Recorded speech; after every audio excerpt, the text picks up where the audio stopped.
Hello everybody, welcome to the stream. Somehow we found ourselves back here again in the Manor of Lost Souls. Not only do we have to do this again because of a low percent crit that ruined the last attempt and caused me to rage quit the game for like 3 weeks, but this is not even the first time that we've had to completely redo this ridiculous map. That it's going to be a pain, but we're just going to slowly make our way through it, so let's just get right into it. I didn't really have to do any prep, because we did all of the prep before the previous attempt. But either way, I'm going to explain really quickly what's going on in this map. So you have these guys all over the place with Mire Tomes equipped, and they can just blast you through the walls, and they will blast you through the walls if given the opportunity. So you have to be careful of these guys.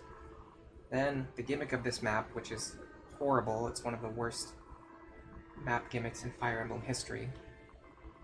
There's a Mire guy over here too, yeah. So the gimmick of this map is that, as you can see, pretty much there's no way actually to get through the map because you have all these walls that block off the territory.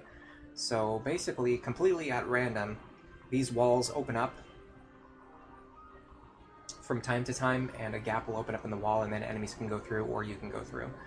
And you just kind of have to sit here for like 50 turns just waiting for everything to line up perfectly so that you can slowly crawl your way across this ridiculous dungeon. The good thing is there's a lot of safe territory on the right, so after 3 turns there's going to be, I think, not every enemy, but like a lot of enemies from here in the center are going to start moving on turn 3 on their own. So what we're going to do is we're just going to make a safe base right here. We're just going to set up right here and then just get ready to fight the enemies as they come out. And then once we're done clearing all of the enemies that move on their own, then we're just going to have to slowly break all of these Mire Tomes and then draw the enemies out one at a time. In this map, Na joins. She's the daughter of Noe, and I think we chose Gaius in this route based on her hair color. That's what I'm going to say. We're going to turn her into a thief right away. She's going to open these chests for us. She's going to open these doors for us. Opening these doors makes the map go a little bit faster, because once you open the door, all of the temporary random openings in the wall also open up. So you just open this door and then it opens up all the other things. The thing is, though, it takes so long to get over here because you have to deal with the fact that the walls can open randomly, that most of the time, by the time you get over here, all the enemies in the next section are cleared out anyway. So the door opening trick doesn't really help you at all, but it makes the last phase a little bit less random if you just open all of the doors. Alright, so Noir's partner is Owain. Let's find Owain.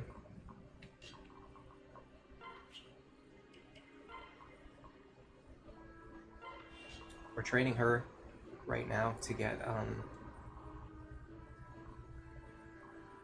Gale Force. This guy has Nosferatu. We can just enemy face him.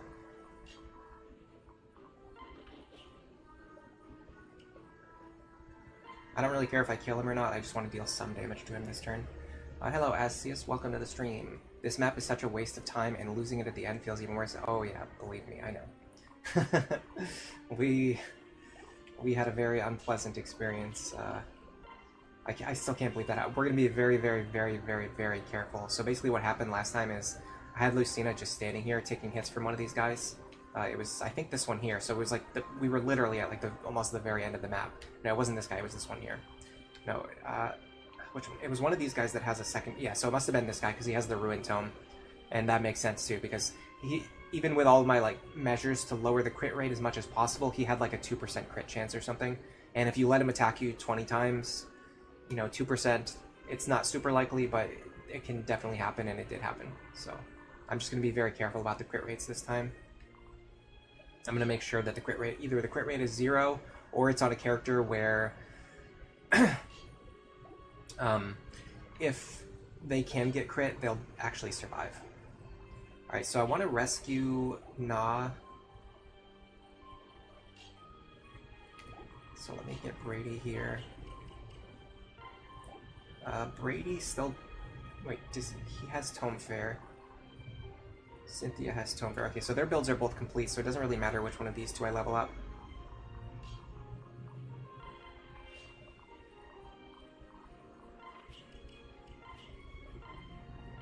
Instead of trying to mess around with the gimmick of the doors, I'm just going to rescue Na on turn 1. And then immediately recruit her. Then I'm going to give her some equipment.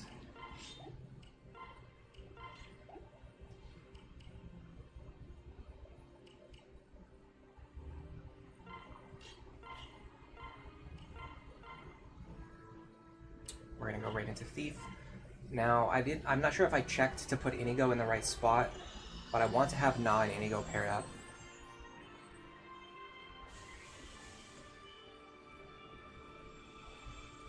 They are, I think they're either going to be long-term partners, or... Yeah, they're going to be long-term partners. That's why we're here. I couldn't remember if it was her or Kiel, but it's definitely her. So we can have her and Inigo paired up right now.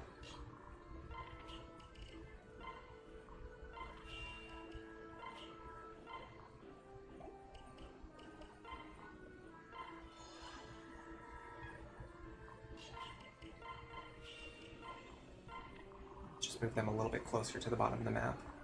Alright, I'm trying to figure out what Robin is supposed to be doing here. I guess I could pair Robin up with Lucina. Doesn't really matter. Jerome wants to be paired with Severa. We know that to be true. And then Laurent and Morgan. It's kind of been one of our actually strong pairs up to this point in the game. If I'm not mistaken, I believe it has been a while, but I'm pretty sure Morgan and Laurent are actually strong enough that they were able to help even playing through the regular campaign, which is tough for Generation 2 units to do. It usually takes them a while to catch up. So if you can get a Generation 2 unit or even pair of units to work really well before the end of the game, you've usually done something right with them. Okay, this guy right here, I probably just want to take him out with someone who has Gale Force. Inigo could work. Can she damage him? She can. Alright, let's do this then.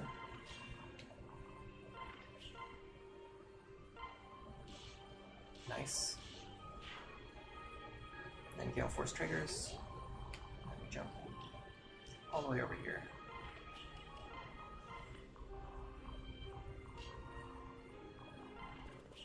Now, last time we did something where we had some of our best attackers in the front, and then we just had like rescue staff characters waiting behind them. And I think it would be smart to do that again, because we did actually get pushed back a little bit. If I remember correctly, we started here, we got pushed back to here, and then I think we got pushed back again up to here. So we want to make sure that we get as much headway as we can early on, because we're not going to be able to just like stand here forever and fight these guys. So let's think about who's going to be in the back doing rescue operations, and who's going to be in the forward doing like actual fighting. So Lucina's definitely going to be doing rescue. Not sure about Robin. Crom doesn't really do much of anything anymore. Hello Nef Champion, welcome to the stream. How are you doing today? I think we're on turn 3 now, so the enemies are going to start moving on their own, starting right now. Let's try to... Okay, none of these guys have counter. Let's calculate their damage. It's been a little while, so I can't remember exactly how strong I am in comparison to the enemies. I'm a little worried because I think when these guys start moving, I think some of these doors open up and I don't know which ones. And this guy, if this guy runs out, he has... Yeah, he could hit whoever's standing here or here for that matter. So I need to be very careful about this guy right here. Let's put... It can't be Severa. We could do Jerome.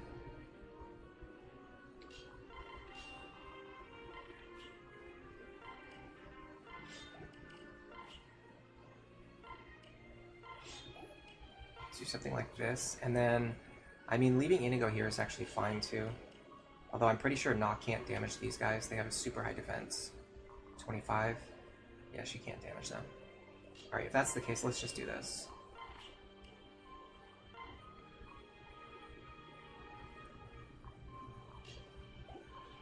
Put Noir here.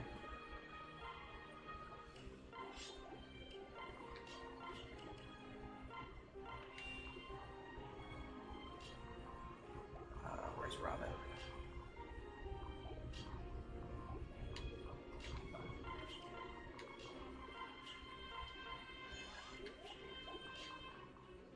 Robin can stand here, and then I need Morgan here. I guess we're using a Mend Staff. No, I'm not doing that. Put Cynthia here.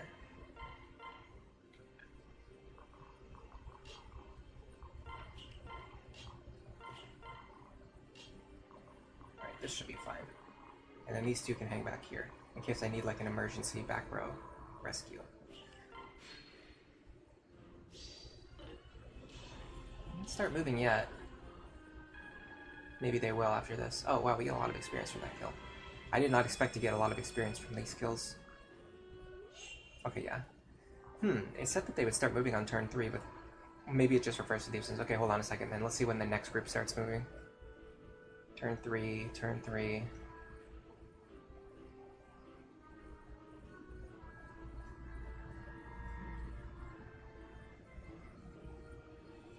No, it actually seems like maybe the other group doesn't start moving until I provoke them.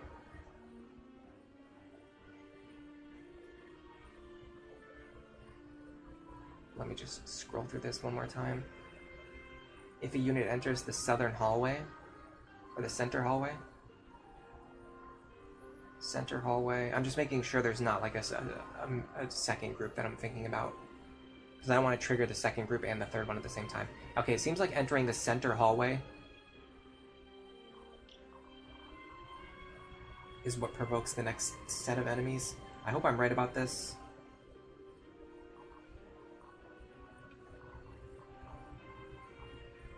Okay, we can do this.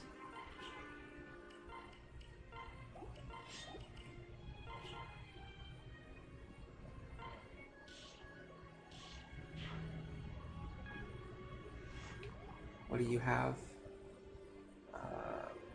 You know what? I'm just gonna do this. It worked once, it's gonna work again. Yeah, we're actually getting good experience for these kills. So she does not have Bowfair. Okay, so she's training for Bowfair, and I believe Jerome is also still training for Axefair. So they have not reached their peak yet. Okay. I actually don't really want to crit there, but it's fine. Okay, so... Oh, yeah, so here they come. No, okay, so they're not coming yet. Okay, so I am right. So they're not going to start moving until we enter this hallway. Okay. So with that in mind, we have to do something about this guy right here, because he's going to come running out of here at some point in time, and we don't know when that's going to be. Like, this wall could just open right now and send him out. And there's nothing we can do to stop that from happening. And he has counter, so we have to make sure that we can't fight him at one range.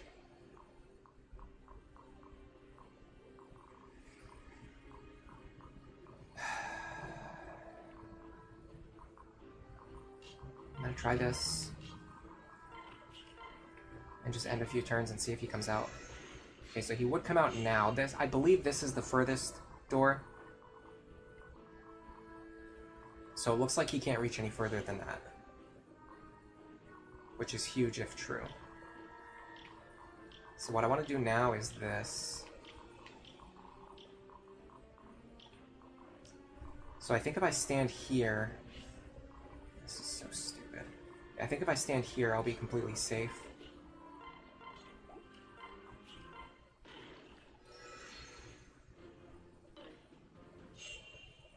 Okay, we need this guy to break his Mire Tome. I don't know what his hit rate is. Do we have Tome Breaker? We don't have Tome Breaker, so his hit rate should be pretty good. We can see what it is.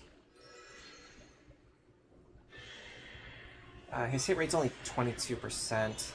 Okay, hold on. I'm gonna put someone here who's more likely to get hit.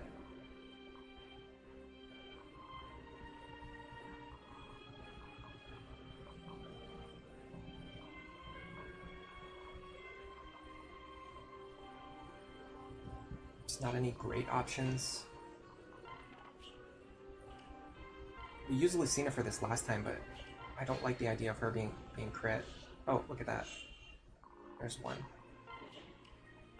Let's try this. We actually don't want Crom with us because he'll boost our dodge chance by 5 or 10, which is, either way, is too much. What we can do is use Robin to lower the crit chance.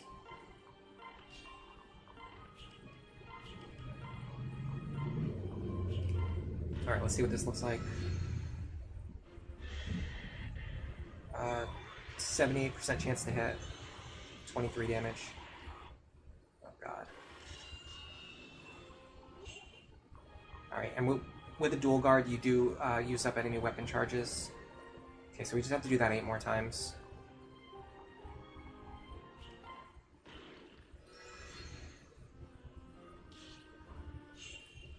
You have to be careful because he can two-shot us.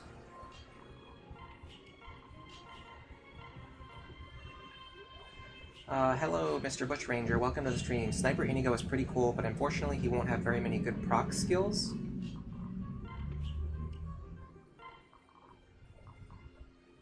I mean, we have Bowfair, Strength +2, Gale Force, Focus, and crits are better than proc skills. And we have, what is that? Gamble or Wrath or Zeal? I think it's Zeal. Gamble, okay, even better. So yeah, we have +20 crit, which is, in my opinion, better than any proc skill. And we have flat damage, which synergizes also with crits. So I don't feel there's anything, I don't think there's any room for proc skills. I'm trying to think of what proc skill would be better in that spot, I'm not sure. Hello, Kibi Chukai. Welcome to the stream. This map looks very crunchy. Yeah, this map is terrible. This is my least favorite map in the entire game. It's honestly one of my least favorite maps in all of Fire Emblem. It's so bad. You literally just sit... there's nothing you can do. You just have to sit here and do this for however many turns it takes. And then we're going to be going even slower because we're trying to train Na here. So we're going to be having her... we're going to have these enemies break their 2-range weapons on Na as well, so that she can then attack them safely for free experience. It is going to be a nightmare, guys. Just strap yourselves in, because this is what we're doing today. The good news is I started the stream early, so we have plenty of time. That is how I got screwed last time, yes. You're correct about that. But this time I'm going to be more careful. Yeah, this is the one where Lucina got crit last time, and we didn't play for like, honestly, I said 3 weeks earlier. I'm pretty sure it was like 5 weeks. I'm pretty sure I rage quit the game for like 5 weeks after that happened. How do I favor Gamble in this game? Oh, I love Gamble in this game. It's so strong. It's basically just +10 crit, because you don't really have problems with hit rates in this game.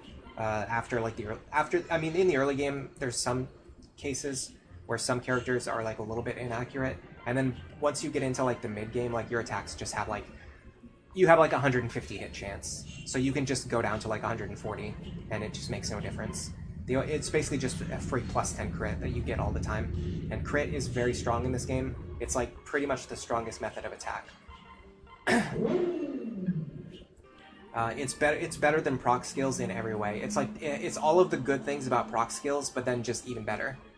Just with like even additional benefits. Like you can crit from the back row.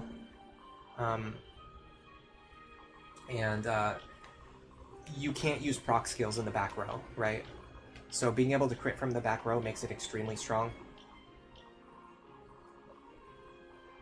And it triples your damage, your total damage, which is very important because in this game, most of your damage actually comes from your stats. It doesn't come from your weapon. So like, for example, we have 37 plus 7, so we have 44 magic, and we only have 8 might on our equipped tome. So being able to take 44 times 3 increases our damage up to 132. That's without even factoring in our tome.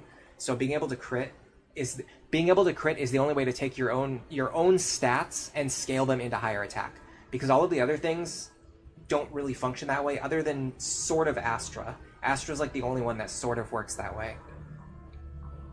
But it doesn't deal nearly as much damage as a crit does. And it has, I'm pretty sure, a pretty low activation rate. I'm pretty sure you can get a higher crit chance than you can get an Astra chance.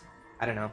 You'd have to theory craft it to see if you can get, like, the highest crit chance or the highest Astra chance. Alright, so we're going to pull this guy out now. Who wants to do it? Well, she's grinding for Bowfair, so we might as well just have her do it.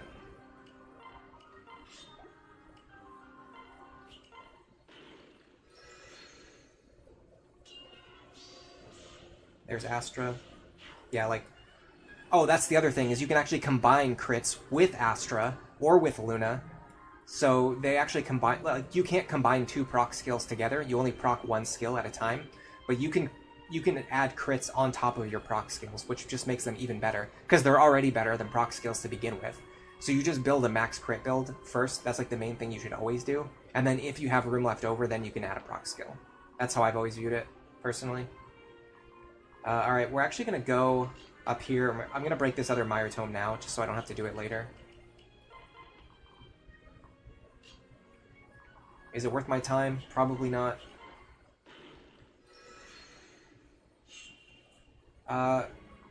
Kibi, what is the context of this run? You're seeing a lot of Gen 2 units. Yeah, so actually the entire point of this run was to get every Gen 2 unit and give them the most optimized builds that I can possibly give them, based on my opinion and my theory of how units in this game should be built. So that's kind of what we're doing here. This is not intended to be like any kind of like... I mean, we did play through the main game no grind. Like, we didn't grind at all during the main game, just to show that we could do it. But after we beat the main game, after that we've just been kind of like grinding up our units, by whatever means necessary.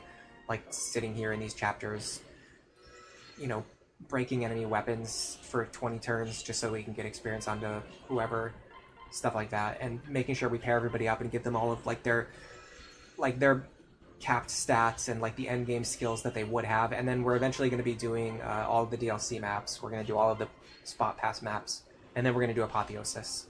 So this is kind of like beyond the scope of like a normal playthrough. This is like all of the extra stuff, all the endgame and post-game stuff that you would do after a normal playthrough.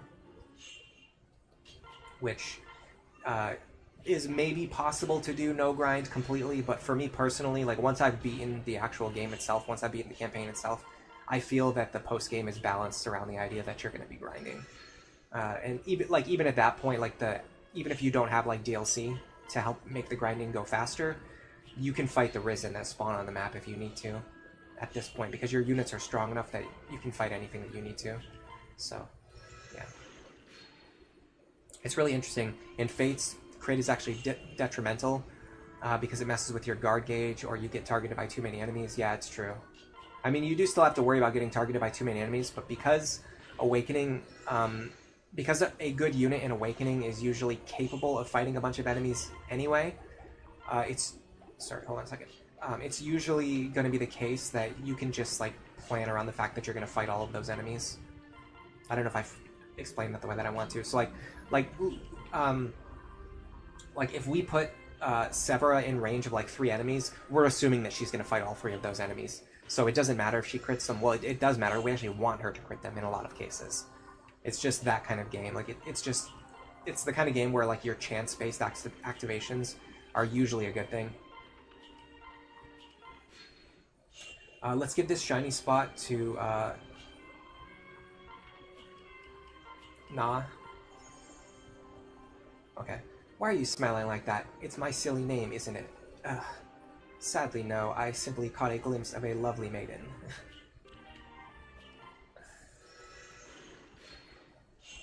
We read all of the support conversations for Na and Inigo too. You'd have to go back in the stream archive to find it. It was a couple weeks ago when we were deciding who we were going to pair Inigo with. We read all the support conversations, and then people decided on Na, because the way we planned out the builds, Inigo Na and Inigo Kiel ends up being like almost the same exact pairing. In Fate's crit is bad because he gets swarmed by a ton of enemies. Yeah.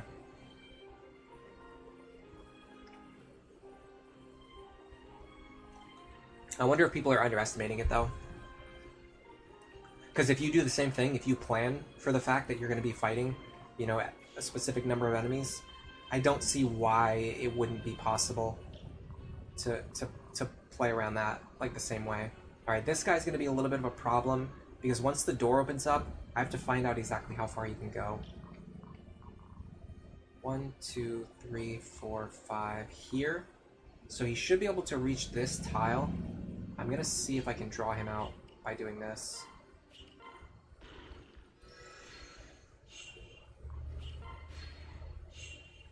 Yeah, this is just ridiculous. Okay, so he should come out now. Yes. Alright, now we have to worry about this guy.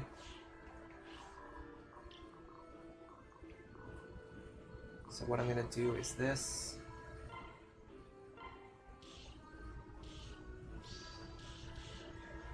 With Severa, we're combining Crit, Luna, and Astra with the utility of a Sniper, which is really awesome. And then I'm just going to come back here and refuel. Yeah, we are very much focusing on slow and steady wins the race today. I have no intention of rushing things again.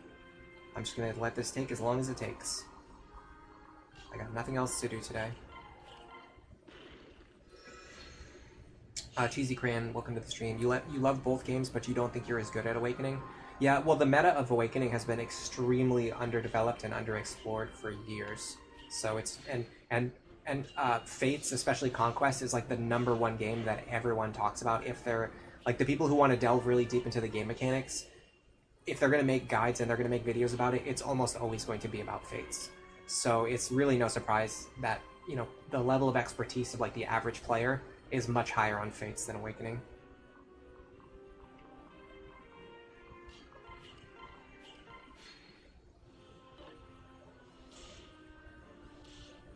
That's another really good example of where crits are very strong, especially on Lunatic Plus. If the enemy has Aegis Plus, they cut your damage in half, and then you crit them for 3 times damage. So you're still hitting them for 1.5 damage overall. Instead of hitting an enemy for half damage, you're hitting them for 1.5 damage. It's a pretty big power spike. Alright, next up, we gotta worry about this guy. I think I'm a little worried about this door. I feel like I can't remember. We figured something out about this door. It takes like a while to get this door to open up, and then when it does, whoever's standing within range of these enemies has to fight like 5 enemies immediately. It's extremely obnoxious. We could use the longbow for this, honestly. I'm almost tempted to use some longbow charges. We're not going to be able to get more for a while.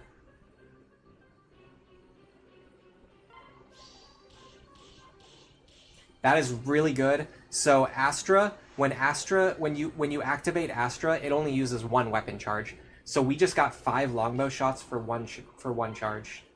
Extremely good. Very economical. Interesting. So it actually doesn't activate those guys if you kill them over the wall. It's highly amusing. Alright, let me see if I can figure out what the AI is for this group at the bottom.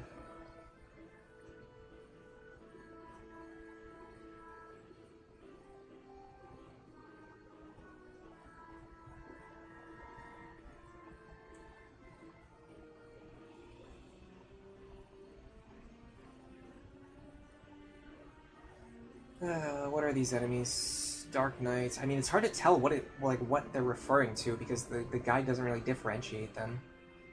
There's a warrior with a silver axe and a silver bow. Let me see if I can find him.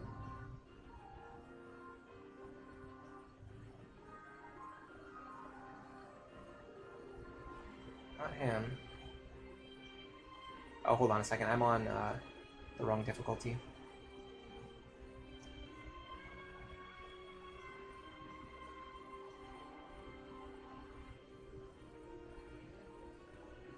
Okay, so if we enter the center hallway, this door will open. I think that's what it's saying. So once we enter the center hallway, all of these enemies are going to start moving, and all of these enemies down here are going to start moving at the same time. I'm pretty sure that's how it works, too. It sounds familiar.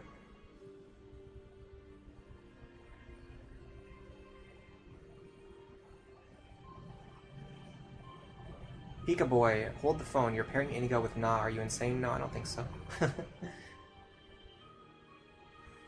Hello, CJ. Welcome to the stream. You tried Wyvern Long Coup paired with Cordelia on your recent playthrough, and he turned out really awesome.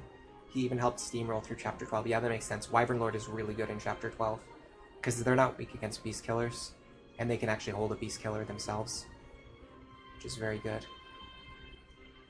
Fate's difficulty relies more on putting you in tedious situations, while Awakening tests you on how to deal with aggressive enemies moving towards you very fast. That's probably true, yeah. I mean, Awakening can get pretty tedious at times too, but I definitely struggle.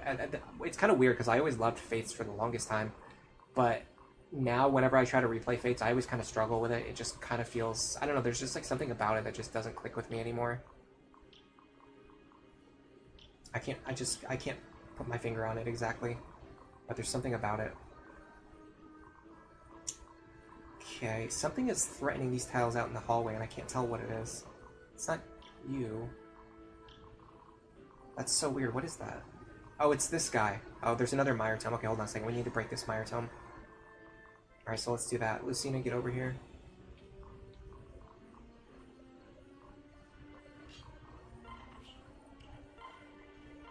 I'm gonna put, actually, Robin here first, just in case.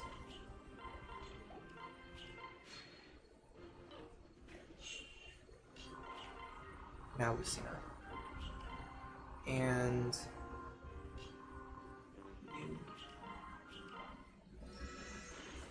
we're gonna restock on heal stabs after this too.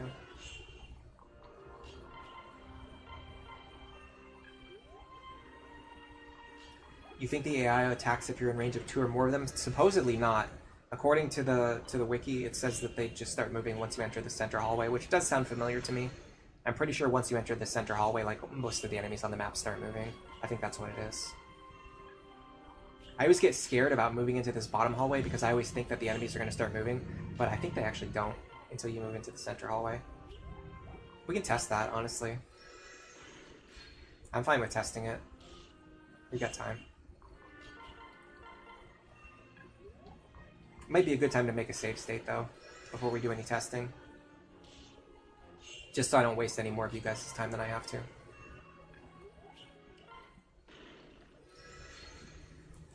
TVP, it's a shame we have to do this again. I've done 2 full challenge runs just to avoid doing this. Oh yeah, if you guys didn't watch it, last week I did. We tried to beat the first chapter of the game with me not being able to look at the screen. It was really fun. I was on a 2-hour timer, so I won't spoil how it ended, but I either succeeded in 2 hours or we were not able to do it in 2 hours. One of those things happened. Either way, it was a lot of fun.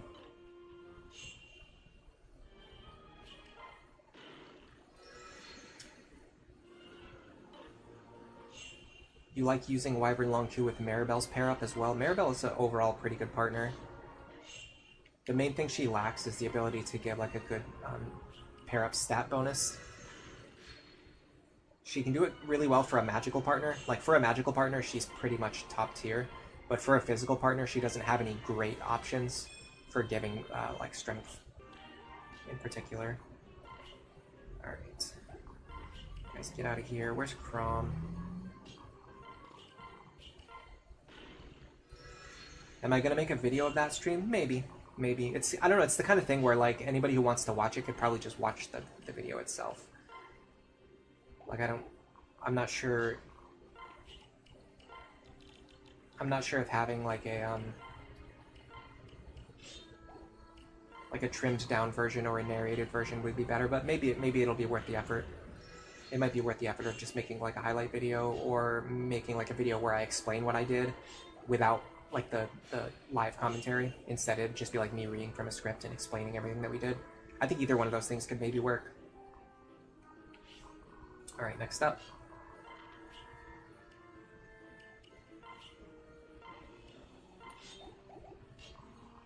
Yeah, I'm just gonna have Sabra kill all these guys and get both there. There's the crit. Look at that. Alright, what's next? Next is actually breaking another Mire Tome. At this point, honestly, it's become sort of zen for me. It's very calming. We're doing it, we're here, we're in for the long haul, we might as well just do it.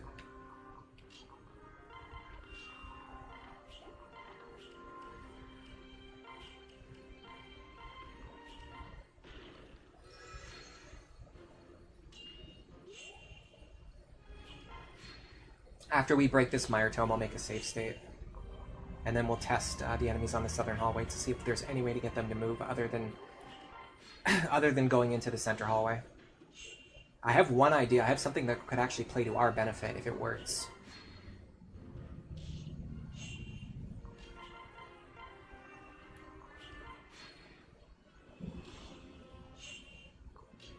Either way, this gives us a lot of freedom with clearing out the center hallway before we have to go in there, which honestly helps a lot. Like if I want to think about potentially adding this map to my well, I'm gonna have to do it at some point in time because I'm planning a run where I'm gonna get all of the Generation 2 characters in a single playthrough. It's something I've never done before. Is recruit everyone in a single playthrough before endgame, in a higher difficulty anyway. I'll probably just do it on Lunatic first and not worry about Lunatic Plus, but either way, thinking about clearing this map in a no-grind situation, we need to come up with ideas and we need to understand the map better so we can figure out how to deal with these groups of enemies safely without worrying about these walls opening up at any moment in time. Okay, so I'm going to make a save state right now so that we can start testing the AI on these guys. Let me try that one more time. Alright, should be fine. You're surprised I can handle hearing this song drone on and on. Is the music too loud? Let me know. If I was going to make a highlight video, I could read from the script and then show the actual commentary or reactions from the stream during the best moments. Yeah, that's another thing you can do. Or another thing I can do. Alright, so one thing I want to try is...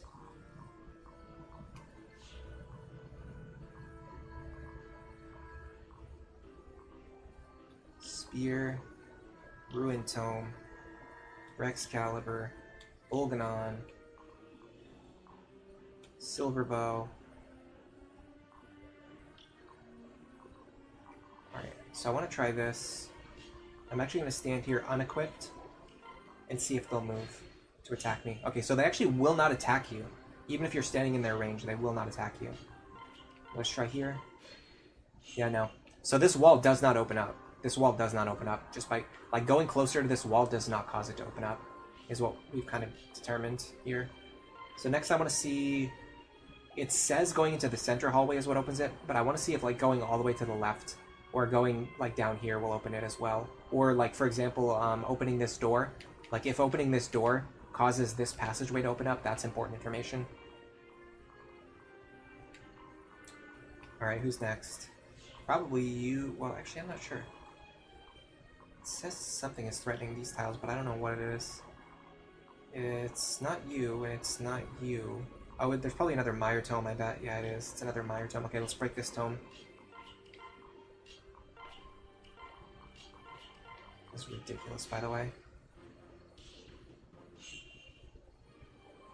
Who am I going to marry Robin with in that playthrough? I'm not sure yet. I haven't started routing it at all. Honestly, I think the best options for Robin are Maribel, Saria, and Cordelia. So I might pick one of those, but the thing is, if you're trying to get all of the Gen 2 units in this game, you're not going to have the luxury of planning all of the best pairings. You're probably going to have to just go with which characters have the opportunity to build supports quickly early on and then bench them. Because there's just going to be you have to get so many S-rank pairings within the scope of a very small number of chapters. So I might not have the luxury of planning Robin's best partner. I might just have to go with whatever, whoever is available after pairing my other characters together. But I haven't started the routing yet, so I can't even speculate on that. Yeah, Maribel is definitely one of, if not the best partner for Robin, for all of the reasons you said. Would I ever do a run with female Robin? Probably, yeah. I honestly think I find male Robin runs to be a lot more fun. They're just more fun for routing for me personally, more than female Robin. But I could see myself doing a female Robin for something. I'm not sure what, but there probably would be some reason why I would do it. We just haven't really gotten to that point yet.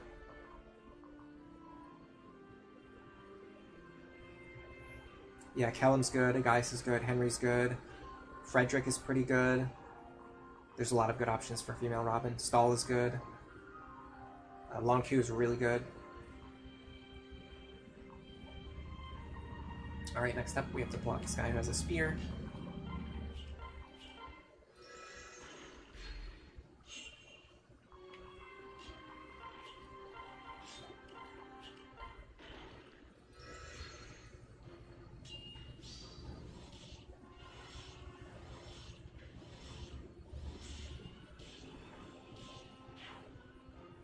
The fact that she can blast through a high defense enemy who also has Aegis Plus is just crazy. Really shows how strong Sebra is, or just in general, like the build that I came up with. But Sebra in particular is also really strong. She might be like the best unit in this game, or if not, she's definitely near the top. She just has no bad stats, and she has multiple really good stats. Yeah, she has a lot of potential too. Alright. So next question is this guy right here. If we trigger a combat with him, will that cause the center hallway to open up? Seems to be no.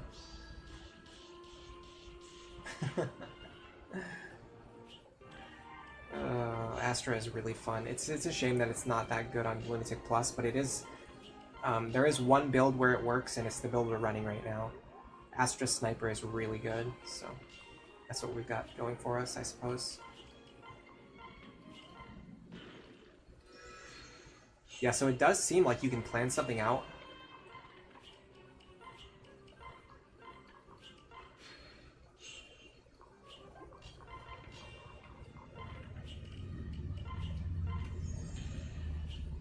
Where you could just like do all of this without worrying about fighting enemies first.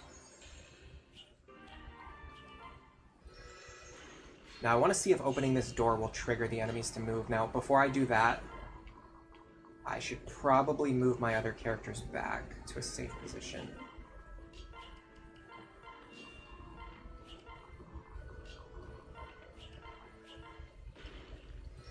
I'm not that worried about Na, because I can just rescue her to safety if this ends up causing problems. But if this doesn't cause problems, there's actually a lot we can do with this. Alright, so we want Chrom in the back. We want our rescue staff users in the back.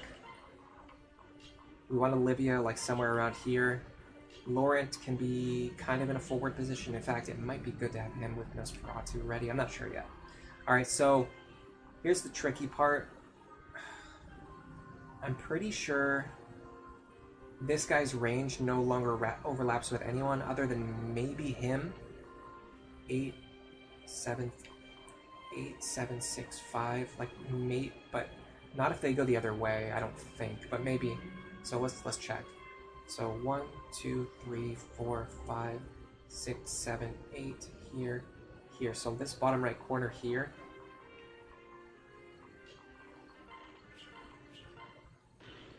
Should be just in his range. In this case, I would want to use the silver bow, just to guarantee I can get rid of him. And then this guy here can go 1, 2, 3, 4, 5, here, here. Okay, yeah, we're way out of his range. So I think this is the only guy who could potentially reach us.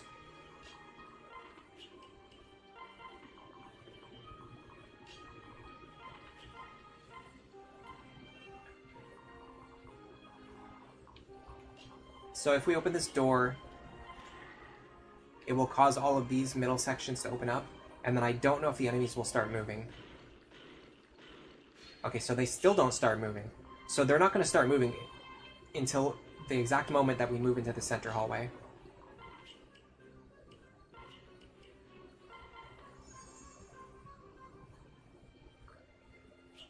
Ooh, a free ladle. How useful.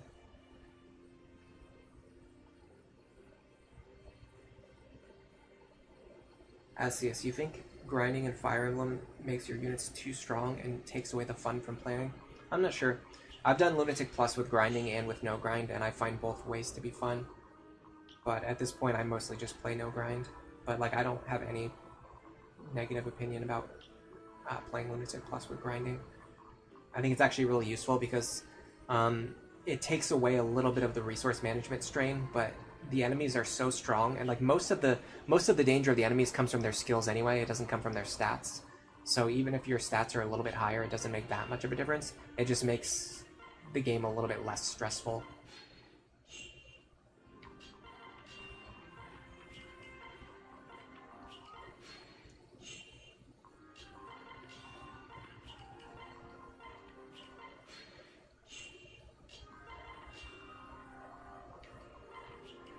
Okay, so here's my idea.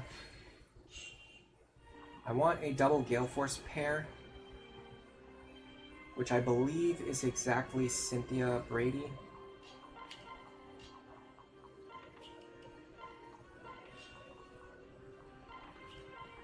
Where do I actually want them to go, though? Because the thing is, I don't want to kill these guys. I actually want to leave these guys alive. But if I end my turn in the center hallway, it will cause other problems.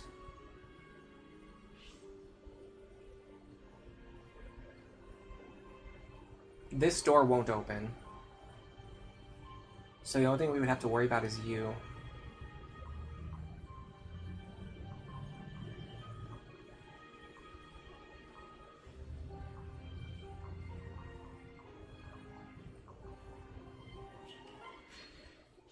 So maybe stand here. I feel very dubious about this. This does not feel right to me. This is very scary.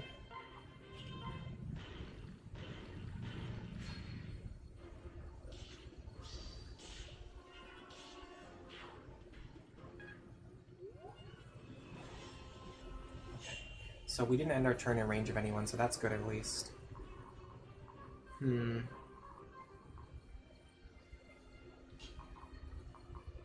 This guy's not particularly scary, so I'm not that concerned about him. Is there anyone up here that is scary?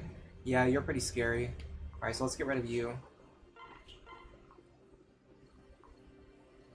Kill him with the wind tone. That's always fun. Okay, then we're gonna jump over here with Brady. Now, who over here looks scary? You look scary, so let's get rid of you. 88, that will kill.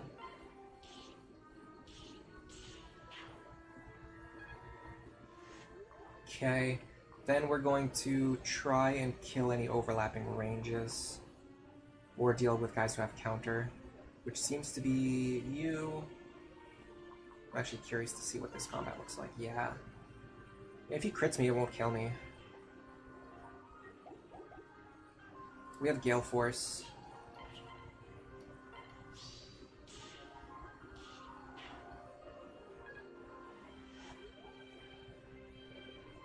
I almost feel like we can jump out and kill everything right now.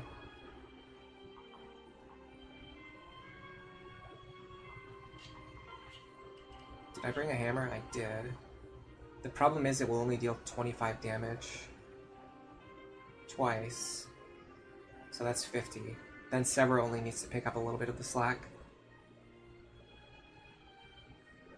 I'm gonna go for it. If I don't get it, someone else can finish him off with Gale Force. Okay.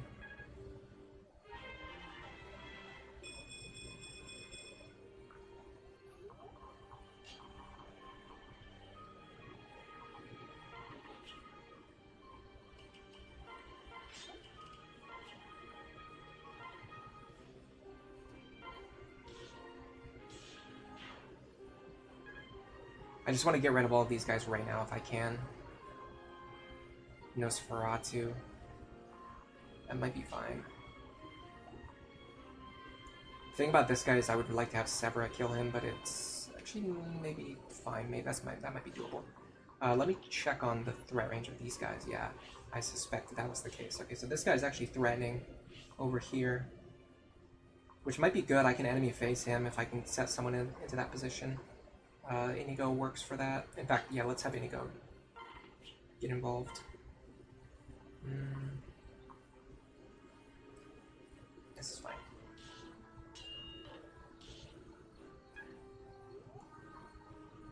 Because now we can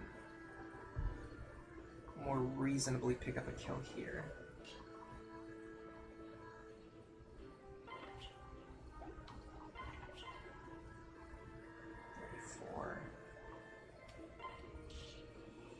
make sure I can offset the healing from Nosferatu if he does heal. Ideally without having to break out the calculator, which thankfully I did not need to do. Alright, let's do this.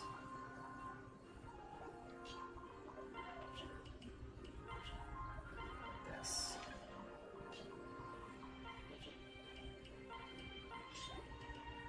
Ending with Noir in front actually plays to our strengths. We can even get a kill with the Bronze Lance here if we want to. And we're actually, it's probably more important for us to train our tome rank, honestly.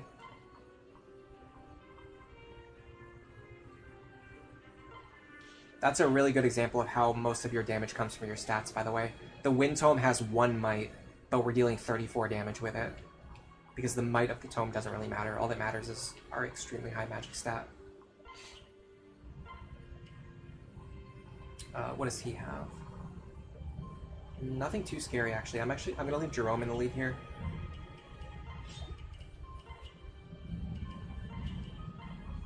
Alright. Now, my only concern now is that I have a lot of units out of position. So what I'm gonna do is this. This is gonna help with repositioning next turn.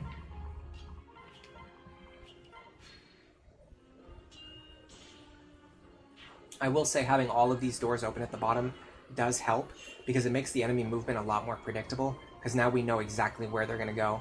If these doors were still opening and closing randomly, we wouldn't be able to know where the enemies are going to go, because they could go through here, here, here, or here, just like completely at random, with no way to know which path is going to be open on the next turn.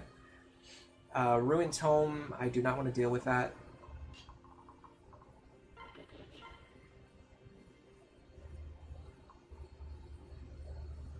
I gotta be careful, she doesn't have Gale Force yet. We're specifically training her to get Gale Force. Thoron works here.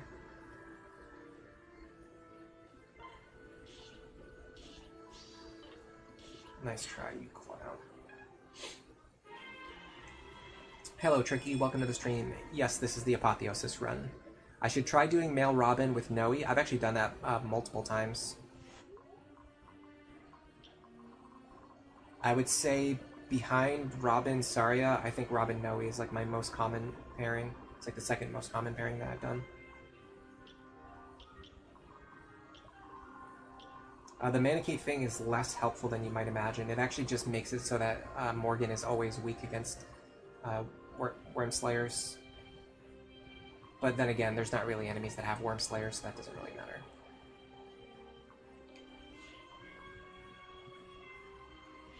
I'm actually fine with leaving this guy up as long as I do it correctly.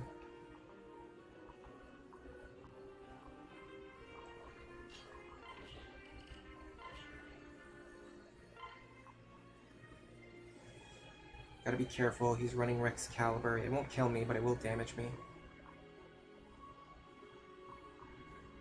Elwind will kill him. Okay. Then we need to rescue her to safety, so let's try to have Lucina do that.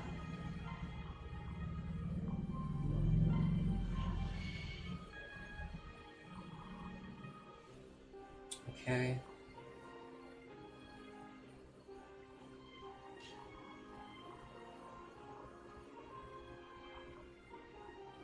Waste.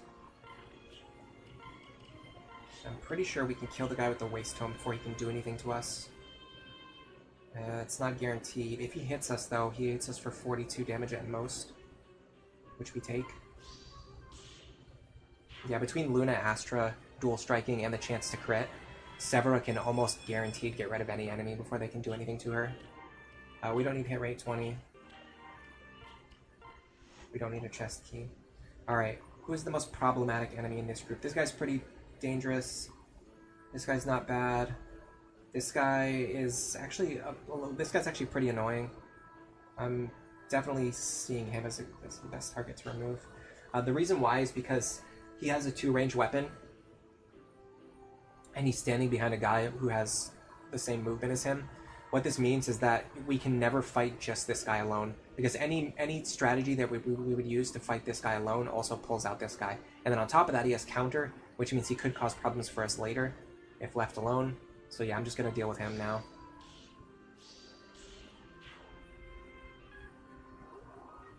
Alright, now I need to pull her back to safety.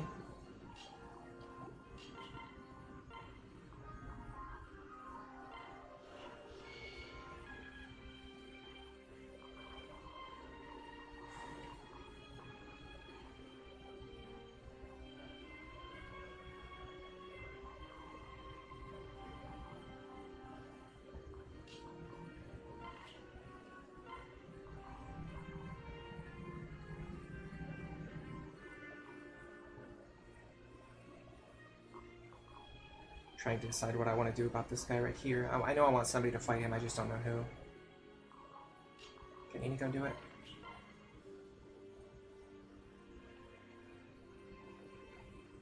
The problem is, I think we already determined that Na can't damage those guys, so there's not much point in having her dual strike there.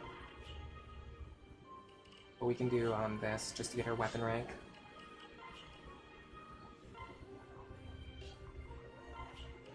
Lauren's here. Actually going to do this, and Robin's position doesn't really matter. Well, oh yeah, this is true. I want to swap Robin's position with Sever's position, but I can't, so I'm just going to leave them both here. So this lets us get rid of another guy on enemy phase.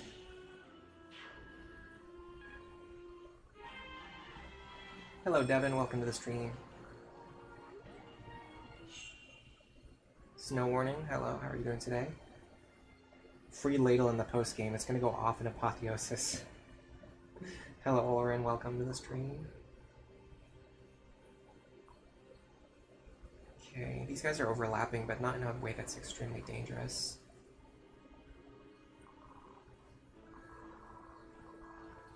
Like if we fight just these two at the edge of their range, I wouldn't want Inigo to be the one to do it. Probably be Severa. We can have Lucina heal her. Now we can do what I was trying to do before, which is rearrange these units this way.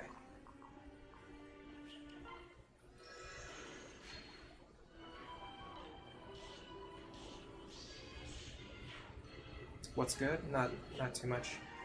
It's right now, I would say the most interesting thing that I can talk about is the fact that we're dealing with an unbelievable heat wave here.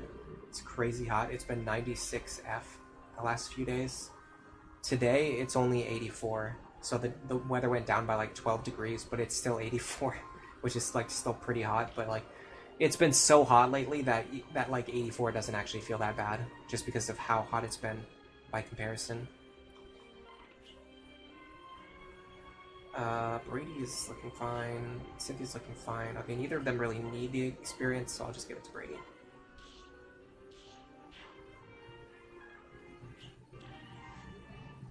Oh, he's still on B-rank tomes. That's crazy.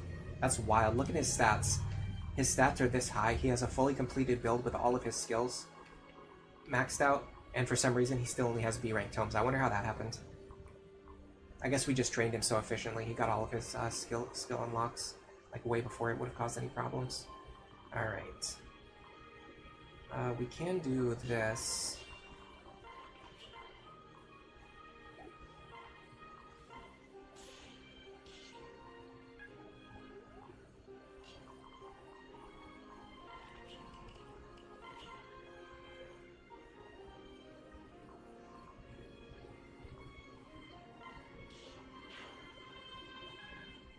Alright, we're going to heal back up, and then we're going to prepare for the next phase. Which actually, the next thing we're going to do is we're just going to go around and start breaking these enemy tomes. So get prepared, be prepared for that. It's really hot in your area. You live in Atlanta. Ah, that's cool. I've been there before. I believe just once. I've only been to Atlanta once.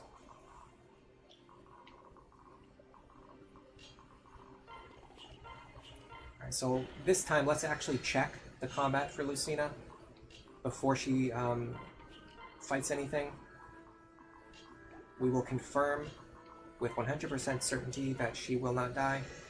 and then we'll start breaking their tomes once we have that information figured out. So she should be able to stand right here and fight this guy. So no, she cannot fight this one. In fact, this guy has a pretty insane crit rate against her. Okay. So we need to put someone else here, someone who can take that attack very comfortably, which is probably...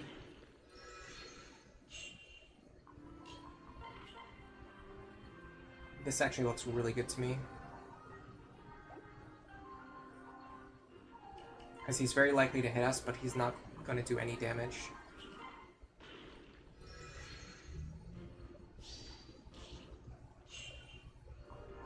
Okay, he can damage us with Luna, but he has a 0% crit chance. So even if he... Okay, so even if he hits us for 20 damage, that's the most he can ever do. So this is fine. We just need to do this 20 times. What joy.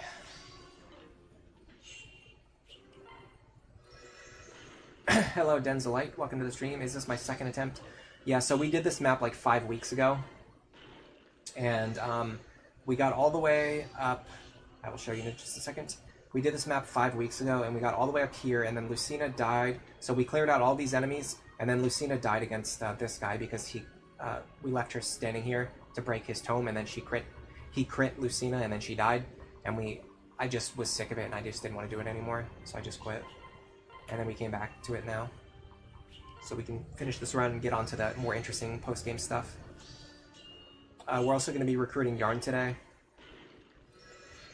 And then after that, I'm not sure what we're going to do. It'll depend on how much time we have, how much time this takes, how much time it takes to recruit Yarn, and then how much time and energy I have left after doing all that. Oh wow, we're getting a lot of guards. Those are nice. They're saving us heal staff charges. So in a normal run, we'd actually want these attacks to be hitting us so that we could use the heal staff so that we could gain experience. But because we don't really need experience anymore, it's better to just guard the attacks so we can save time and save heal staff charges. Tricky, was I playing Uma Musume instead? No. I actually haven't been playing lately. I just got bored of the gameplay loop. I get bored of like free-to-play games pretty fast.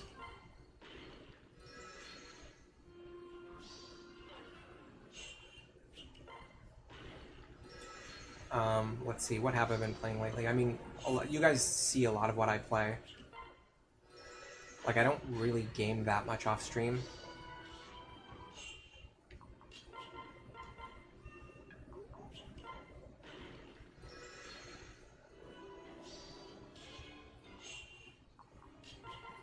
I'm trying to remember if there was anything I was doing. I mean, I have been working on my scripts. I finished one script, was it last week? I don't remember. It took me like 8 hours. It was a really, really dense script. I don't love it either, but I mean, I put that much work into it already. I'm going to have to see it through to the end. And then just the other day, I worked on another script in the morning, which didn't take nearly as long. So, if we're lucky, we may have some more videos coming out soon. Hello, Sukasa Adventure. Welcome to the stream. Denzalite, take care of my dear Noir. By the way, to make a Sniper plus Astra strategy, what father is best? It really depends on the child, because some of them have like Sniper access by default. Some of them have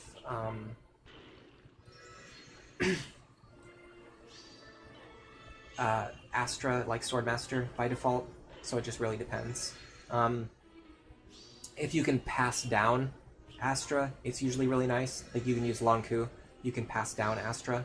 But Long Ku's strength modifier isn't great, so that's like that's the downside. For our character, we used, I can actually check to see exactly what we did.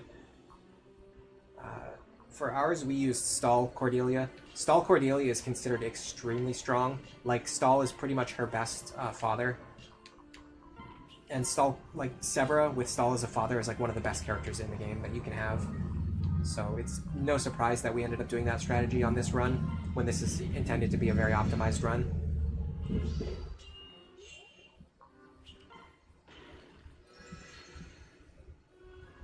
You're still looking forward to me trying out a run where we use Pan? It'll happen eventually, it's just one of those things. I have a list of like 40 things that I want to do, and that's not even an exaggeration, honestly. It's an understatement, because I literally have a list that has like 40 things written down, and then on top of that, like, I haven't even updated that list in a while, so I have like additional things, like more than those 40 things that I also want to do that I haven't gotten around to yet. Yes, there's actually a character analysis video coming soon, very soon. It's gonna be it's the one that took me 8 hours to write the script. So, as soon as I finish like recording the audio and editing it, that's gonna be the next video that's gonna come out, most likely. And then after that, I have a video on training characters, but I don't know when that one's gonna come out. It might not even be the next one after that. I might do them out of order. You hope it pans out? Yeah.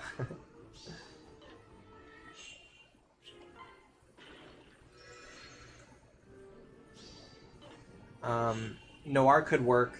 Yeah, Noir with Long Q. I could see it working. If Long Q can pass down Astra, then Noir can just go directly into Sniper, and you get a lot of benefit out of that. What makes this pairing so good is you get Luna and Astra and Gale Force all onto a single Sniper, which is like insane.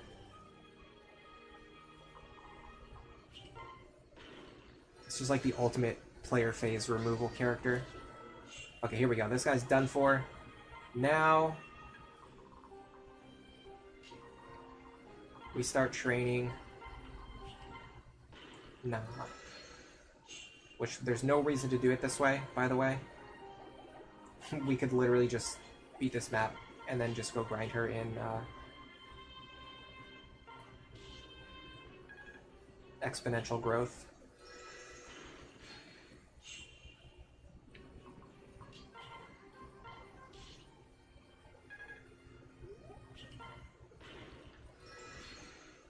You'd be looking for... Oh, you're more looking for like a pan guide video rather than a stream where I use her as the main carry. I mean, I could see myself doing both. Like sometimes when I do a stream, the entire reason I'm doing the stream is just so that I can use that footage later for a video. So I could see myself doing something like just, you know, streaming like a pan-focused, maybe 2 or 3 streams, probably not a full playthrough, and then using that footage later for other things. This is a super waste of a forged bronze weapon, by the way. In fact, do I have anyone with rally strength? Probably not. And the funny thing is, Robin is pretty close. There's probably no way for me to get more strength. Well, maybe. Hold on a second. Yeah, no.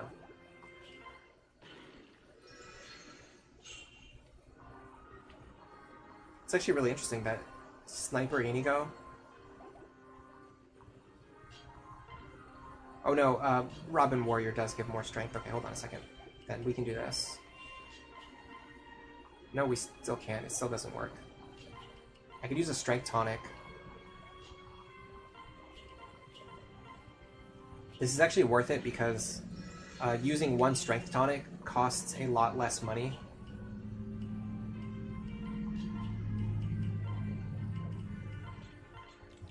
Than using a ton of forged bronze sword charges. Like, this is only 150 gold here. Now, with a Robin pair-up, we should be able to damage him with a normal bronze sword. So we don't have to keep using forged bronze sword charges. What's my idea for Na? I'll open up my spreadsheet. Hold on a second.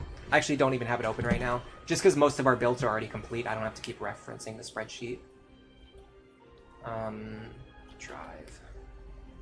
Fire Emblem. Should be Awakening Gen 2.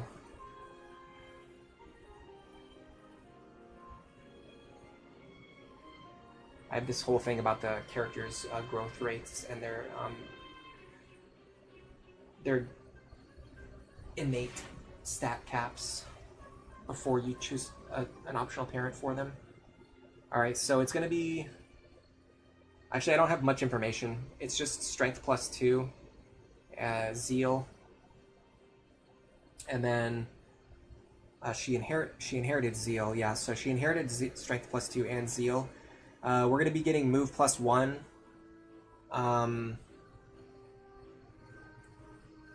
not sure after that. Maybe Acrobatics or something. Oh, Gale Force. Yeah, Gale Force. So like Strength +2, Gale Force, Acrobatics. I think she can get Sword Fair if we really want to. Yeah, I don't really have a build figured out for her exactly. Yeah, we should have brought Basilio. Honestly, Basilio is so good. It's ridiculous how good he is. I talk about that in my video too. The script that I just finished, or not the one that I just finished, but the one before that, working on. The last couple of like guide videos I made, there's always, I mean, it's not a lot of people, but there's like 4 or 5 people who complain no matter what I do. So like if I talk about all the characters up to like Church or Henry, for example, I can't remember which one joined second. It should be Church, right? Yeah. If I talk about all the characters up to Church, which is like a very obvious, like very natural stopping point, they get mad that I didn't talk about every single character. They're like, why didn't you talk about Basilio? Why didn't you talk about Tiki? Why didn't you talk about... You know what I mean? And it's like, well, you have to stop somewhere. And for most of the characters who join after Church, there's just not that much to say about them. They're just they're just like pretty strong pre-promotes that join super late and don't really contribute anything after that because of their inability to be used in team building.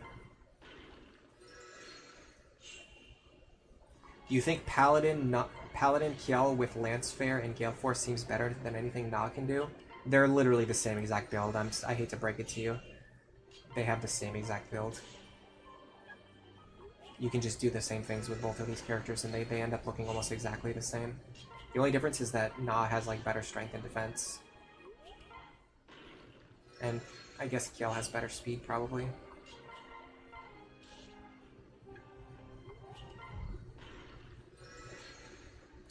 Do you think soul tanking could make a comeback? Not really. I'm done with soul tanking. I've completely given up on soul tanking.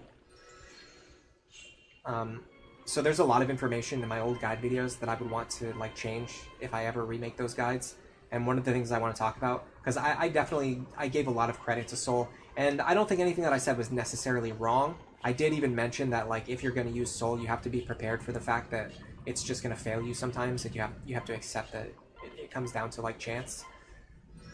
But man, I think I was still a little bit too easy on it. Like I just kind of like gave, you know, I gave you the benefit of the doubt with how much value you're going to get out of using Soul. I was like, well, you know, it can still, because of the way statistics work out, it will still generate a lot of value. But personally speaking, I just totally stopped using it. I think it's pretty much worthless. So I would be arguing from a point of like, statistically, you can make it to the point where Soul ends up being very reliable on paper, but in practice, it just ends up not really being worth it. All right, Inigo. We need, where's Severa? There she is.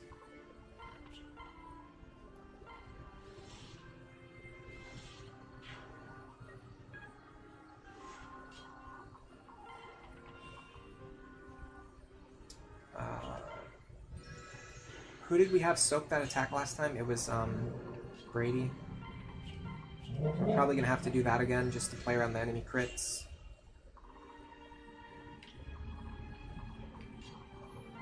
It looks like his crit chance, or his damage wasn't that high either anyway.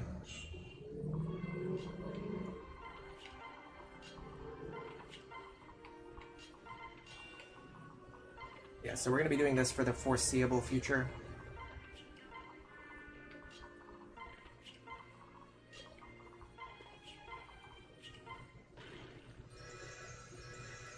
We've also got other Mire Tomes that we need to break soon. Okay, yeah, this is totally fine.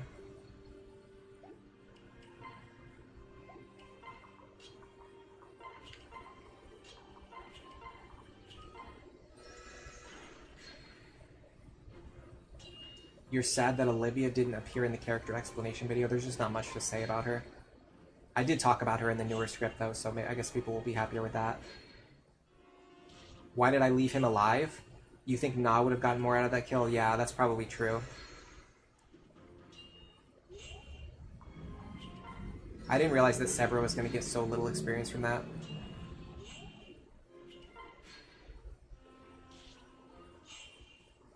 You think my love of crits would have made me like Soul more? I think Soul is completely different from crits. First of all, crits generate an unbelievable amount of value, whereas Soul generates very little value.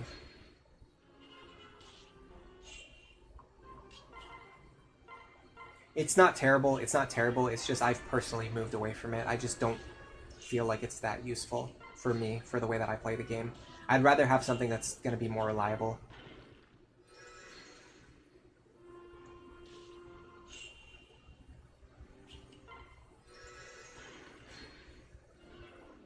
People joke about Awakening characters not having feet on their models, but these sorcerers literally cannot walk. You know, what's really interesting too is that in Fates, they changed it. Oh, no, sorry. It actually works the same in here. I don't know why I was going to say that. It wasn't like that in this game. Okay, so yeah. So in the games, if you look under their boot, like where the movement stat is, you can see Brady has 6 movement and this guy has no movement. So they actually mark characters who don't move. But there's actually characters who don't move who still have like a listed movement stat. Like, for example, I'll show you. And it might be the same way in Fates too. Like this guy right here. Nope, never mind. I'll have to show you on another map. There's definitely enemies who have like a listed movement stat, but don't actually move. Soul tanking with a bow. I just don't see the value. Maybe, I don't know. I'm trying to just think about what character you would even do that with also.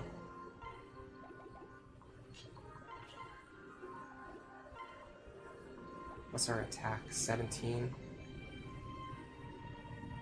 Wow, we might be able to do it just with Indigo's pair up now. Nope. We just need to get a couple strength level ups.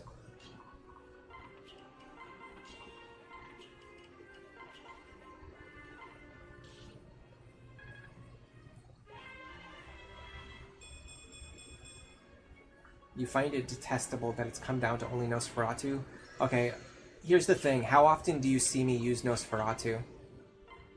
That's the real answer to the Soul question. How often do you guys see me use Nosferatu anymore?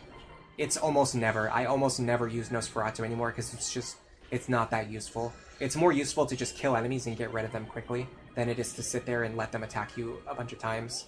So if Nosferatu isn't even that useful outside of very specific cases where you need the guaranteed healing, then why would you need Soul for the less guaranteed healing? That's a really good point to demonstrate why I just don't really...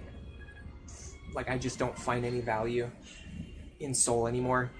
Is the fact that I don't even use Nosferatu anymore, so why would I use Soul?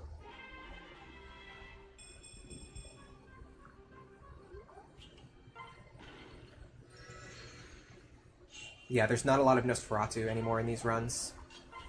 I think during the entire last few streams I did, where I was showing my entire Lunatic Plus route all the way up to chapter 12 and training Olivia, I didn't use Nosferatu a single time. Like, really let that sink in. I didn't use Nosferatu at all. It's just not that useful. And so sending a character through Hero, which I think is also a bad... Well, it's not bad, but it's very overrated. Sending a character through Hero, which is a very overrated class line, just to get Soul, and then, for the healing to not even matter most of the time, is just not that valuable to me, when I could instead put the character through an offensive class and allow them to kill enemies. Okay, give me a strength level up here, please. Okay, or don't. It's fine. Alright, we need to break another Meyer Tome now. He doesn't have Luna or anything, so we should be able to just have Lucina stand here.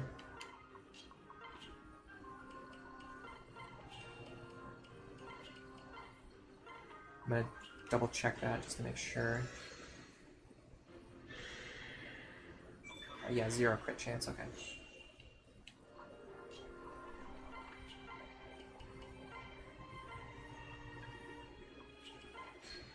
Yeah, Hero is worse, absolutely worse than Warrior in Lunatic Plus. There's not even a question.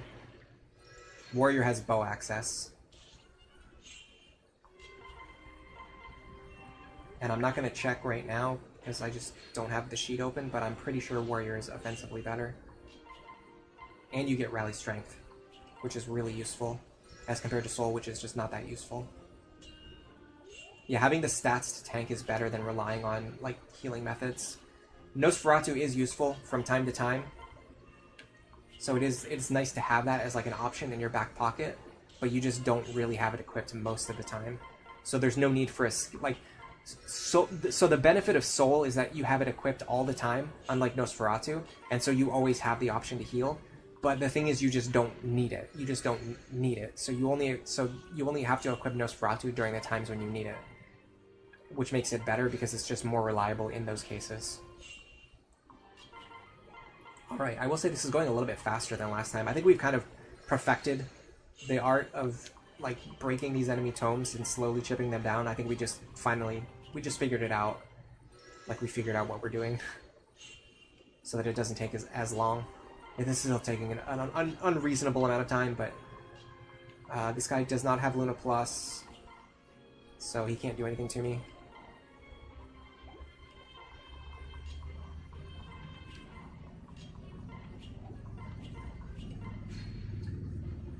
Can you crit with Meyer? I'm actually not sure.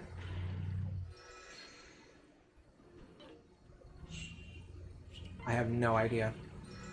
I don't think so, but I could be wrong. I know it doesn't proc offensive skills. It might be able to crit, though. You think Axebreaker is more useful than Counter? Counter is actually really good on Lunatic Plus. I don't know if you're wrong per se, but they're both, I would say they're both equally valuable, and neither one is like that amazing. They're both like C tier, like maybe B tier.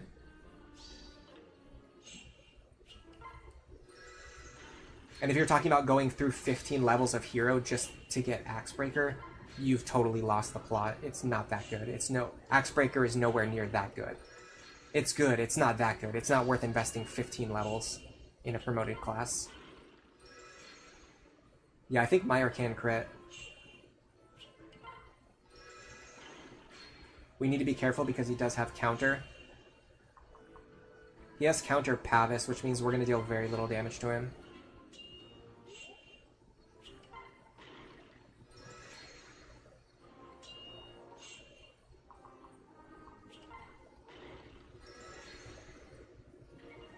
Yeah, ultimately, I think what TVP said is the most relevant here is that having the stats is just more important than anything else.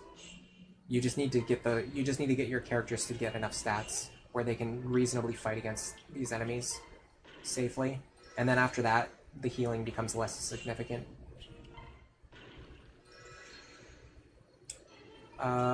You want me to do a Lunatic Plus skill tier list? It is definitely a possibility. Strong possibility, I would even say. I don't know if I have much more to say other than what's already known, though. Like, a lot of what I'm saying is already known. And has been for a very long time.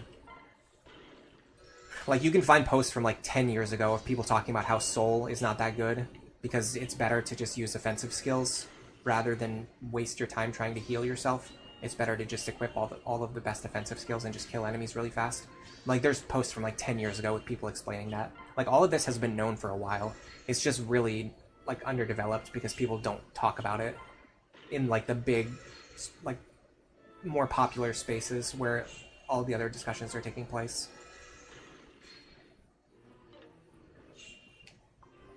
Like, so, like, for the people who know Awakening really well, like the experts who have like really deeply understood the game, they understand this stuff and they've known it for a very long time. But for the general public, like if you just talk about Awakening, what people would normally just say is that the game is just unfair and unplayable, and that it's terribly balanced and terribly designed, and all that stuff. They just don't have like a really informed opinion about it. They just have like a really vague idea that, you know, they tried to play Lunatic Plus and they couldn't do it, so therefore the game must be unfair because I'm good at the game. There's no way that the game is fair, and it's too hard for me. I'm too good. There's no way that could be true. So it must be true that the game is bad. You guys know what I'm talking about.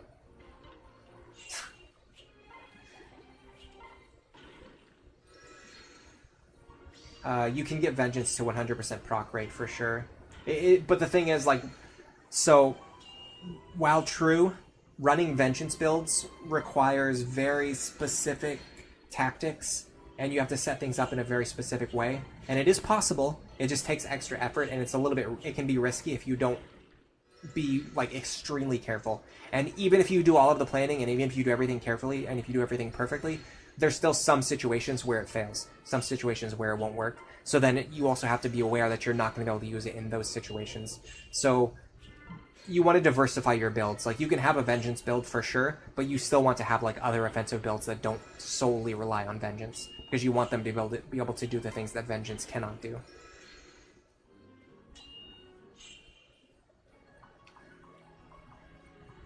Alright, we're back here.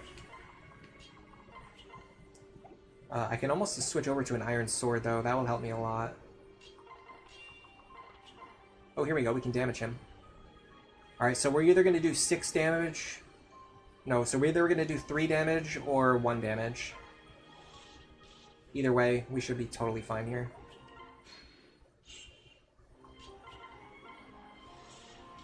We just have to make sure we don't let ourselves get below, like, 3 HP.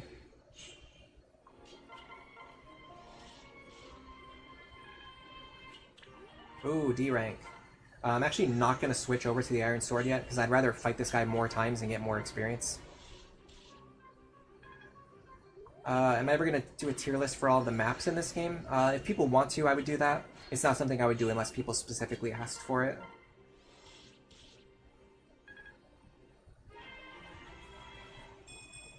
Still no strength level up. Her strength growth is not bad either. She's got a really good strength growth. We've just gotten extremely unlucky with her strength level ups. Like, very unlucky. This is actually quite unusual. I have to be careful now because I can... No, it's the same. It's still 1 or 3 damage. We don't get the extra damage until we unlock C rank.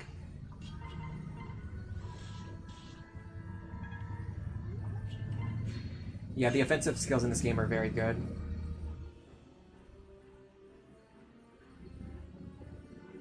Yeah, it's not just Vengeance. I think Luna is good if you're fighting enemies who are stronger than you, and they have like that really high defensive modifier. Astra is really good if you have basically a bow. Like, if you have a way to ensure that you're going to attack at 2 range, Astra's really good.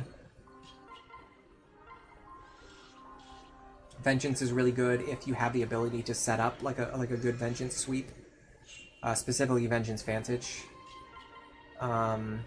Anything that boosts your crit rate is really good. Anything that boosts your dual strike rate is very good, but you have very limited options for that. It's basically just Chrom and Lucina.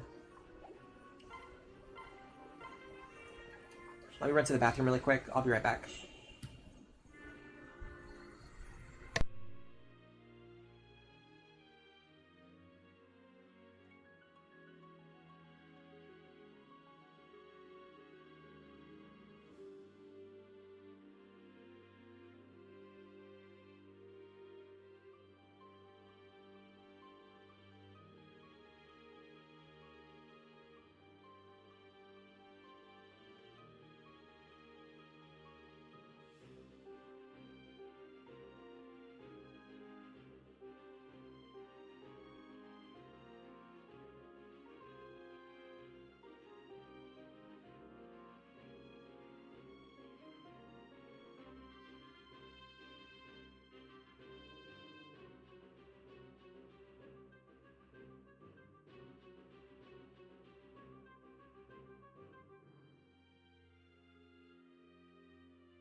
Alright, I'm back.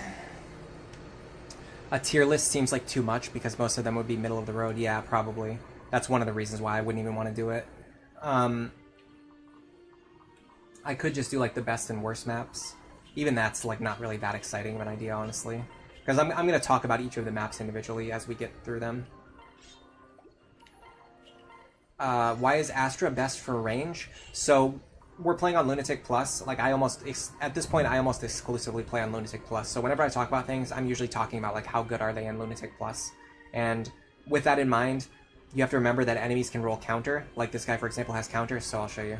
So if I attack him at 1 range, I deal 2 damage back to myself, right? So if you have Astra equipped, you can hit an enemy 5 times and then you damage yourself 5 times, which ends up causing a ridiculous amount of damage to yourself. So it's just, you just can't safely use Astra on 1 range attackers in this game. Alright, I need to chip his health down so that Nock can finish him off, but I have to do it in a way where whoever hits him won't kill him by accident. Which is really tough because a lot of my characters are designed to crit enemies.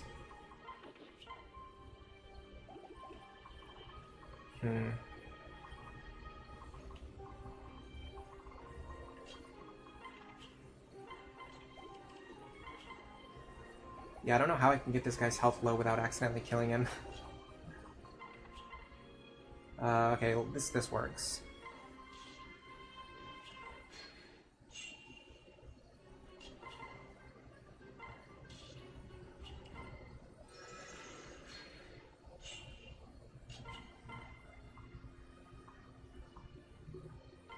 Because even if we accidentally crit here, it won't kill him.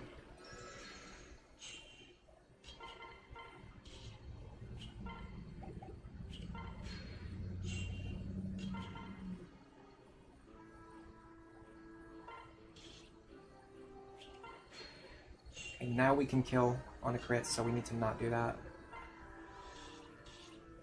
This is just saving us a lot of Iron Sword charges when we're not getting anything back. We're not getting anything in return.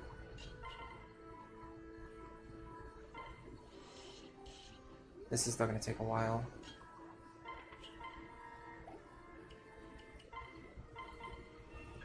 Honestly, if Lucina gets the kill, it's not that bad, because her level is quite low still.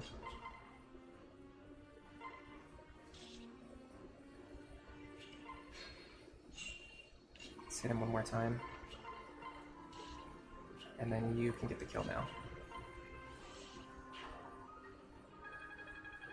Am I going to use Lucina for anything? Yes. She's one of the few characters we have not trained yet, but it's just because we don't have her partner available yet. So after we finish this map, we're going to go get Yarn, who is going to be her partner, and we're going to be taking advantage of the fact that Trickster gives a bonus to both speed and magic, and we're going to massively increase Lucina's offensive utility with Tome Fair, Magic +2, Aether, Focus, Trickster pair up partner, and then her partner is also going to take advantage of the fact that Trickster can benefit from Sword Fair.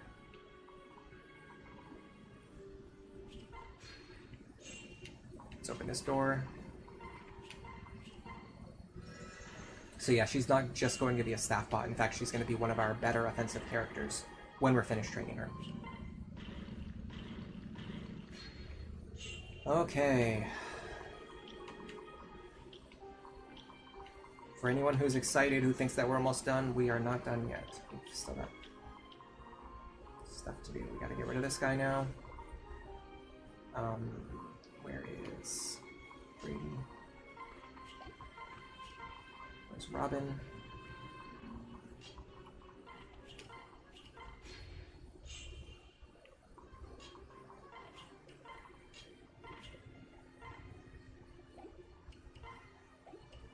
Now this guy has Hawkeye, so he will always hit us.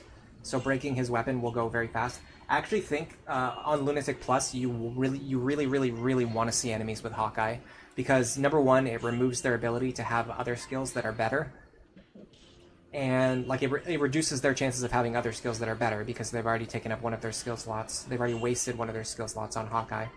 You pretty much the best thing you would love to see is an enemy with Hawkeye and Pass. Like Hawkeye plus Pass is nine times out of 10, if you see an enemy with Hawkeye pass, it's a good thing. It's like the best thing you could possibly see. And then in cases like this where you want to break an enemy's weapon, the process of breaking the weapon is a lot faster if they have Hawkeye. So that's another situation where it actually helps you more than it hurts.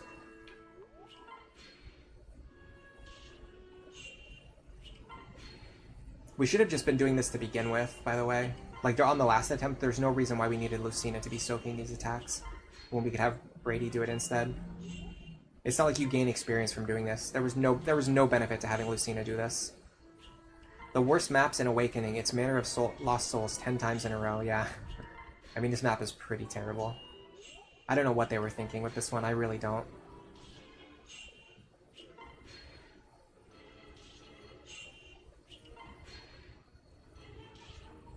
Okay, there we go, we're done. But still not really. Let me make sure we don't have anyone with Anathema nearby. Although, I'm pretty sure, there's a chance Inigo might already have it. No, he actually doesn't, okay. This is interesting, this is actually going to be one of our only pairs that doesn't have Anathema. Does he have counter? Yes, he does. Okay, we gotta be careful about counter again. But other than that, we should be fine. The most we can deal to ourselves is 15.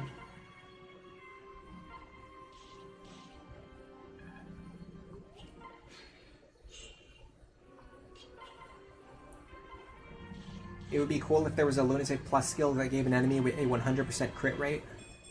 Similar to Hawkeye, but for crit. Man, another missed strength level up. Someone mentioned that we did get our first 2 strength level ups, but even with that, we've just missed like 3 or 4 in a row. Very unlikely with this character. So if we look at our growths, Na's innate strength growth is 40, which is considered one of the best of this generation. It's not the top tier. The top tier is Yarn with 47. Jerome is 45, and then just behind that you have Sever and Na, who have like 40 and 42. And then on top of that, her father is Gaius, and Gaius has a good strength rate too. Gaius is, I gotta find him, but...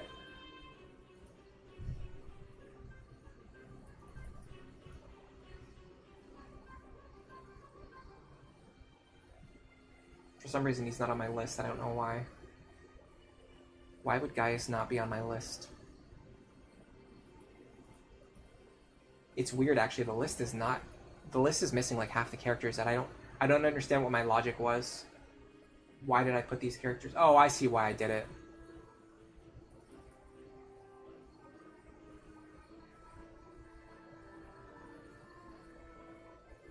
These are all the potential partners for Robin.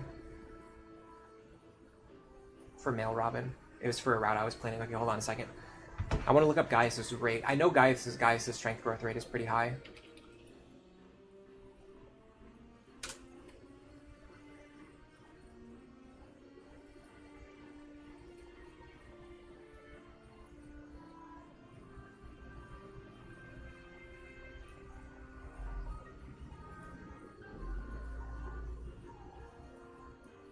Yeah, Gaius is 45. That's extremely high. That's almost as high as Vake.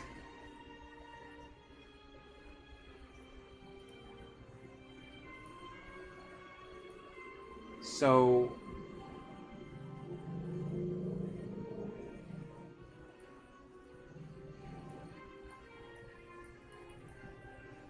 our strength growth should be something like 42 plus whatever you get from Thief, which is probably not that much, if anything. Class growth rates are...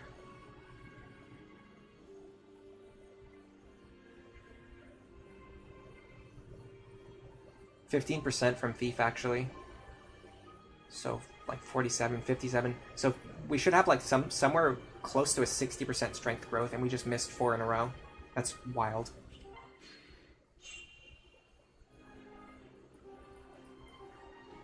Seren's Forest says it's 56. Yeah. So 57 was not accurate, but, well, it was pretty close, but not very precise. It's actually a pretty good guess.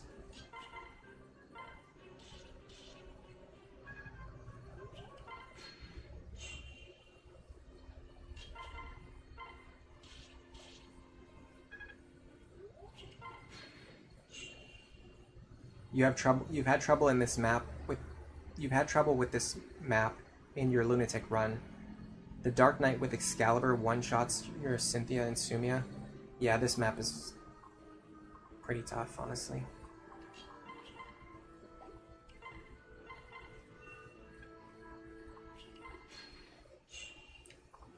I mean, I was just like halfway guessing, halfway doing mental math, so it's no surprise that I didn't get the exact right answer. I was more surprised that I actually got close.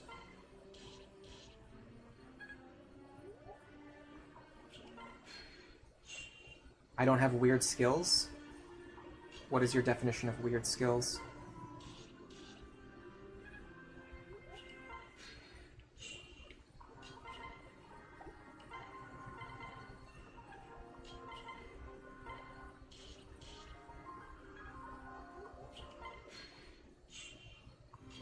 If we crit him right now, we leave him on 1 HP. That would have been amusing. Okay, so now we don't have to worry about crits anymore, because if we do crit, we'll just kill him. And if you kill him, you don't take any counter damage.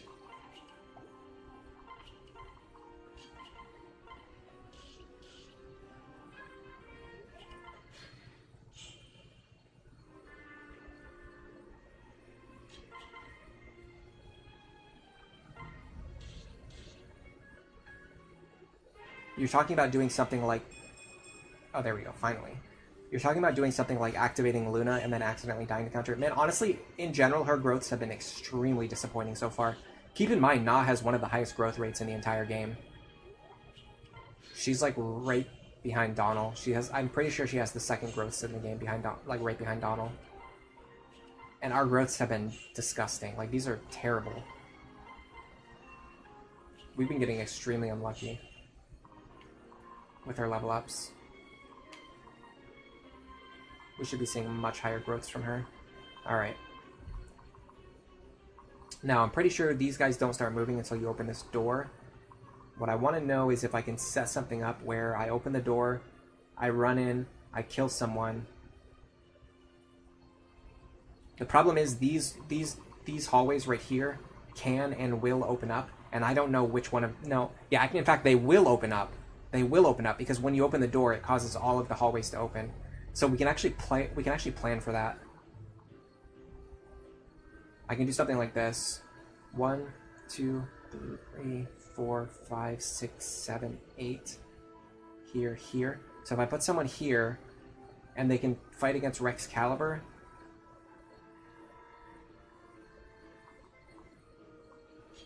That can be Morgan, which coincidentally can also be my staff user.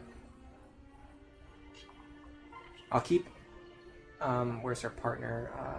Her partner is... Who is her partner again?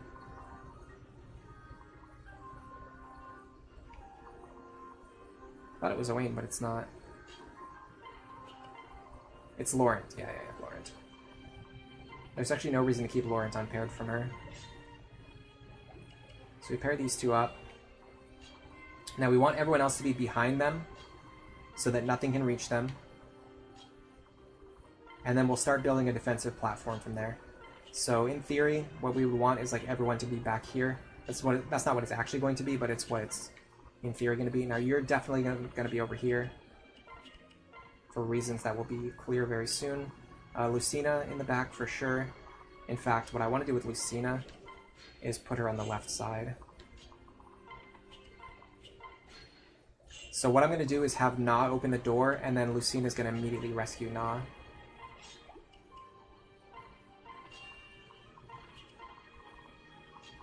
What's my rescue range? 12?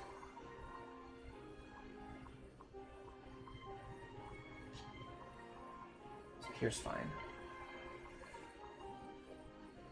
Now, ideally, I want Severa and Jerome to be behind them so that they can run through the door and kill stuff as soon as it opens.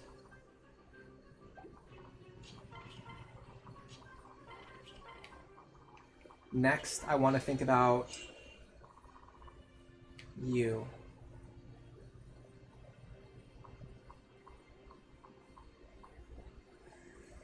It's tough because I don't know what direction he can go in.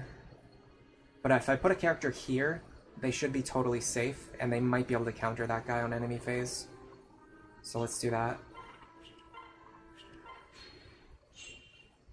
The problem is this person... What is their rescue staff range?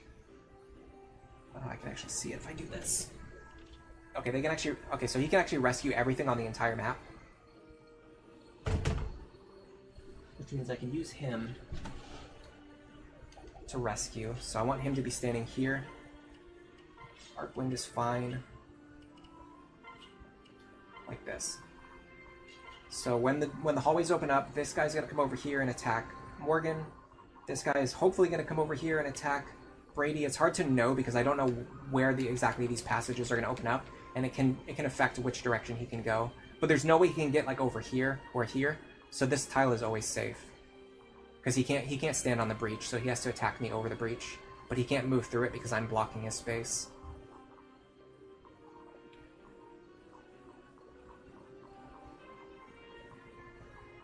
And honestly, if Robin stands here, there's no downside.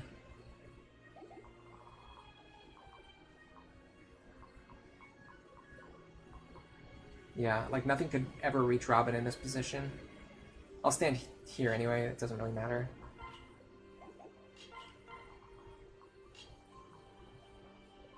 Where's Owain? I don't want these two to do anything, I just want them to be standing here. And then Crom and Olivia can be in the back. Okay, everything looks good. We're going to set this up. We should be able to open up and breach through here next turn. Can you do combat through the door? Only if I'm willing to use a longbow, I can, but I'm not willing to use a longbow for this. It's not worth it for me. Alright, so we open the door here. We're going to go in. Both of these guys I don't really want to fight.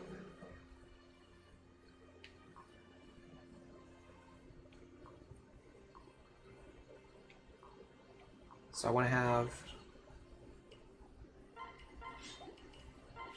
Severa get rid of you.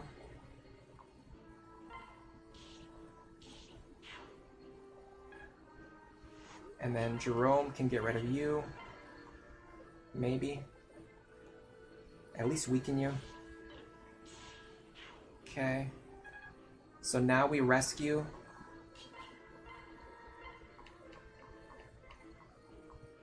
Jerome over here. And Nah back here.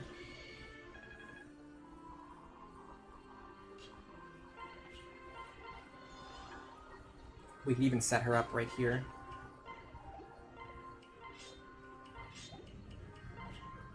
Just in case the enemy would prefer to attack in this position. Alright, so these hallways should open up, and then the enemies are going to come out. And they do attack in the positions that I thought they did, which is good. We were also set up so that if they attacked in a different spot, we would have had a little bit of wiggle room there. Now the other enemies start moving. So now we just have to clean up these guys before they reach and cause any problems for us.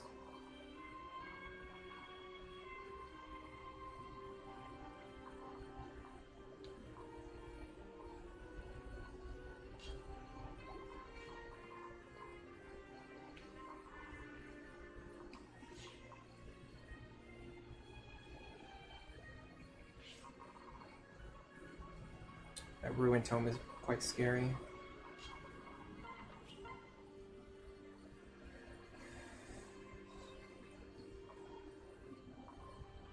We should be able to take this with our partner.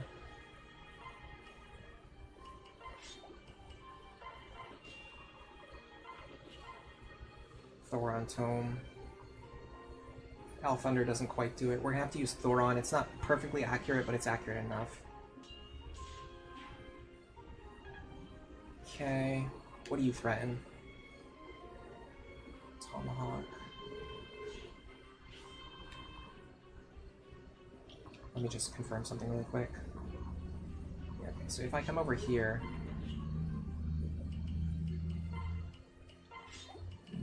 I do this.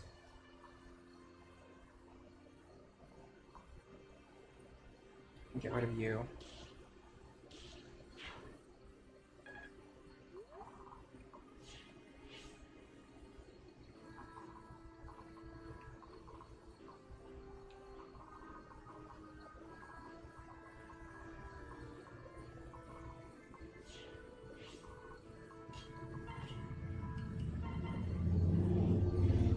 I like how our Morgan doesn't even have Gale Force, by the way.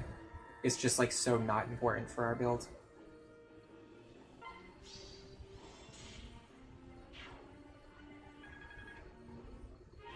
Do I have mods that make enemies move faster? No. If you go into your options menu, if you turn skip actions and set it to skip movement, it will skip the enemy movement and it just makes them automatically move to their tile. You don't have to watch them move. You don't have to watch this guy move from here to here. It just instantly moves him from here to here. It's in the default settings of the game. You don't need a mod for that. Oh my god, 129 damage to a general. Seriously. Like, can we talk about that? Please?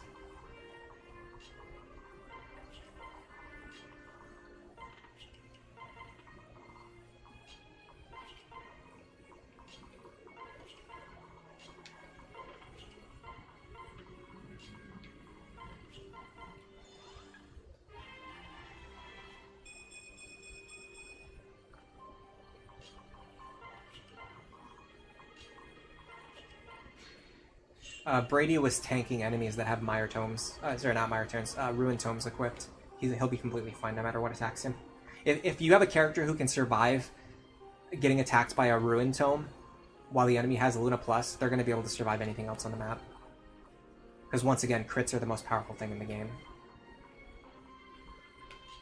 I mean, there's no way we damage this guy, right? 32? Yeah, no way. We can do this. Just for some chip experience. And maybe sword rank. Which does matter, because her sword rank is pretty terrible.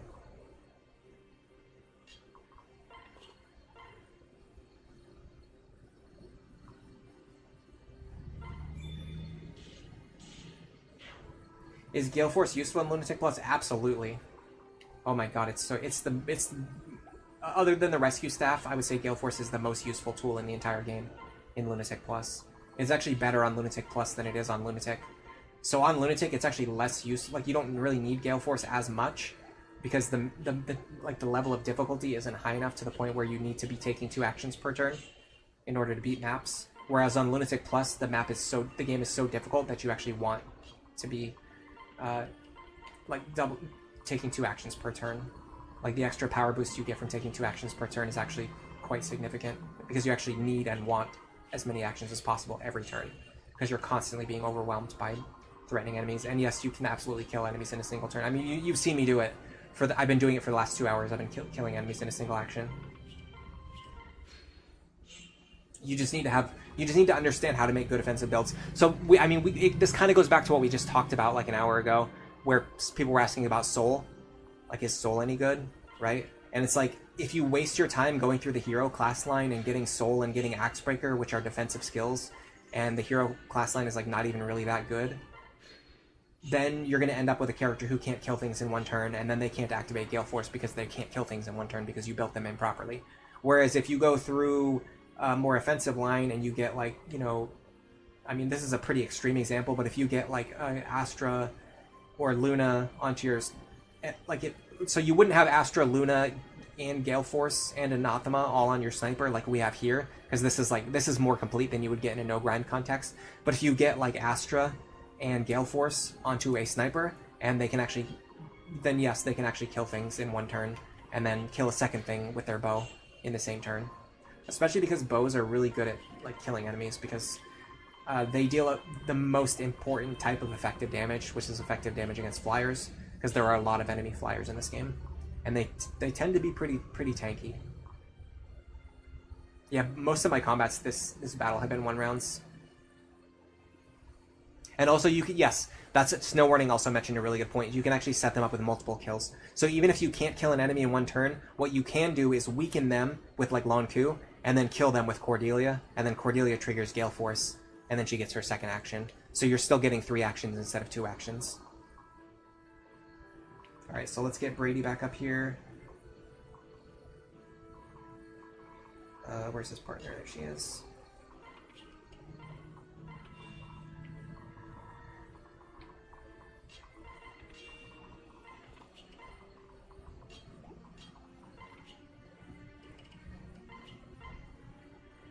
Okay, he can't do anything to me, so I'm just going to stand here for 20 turns. Yeah, I actually think Gale Force is underrated at this point because a lot of people now talk about how you like Gale Force isn't worth getting because you don't have to you don't need to spend, or you shouldn't spend 15 levels in Dark Flyer, which is Dark Flyer is a pretty bad class, especially on Lunatic. You shouldn't spend 15 levels going out of your way to get Gale Force when you don't actually need the extra offensive power of Gale Force in order to beat the game. And that argument is somewhat true on Lunatic for sure, but on Lunatic Plus it completely falls apart. Because number one, Dark Flyer is actually better on Lunatic because it's a class that can play around both Aegis Plus or Pavis Plus, depending on what type of enemy they're fighting. And that alone is like makes them more useful than they would be. And then on top of that, Gale Force is like so much more useful on Lunatic Plus. What it really allows you to do is you can run behind enemy lines and you can kill an enemy with counter and then trigger Gale Force and then run back to safety. Or you can kill a second enemy with counter and then use a rescue staff to pull that character back. So it really, really allows you to pick apart these enemy formations much more quickly than you would be able to do it without Gale Force. Particularly if you need to get into the enemy back row and remove characters who have like counter or other dangerous skills that you don't want to deal with on enemy phase.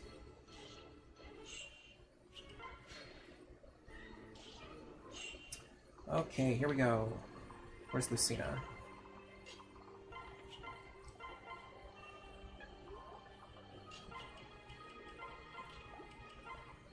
I have counter. Of course he does. Every single one of these guys has had counter. We're literally gonna run out of sword charges before the end of this map. Unless we get to C rank soon, which I don't think is going to happen. Because we can only get 5 weapon experience from this guy. I'm pretty sure we're going to run out of swords. The most we can deal to ourselves is 18.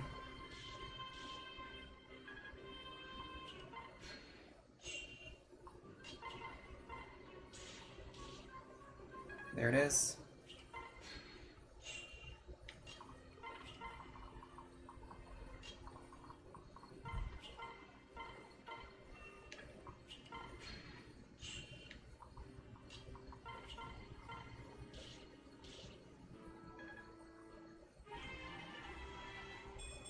Okay, so now we can deal 21 damage to ourselves. Oh, we just got level 10 Thief, by the way. That's huge. Okay, so let me think about... So, do I want to do Assassin or do I want to do Trickster? What is her ultimate role going to be?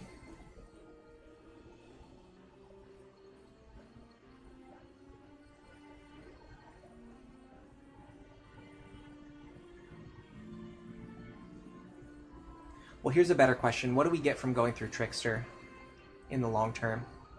I don't think I get anything out of Trickster that I really want in the long term.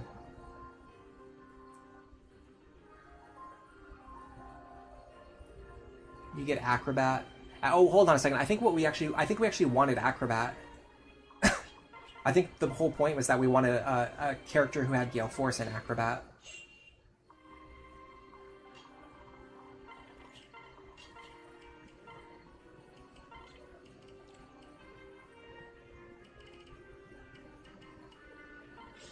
She can also use heal staffs now, too.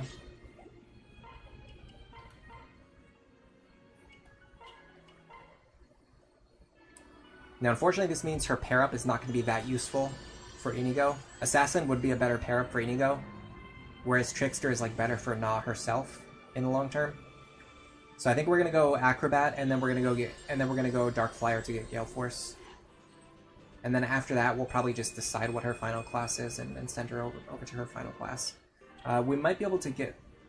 She might actually be able to get Swordfare too.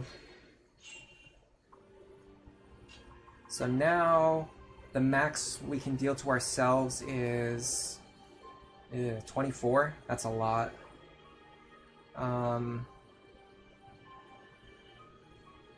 18. If we crit twice, we kill him. So we don't take any counter damage on the second attack. If we crit one or fewer times, then nothing bad happens. Oh, by the way, she has the wrong partner. I just noticed that. Oh my god, that's so funny. She's had the wrong partner that entire time.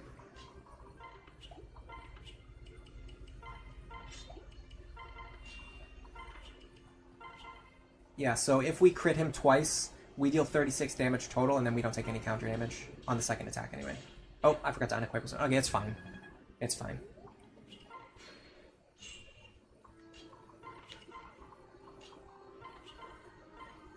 In theory, we could have grinded her all the way up to like 20 Thief to get more value, but I just don't think it's really that important. Okay, so this guy's going to be a little bit scary because he has Luna Plus and a Ruin Tome, which means if he crits us, he's going to deal a lot of damage. It should be possible for Brady to just take his attack, though. We might even be able to drop his crit chance to 0. Yeah, so, okay, so he does have a 3% crit chance, but if we drop Robin here, it becomes 0% crit chance. So he will be able to damage us, but he won't be able to crit us.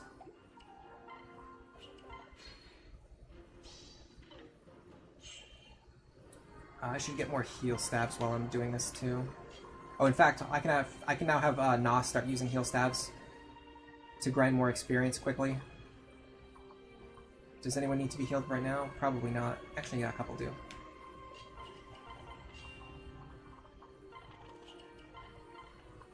So this is one of the huge benefits of staff using classes, is they can just generate a ton of free experience. Why do all these sorcerers have counter? We're playing on Lunatic Plus, so the enemies just have randomized skills, and one of the randomized skills they can roll is counter. The magic of Lunatic Plus gave them counter. Yeah, that's basically it.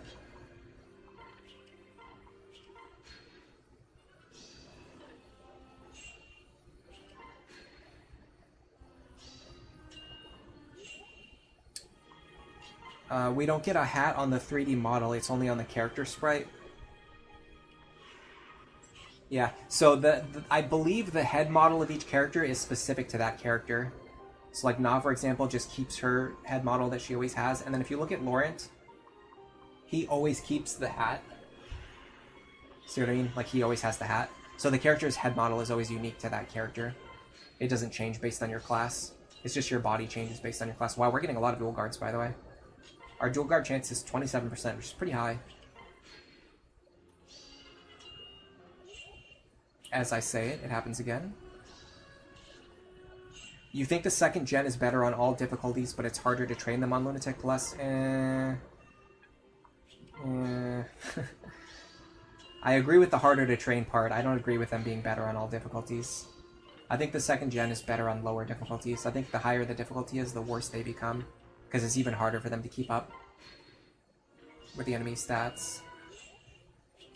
And they're harder to get them. It's harder to get them too, which makes them like less good, because you have less opportunity to give them like the optimal skills, because you have to just kind of give them whatever you can afford, and then you usually end up recruiting them later because you have to be stronger in order to beat their paralog chapters, and then that causes them to be even further behind when you recruit them. So this stuff doesn't happen in a vacuum.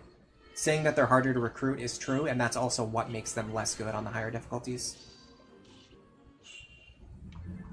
Man, that guy only hit me 2 times so far out of 11 shots. Every other attack we've guarded or dodged.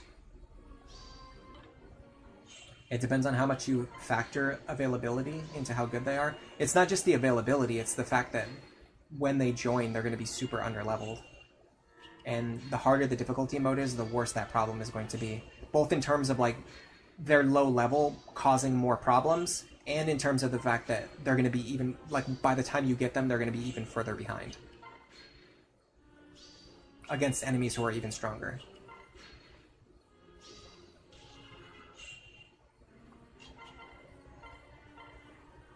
We almost got another full level just out of staff grinding. Does this guy have counter too? Okay, this one doesn't have counter at least. So we'll be able to attack him a bunch of times. Okay, another level up. Missed strength again.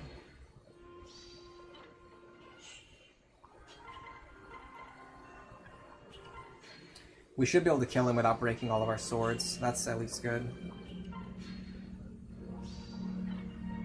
Really though. By the way, let me unequip this bow before I forget. Because I do not want to accidentally dual strike crit this guy and then lose all this experience after doing all that. Like, we're doing all this to get this experience. I'm not going to take the risk of accidentally killing him in one attack and then not getting any experience from it. He's got 2 left.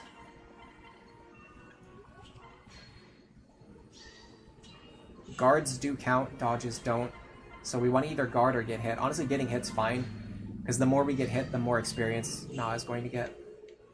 Alright, here we go. Bronze sword, sure. We'll start with the bronze sword and work our way up to the iron sword after the bronze sword breaks. We might be able to get... we're probably not getting C rank swords from this. We're too far off. If we had discipline, we could do it. Discipline is like really good when you join, and then after like a very short amount of time, it becomes completely useless because you max your weapon ranks really fast. But the fact that it helped you max the weapon ranks really fast is what's so good about it. So it's you know, you have to kind of look at it both ways.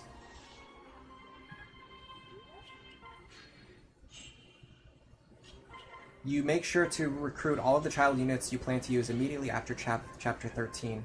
Okay. I don't see that being very likely, but if you say so. There's child units who like you're not going to be able to recruit immediately on chapter 13 on Lunatic Plus.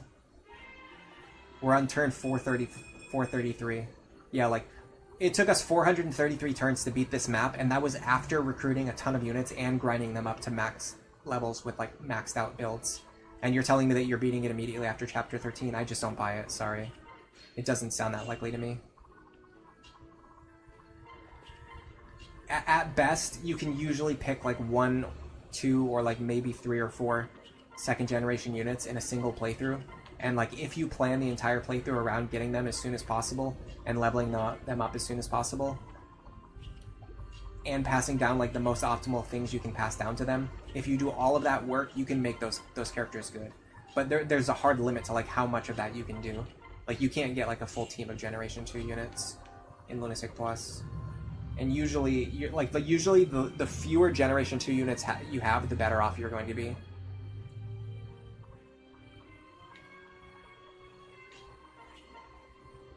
Okay, he has Luna, unfortunately, and Waste. I'm actually not sure what to do about this guy. Yeah, there's no way you're getting Inigo after chapter 13, even on Vanilla Lunatic. That's pretty hard. Yeah, I just don't believe it, sorry.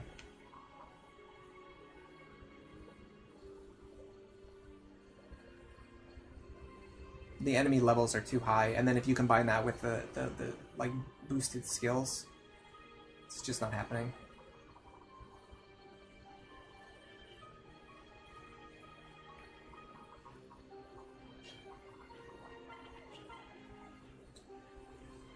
I'm trying to think if I have anyone with Tomebreaker available. I think I unequipped it on all of them.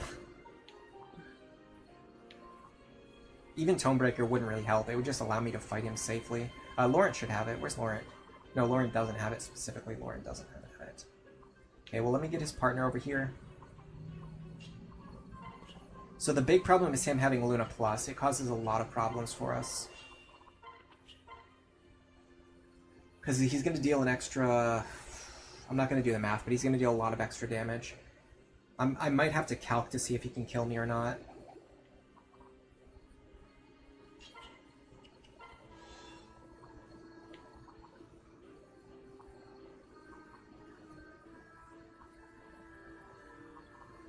All of my rally res units are on the bench too. Excuse me.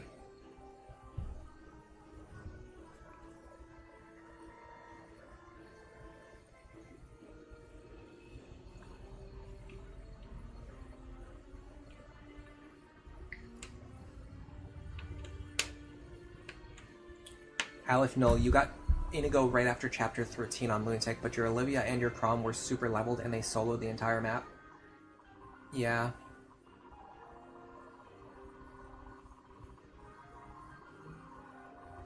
I mean, like I said, if you like super plan around one character, like maybe you can make them work.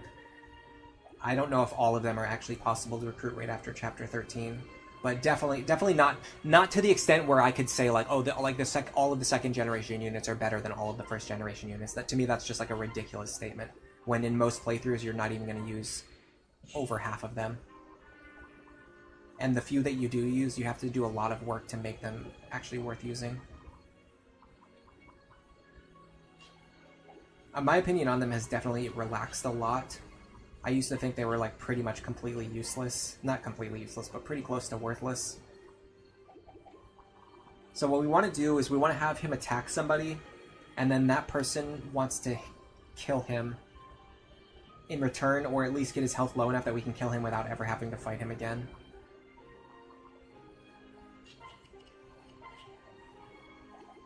Morgan might be better. The problem is the higher our res is, the more value he's getting out of his Luna Plus anyway. So I almost feel like using high res doesn't even matter that much either. Oh god, I don't want to have to calculate this. It's so frustrating. Hold on. So he's gonna deal 51 minus 14 minus 4. He's going to deal 33 damage times 2. He actually deals 66 damage to Laurent, so he won't kill Laurent ever. That's so close, though. I really don't like when it's that close, because it makes you think like if you make one tiny miscalculation, it could end the entire run. 51 damage.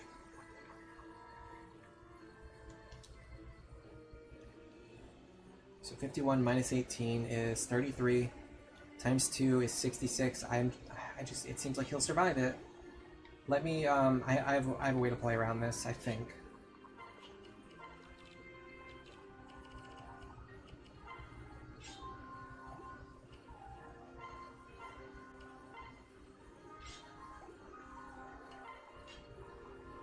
So I'm going to stand here. I'm going to use Arc Thunder. I'm going to use it. Oh, hold on a second. I'm going to use an HP tonic. And then I'm going to have Nah heal him back up. You have to be careful when using tonics. When using HP tonics. So this should push him out of the margin of error, like if I've made any mistakes with my rounding or anything like that. This should help correct for any mistakes.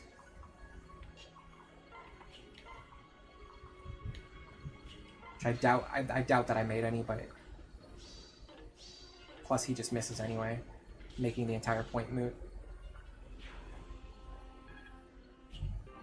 Is Luna Plus last in priority, or it only happens after Vengeance, or is Vengeance not even a factor ever? So the priority order is actually based on the proc chance. Not like your specific proc chance, but like the proc chance in general. So the least likely to trigger, I believe, is lethality, which means lethality always checks first. So lethality checks first. After that would be, let's see.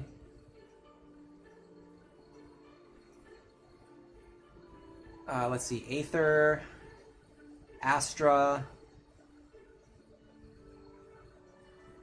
So lethality checks first. After that, I believe, is Aether, and then Astra, and then Luna checks.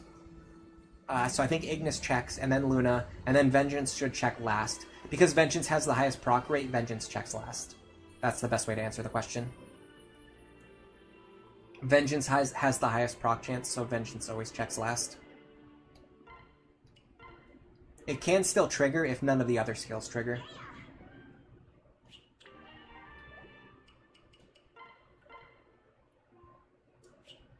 Lethality, Aether, Astra, Soul, Luna, Ignis, Vengeance. Oh, Luna does go before Ignis? That's actually surprising to me. I would have thought that Ignis would check first. Yeah, for the ones that are tied, I don't know from memory, so I was just guessing. Soul checking before Luna and Ignis is really bad. That's another reason why Soul is bad. It can actually, because it can shut down your offense by causing you to get defensive procs instead when you don't need them. Alright, well, that only took us 2 hours. Not that bad, honestly, all things considered. And then we have Law's End here. So for Yarn, let's find Pan. So we're going to be passing down Strength +2 from Pan, and then Gregor is passing down, I believe, Gamble. Yeah. That's going to allow us to go right into Warrior so that we can get Zeal. Let me check Yarn's build, because I might be wrong about that. I should have his build written down. So Yarn, Strength +2, yeah, so we do want Gamble and Zeal. We also, that's actually a little bit difficult. We also want him to get movement-based skills.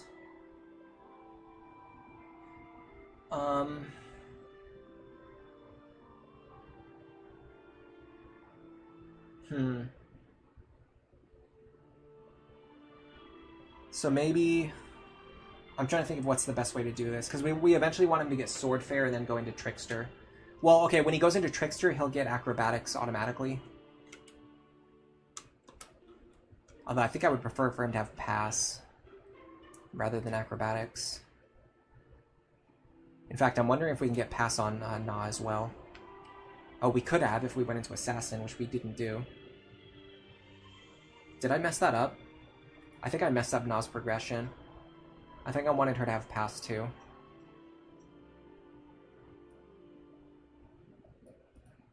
I think Pass is better than Acrobatics. But then again, she's paired up with someone who doesn't have Flight, so for her to have Acrobatics is actually pretty useful. We'll go Acrobatics on her. I think we want Pass on Jerome, though. Or, sorry, Yarn. So for Yarn, we want to go Fighter first to get Zeal, then Thief, so that we can promote into Trickster. No, Thief into Assassin. Then we'll have Move +1 and Pass. And then we'll go over... but then we have to get Swordfair too.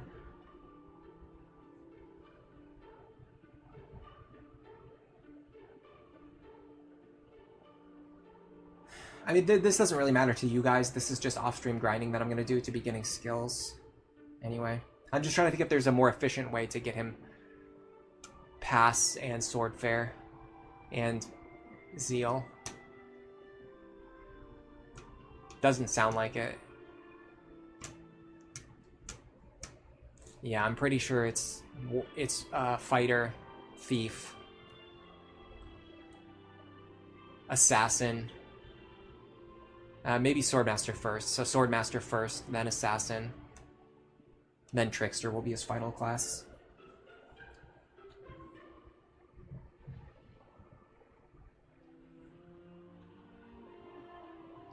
Oh, does Luna Plus have a different priority than Luna? It's the same, yeah.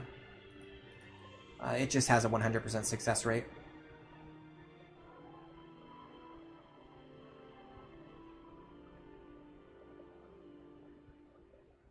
You don't think you're good enough to make builds without low manning? I mean, I don't know. You'd be surprised. I honestly think, like, if people step outside of their comfort zone and they try to build full teams, it actually ends up being easier than low manning, in my opinion, because you get the value of the rescue staff. Like, you get to have more rescue staff charges, and you get to have more characters to approach different situations, and then you can just rescue them back to safety.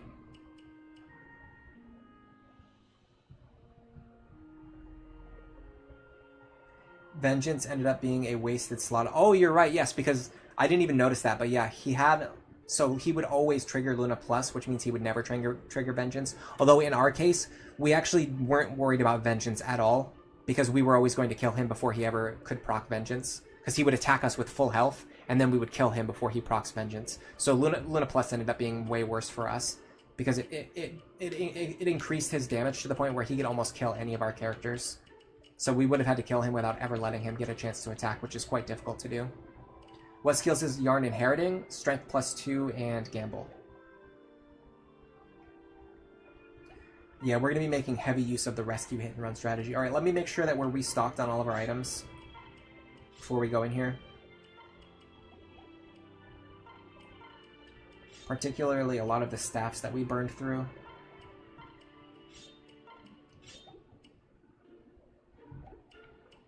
This map is a little bit overwhelming, but it's actually not as scary as it looks at first glance. Can she... we might buy a silver bow for her, honestly. And then where's Na? She's here. She definitely needs some swords. Particularly... Actually, we can just use this, because Olivia's never using it. I'd like for her to have a rescue staff, too.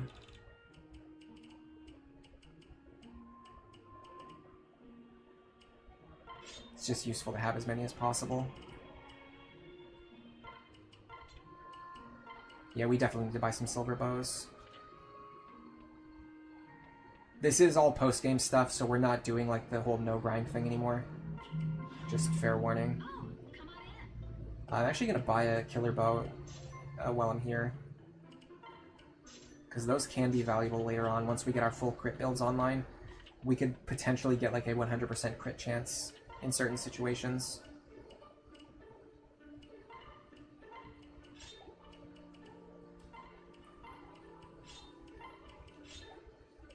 Alright, is there anything else we absolutely need to do in order to prepare for this? I think we're fine.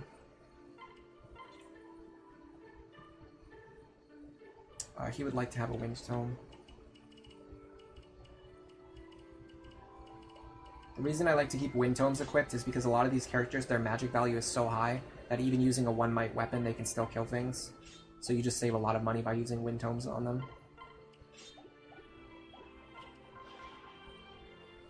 You're gonna do some chores while watching on your phone. Thank you.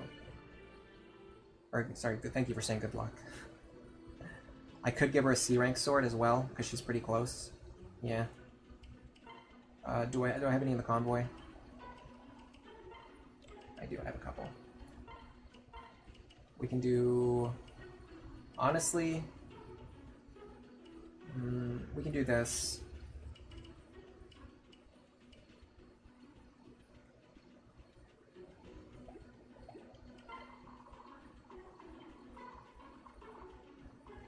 Where are armors on this map? I'm actually going to give her an armor slayer. It should be more powerful or equally powerful to the steel sword. It's equally powerful to the steel sword, but it can hit them for effective damage.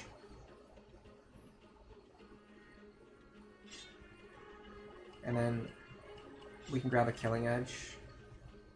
Killing Edge or 11 sword. Her magic power is not good enough to really justify that. Eliwood Blade is actually better than a Killing Edge.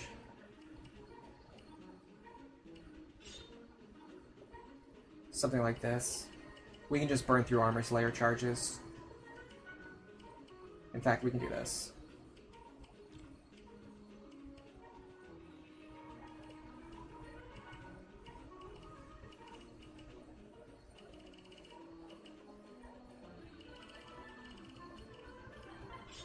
This makes the most sense. We can use the Armor Slayer until our sword rank increases, and then after that we'll have options between the Eliwood Blade and the Steel Sword.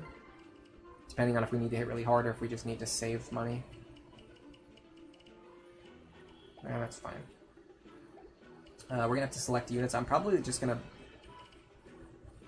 Do I bench Robin here?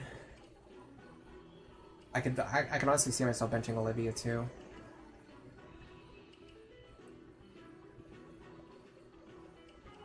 I'm gonna bench Robin here. It sucks that Chrom is a mandatory... Chrom would absolutely be the person that I would put on the bench. If I could choose, I would put Chrom on the bench. But I can't, so... Although then I would need somebody capable of recruiting Yarn, so that might not work either. So something like this works pretty well. This is basically a full Generation 2 team. Everyone has a para partner now. We're going to have to figure out something to do with Olivia in future maps, but I think future maps are going to have higher deployment slots because they're not going to have recruitments. Alright, do you see Yarn anywhere on the map? I can't remember how he joins. He might be an automatic join. I genuinely can't remember. It's been too long. Our goal is going to be to move down here and use this space to fight from. So we're going to be fighting through this wall and then over these forests. Having said that, I would probably like some of my offensive characters. Oh, Yarn's right here.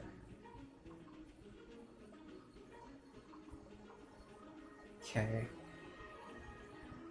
Let me think about how I want to do this then. So I want Lucina to be able to reach Yarn.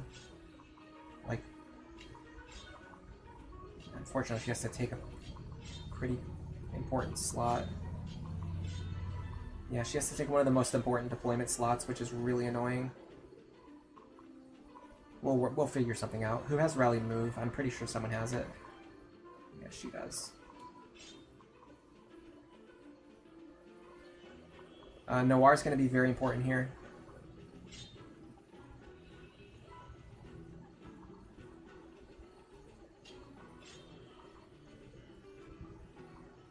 And then I want Severa and Jerome to be as close to the battle as possible, which is not that close, actually.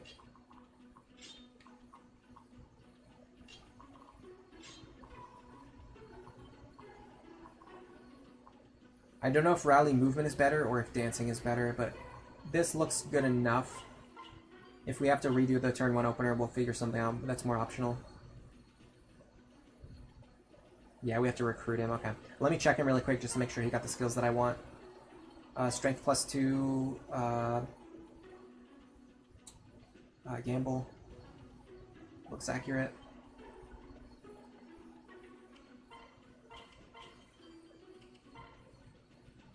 The way you go about it is you hypertrain 1 unit for 1 chapter, and then each chapter the amount of good units you have slowly increases by 1 or 2 until you have a full capable team by around chapter 8.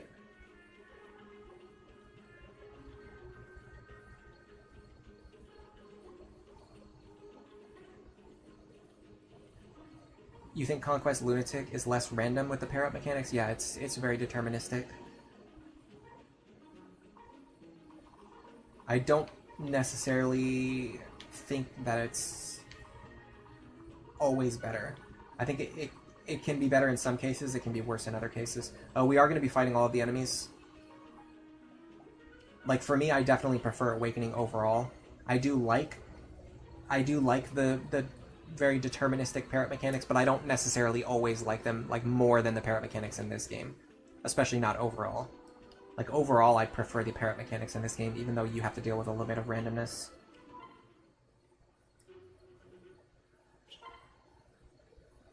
Hey, listen. What? Yes, we're gonna fight both groups. I should have known. Yes, I'm sure. We want to get all the experience. Although, honestly, we probably don't need all the experience because we're going to be grinding anyway. It's fine. Alright, so... let's start with this.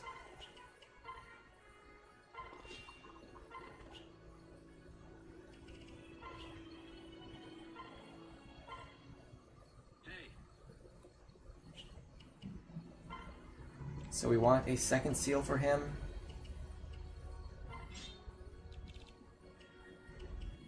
And then some bronze axes.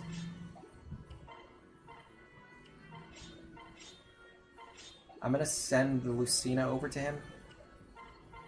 And then I'm going to have to rescue Crom back to safety, but that's fine. Lucina may be able to take care of something here. It would be this guy for sure. If we can.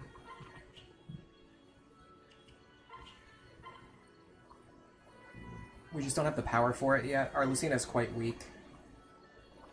She's one of the few characters that we never trained so far. So instead, let's just figure out what our other characters are doing first. Honestly, I like Rally Move here more than I like dancing for one character.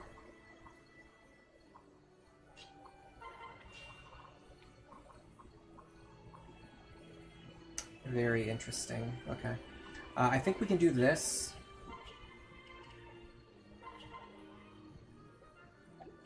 Okay, we are going to want Hammer Dual Strikes if possible.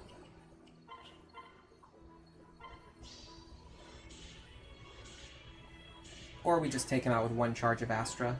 That's one weapon charge, by the way. All of that was one weapon charge because of the way Astra works.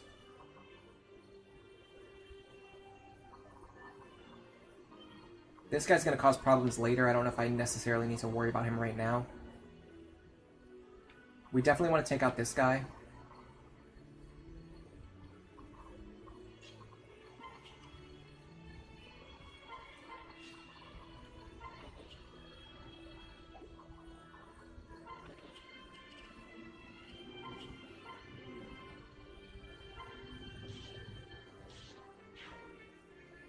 That procs Gale Force.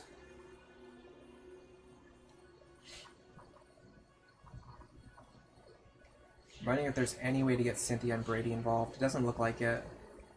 We just can't get them far enough. Maybe I should have had Cynthia and Brady kill this guy. Yeah, they would have actually been able to reach. Oh well. We can just have them use rescue stabs instead. It's fine. We have to be careful with these forests. When we use our rescue stabs, the game will prefer not to drop characters on forest tiles, which means they will get dropped into enemy range. Something we need to be aware of.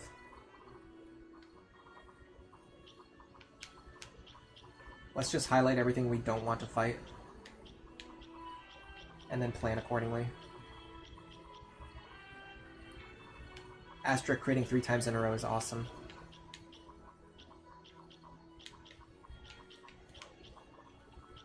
It's one of the awesome things about crit builds.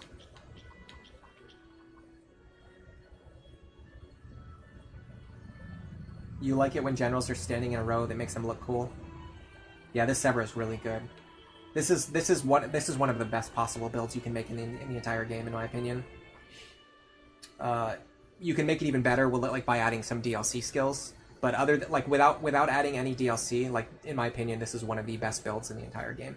Not only because Sever is one of the strongest overall characters, she has basically some of the highest capped endgame stats in areas that actually matter. And then on top of that, this combination of skills is just very strong. Luna, Astra, Gale Force. The only thing she's really missing is Strength +2 to make her damage even higher. But the thing is, her crit rate is so high that that's all that really matters. The only way to make this better would be to give her a better partner. You would want her to have a partner with dual support plus. And if her partner had Anathema, then she could have something I don't know, Focus or Zeal or something. But there's only so many skills you can pass down and inherit, so there's just not very many characters who can push the limits further than what we're already seeing right here. So interesting note is that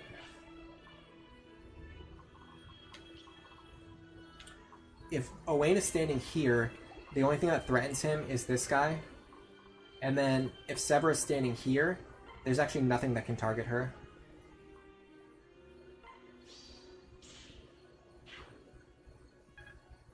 So we can move here. I'm going to have to use Thoron and hope for a little bit of luck. We did get it. Yeah, so this basically cleans up everything on the left side. Now I can do this. And then she can rescue Kron back to safety.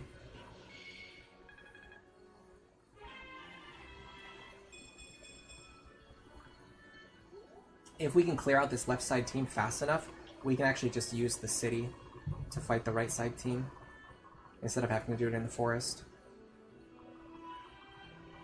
Ooh, interesting. Brady can actually get up here. He will be threatened by an enemy with counter, though, which we don't want. So we're going to have to not do that.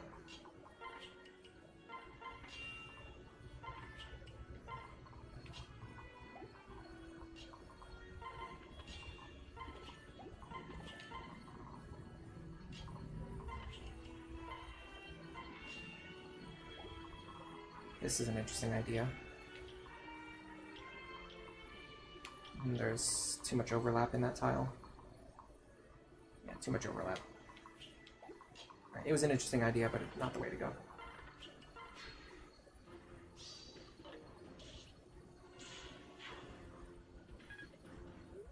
If only someone could pass Dual Strike Plus to their child, yeah, that would be awesome. Alright, so now things look horrible, but they're really not as bad as they look. Chiefly because as we clear out enemies from this group, this territory down here is going to become increasingly more safe, because this forest is actually blocking a lot of the movement from the left-hand side. Let's first start by identifying the most dangerous enemies. This guy right here is pretty dangerous.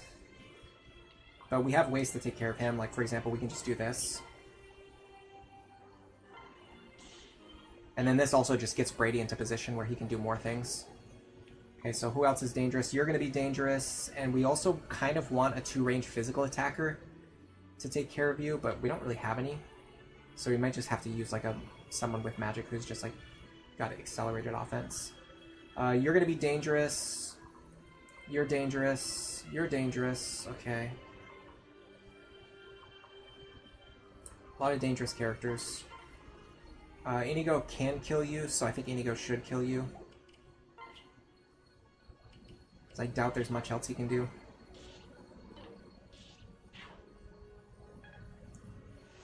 So Inigo has acted, Brady has acted, Wayne has not gone yet, Lucina has not gone yet. So our Lucina actually does not have Gale Force yet. That's something to keep in mind. She's still very much in her training arc. Let's think about who can get rid of this guy. It's actually quite tough to get rid of. I'm gonna have Sebra kill someone else first, and then try to kill him second. I think that's a play. Let's go for you first, because we can guarantee this kill.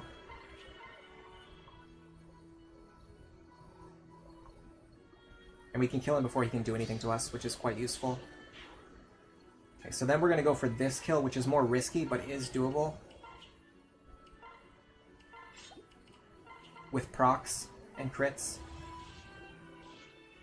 And dual strikes. Okay, so we're gonna have to have someone rescue her to safety, which is fine. So right now, you're the only one threatening this tile. We do want to open this tile back up, though. Is there any Gale Force character who has not acted yet? Yes, the answer is Cynthia.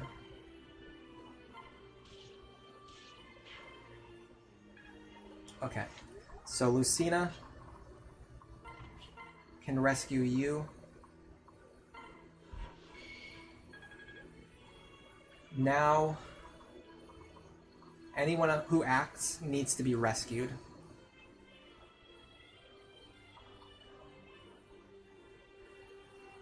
With that in mind, let's see if we can have Inigo attack.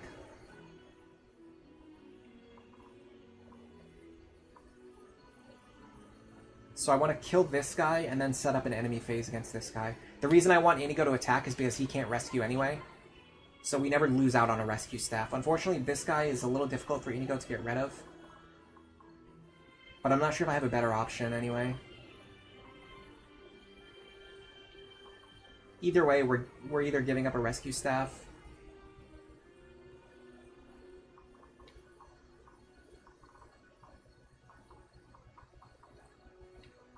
Olivia doesn't really help here.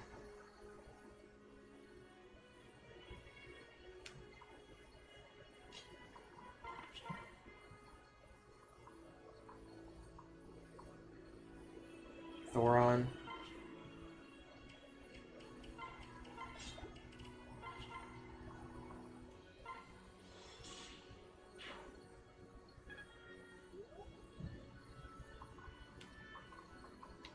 So now if we enemy phase you... Oh, interesting. He can actually reach Lucina.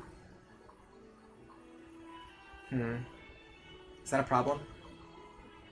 He doesn't have counter. He's very fast, though. Yeah, I messed something up here. We can still fix this, though. It's not a problem. You just do this. And maybe we kill this guy. I don't know, because we have a lot of rescues we need to use. We need to rescue one character. We need to rescue 2 characters.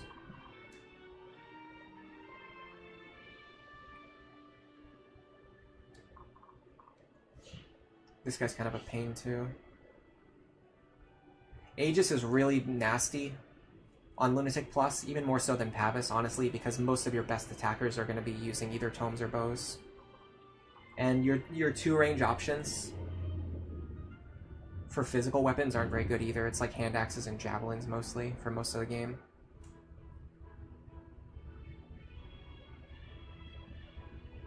Even Lucina Morgan is forced to inherit Aether. That's trash. Is this my favorite Fire Emblem? Yeah, for sure. By the way, welcome to the stream, Elisa's White. Yeah, this is my favorite Fire Emblem. It used to be close. I used to have some of the like Fates near the top, like Fates and Awakening near the top. But I think Awakening, I've come to like Awakening a lot more than Fates at this point. I honestly think Fates might have moved down on my tier list since the last time I did it. Yeah, this is definitely something we can navigate out of. It's just a matter of deciding how we want to do that. Well, this guy's locked to 1 range, right?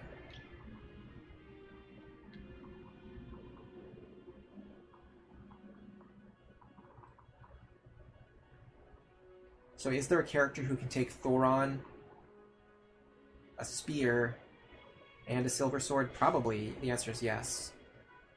It's probably Laurent. So 43, no Luna, plus 48, no Luna, plus 46, no Luna. That's 137. Honestly, even Owain might be able to take this. The only concern is, well, counter's not even a concern because the guys that have counter can't reach me at 1 range anyway. So yeah, we can just body block Lucina and then we don't have to rescue her. So we would do something like this. So we would subtract out minus 25, minus 25, minus 28, minus 8. We take 51 damage. We do survive always here. I could use Nosferatu to make things safer. I don't think it's needed, but I will use it anyway, just... Oh, don't do that.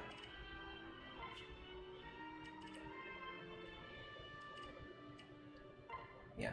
This blocks Lucina without me needing to use a rescue staff, which I think has value.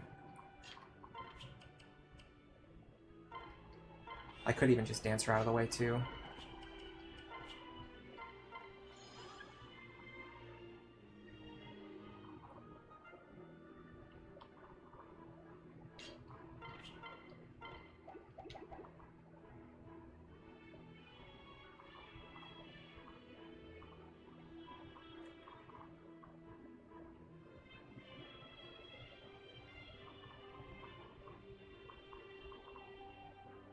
Honestly, if Owain gets attacked here, I don't really care.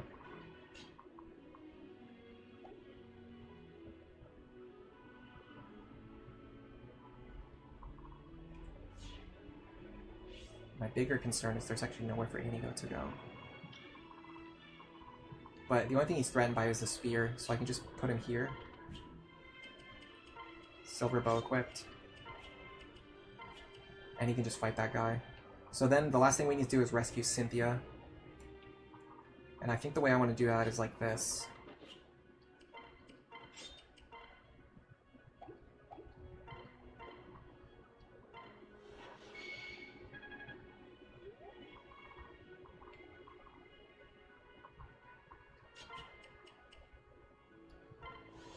Okay, so this turn should be completely safe. Yeah, but we're probably wasting Nosferatu here. I doubt we're going to take any damage.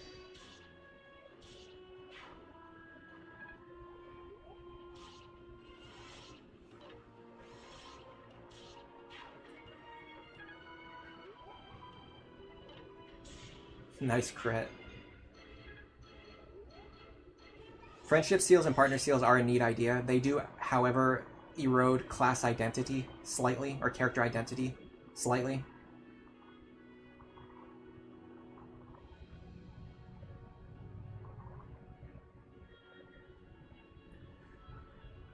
Okay.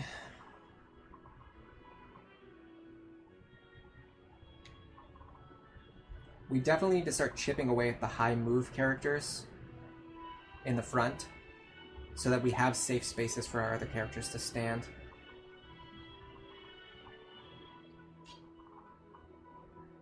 Can we get you? Yes. I can even do it with a steel bow.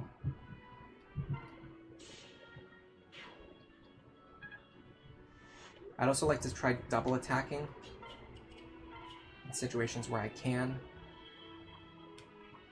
Like Cynthia Brady should be able to take out multiple enemies without much trouble.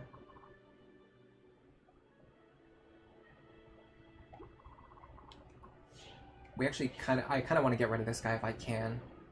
So let me think about how I would do that. In fact, you're pretty dangerous too. Not impossible to deal with though.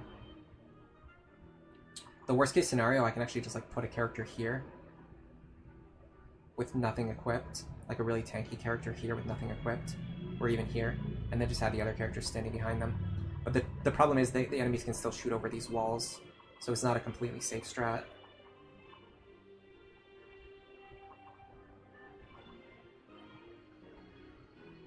This guy's going to be a problem.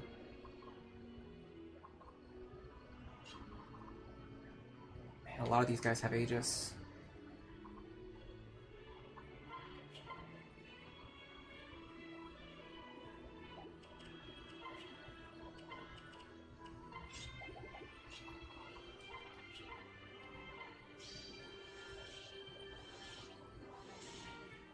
And then you get 5 chances to crit.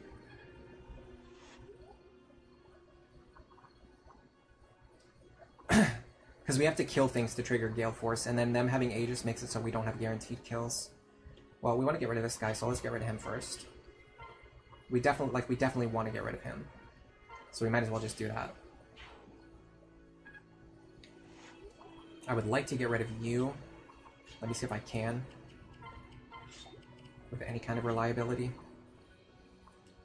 This is pretty reliable. We've got an 82% chance to kill him twice, and then a 27% chance to kill him twice. Yeah. Oh, that was regular Aegis. That wasn't even Aegis Plus. That's funny. Okay. So we've expended most, but not all of our Gale Force. We have one more Gale Force.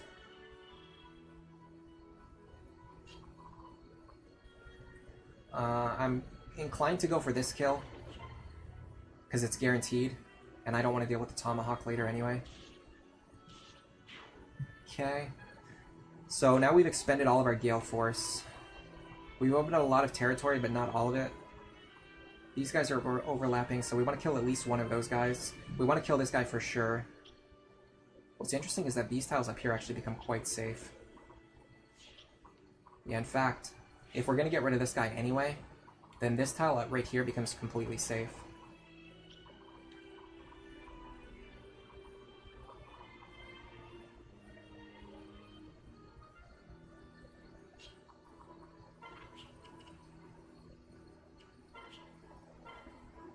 Do we want to be completely safe though, or do we want to enemy phase? Well, we can't enemy phase him because he has counter.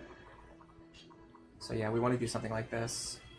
Either this 39 or this 35. 35's better. Or sorry, 39's better, so we do this. Yeah, and then if you just get the dual strike, you just kill anyway. Alright, so that guy's gone. We needed to get rid of him. So now the only thing threatening him is this guy right here, which is a guy that we're going to get rid of anyway. So once we do that, we don't need to rescue Brady. He can just stay right there.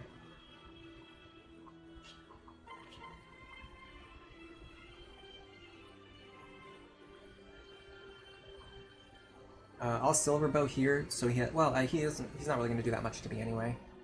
I'll just bronze bow here, because no matter what happens, yeah. No matter what happens, I'll be fine. Now, Severa does need to be rescued by somebody. The question is, where do we want to put her? This tile is actually pretty good. Right here. If I drop her here, if I rescue her and drop her here, because then she can enemy phase this guy.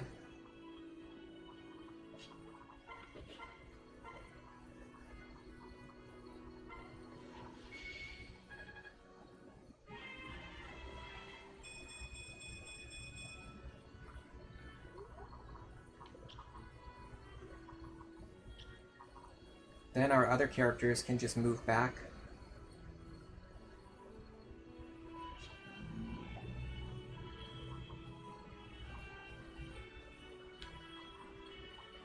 Now someone does need to stand in range of the sage. I would probably, well, I definitely want that to be Laurent or Inigo. Inigo can go further back, so I'm going to put him further back. I just want to make sure our other characters are all settled. So you want to be here. Laurent can go here.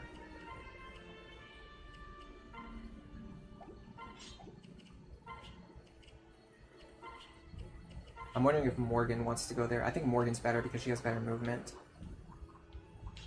Lucina, I want her to be further back. In fact, can I just second seal him now?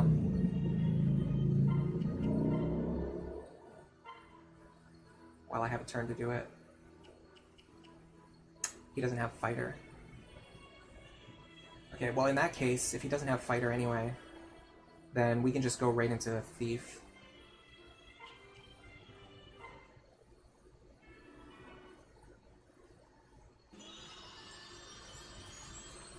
We'll go for pass, and then sword fair, and then trickster.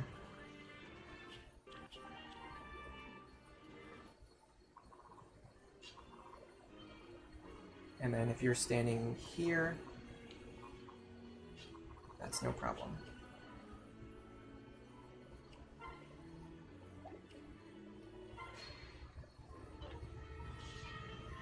I would have liked to dual strike there.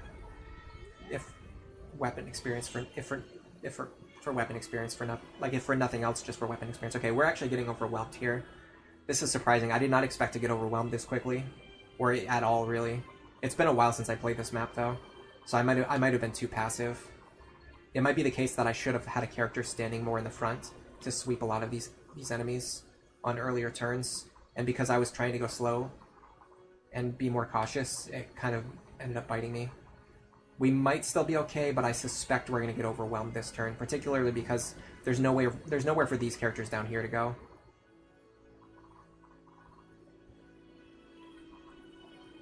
And there's just too many enemies with too much movement. We can't clear them all reasonably.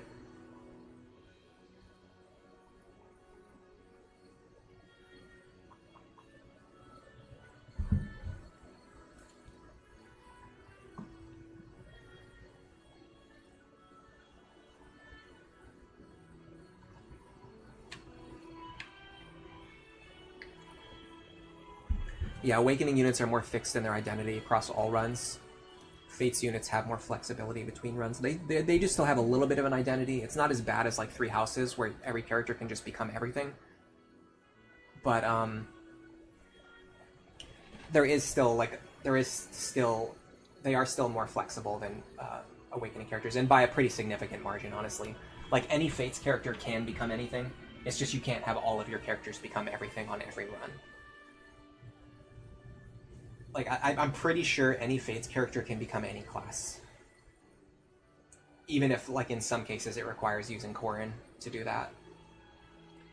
I'm going to use the bathroom, and then I'm going to think about whether we want to either try to play this out. I don't think we can win from here, but I'll play it out if you guys want me to. Or if you guys want me to just restart and then just do better on the next attempt, we'll just do better on the next attempt. Either way, I'll be back in a minute or two. I just have to use the bathroom again.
Alright, I'm back. Yeah, this map is pretty tough when you choose to fight both teams. So I think what happened to me last time when I played this, which was honestly like 2 years ago, I think what happened is all of the Cavaliers went down here and they all got stuck in the forest, which gave me like an extra turn. Whereas this time it seemed like all the Cavaliers went up here, which just got them into the center much faster, and now I just have nowhere that I can go safely. What's really funny about this map is I can clearly see how it would be extremely easy to low man this chapter. If you just have a character standing here, and then a character standing here, you could just slowly grind down all of these enemies, and there's nothing they can do about it. The problem is we have so many characters now, we just can't do that anymore. There's no possible way to do that anymore. And the other issue is that one of those characters has to be Yarn, and one of them has to be Crom, which really sucks.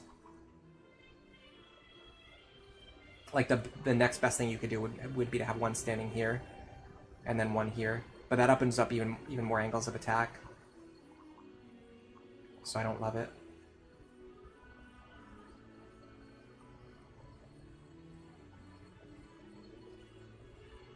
Hello, Poochivert, welcome to the stream. Villagers are locked, beast units are locked, nor princess is locked. Okay, that's fair. It's a little bit of a pedantic argument, but obviously when I say any class, I mean like any of the general classes, not the specific unique classes, like Dancer.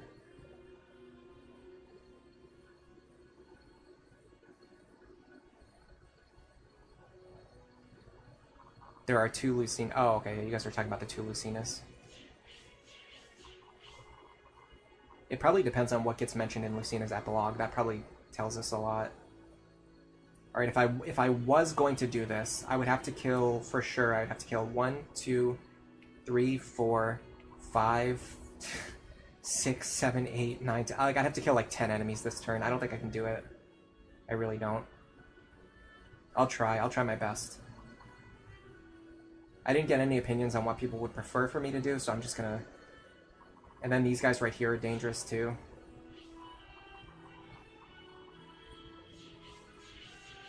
Yeah, it might be... Honestly, this is a reset. I'm not gonna waste my time doing this.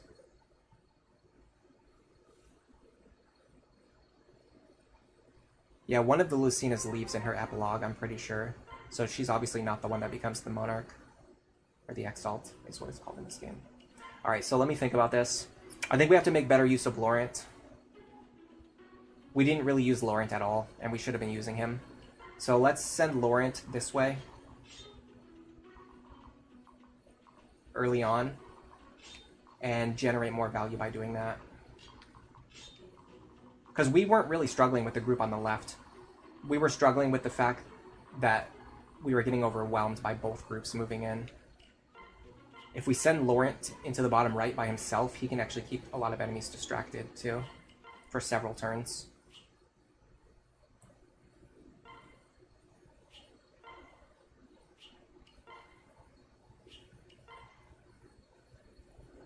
I like how you have to confirm multiple times that you want to do it. Are you sure? Yes, I want to do it. If she's married, she usually stays, though. Oh, okay. Yeah, I'm the kind of person who, like, skips the story now, like, every single playthrough. Oh, yeah, see, now I'm remembering. Now it's coming back to me. I remember what I did last time. I had Robin go over here, while the rest of my army went over here. And the fact that I didn't have any character do that, I don't have to have Robin do it. I can have Laurent do it. But the fact that I didn't have anyone do that just completely, like, killed the entire attempt. So we actually want nothing equipped here, because we are going to be using Nosferatu. At least this first turn.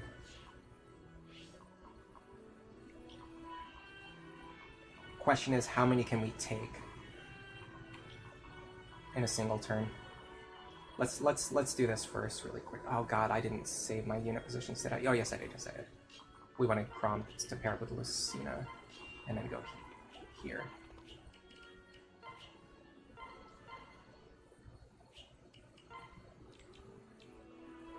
I guess apparently we're going to be doing Thief. So let's do this.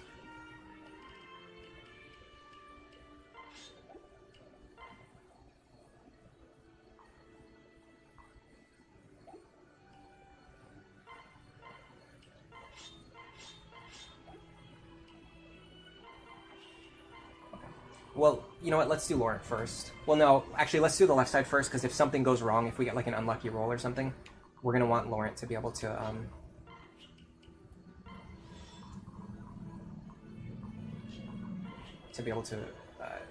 like I don't want to waste 20 minutes setting up Laurent's action and then have it not matter because I messed up something on the left-hand side, is what I'm trying to say. I don't know why that was so difficult to say.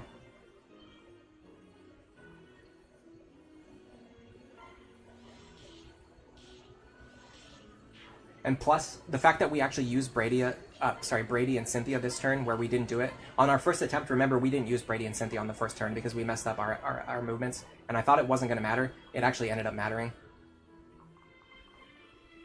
So Severa and Jerome still have a valid target in this guy.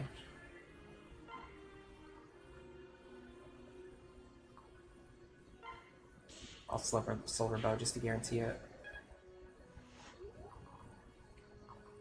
Then we have Owain and Noir.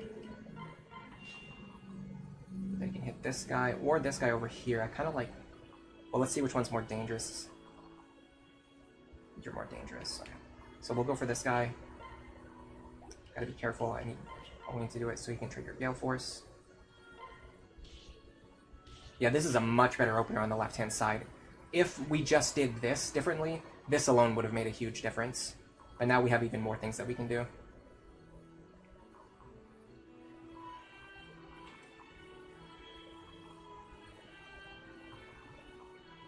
This guy's counter, I need to stay out of his range.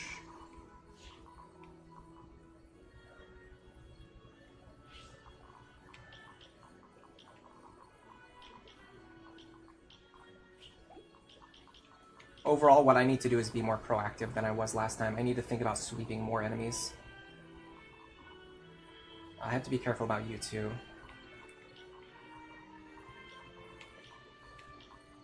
Let me just highlight these guys for now.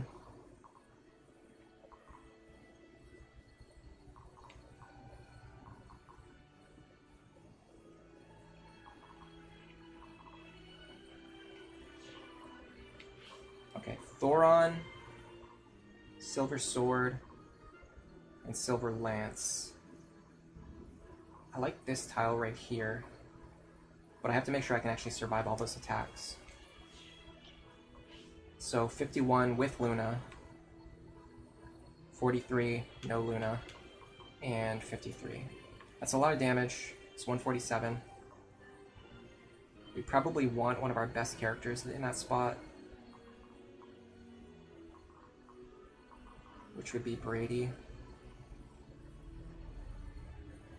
So we would subtract 28, 28, and 22.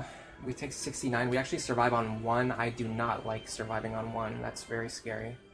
That means if I got anything wrong on the math, I'm gonna die.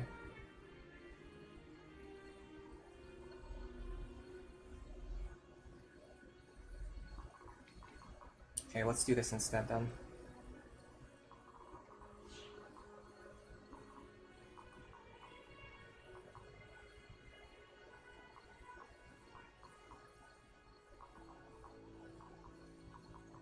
Here.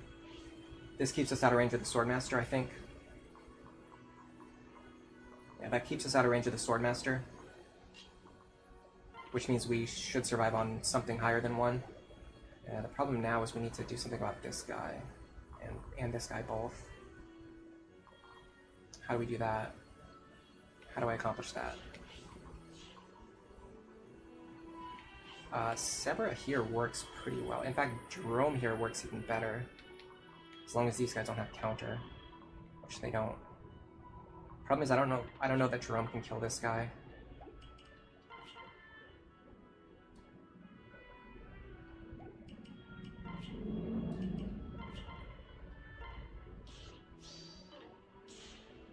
Okay. So now... So this guy cannot hit this tile. And that's exactly where I want Brady to be standing. I need to make sure I have at least one more rescue staff available. I do. Okay.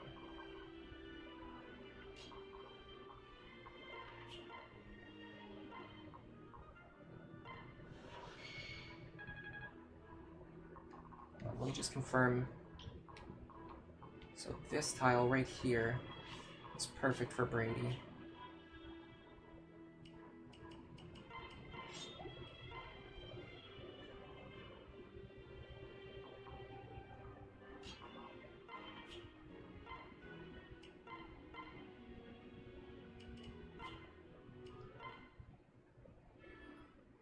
Thief Yarn. Krom must think Robin is crazy for taking them all on. Yeah, they do have a discussion about it.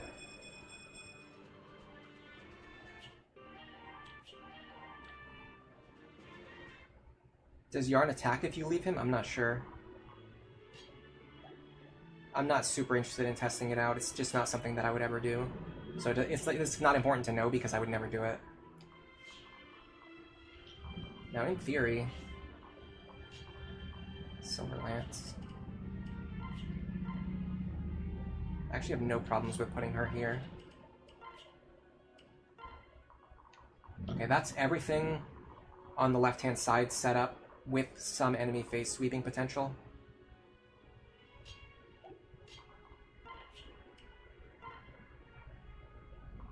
Now we need to figure out what Laurent is capable of doing.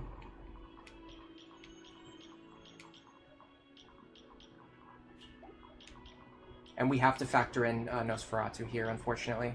We're going to have to do some pretty complicated Nosferatu calcs, because we want him to sweep as much as he can possibly sweep on this turn. This guy will deal 44 damage.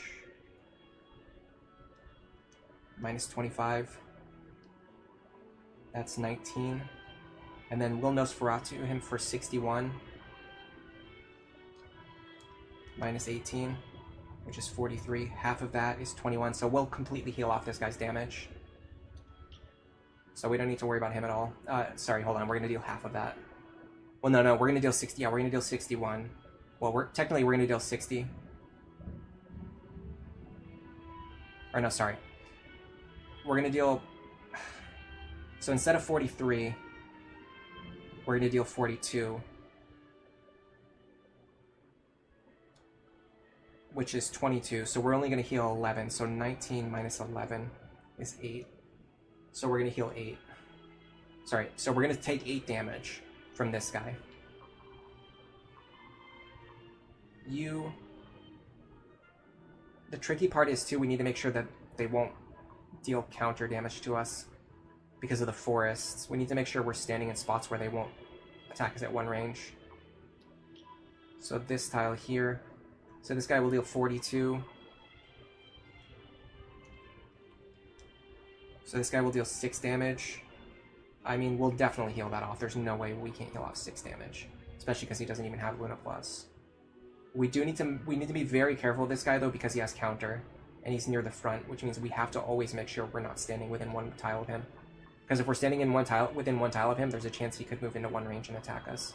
Especially if he sees like a terrain tile that he wants to stand on. We have to take your attack, which is 39.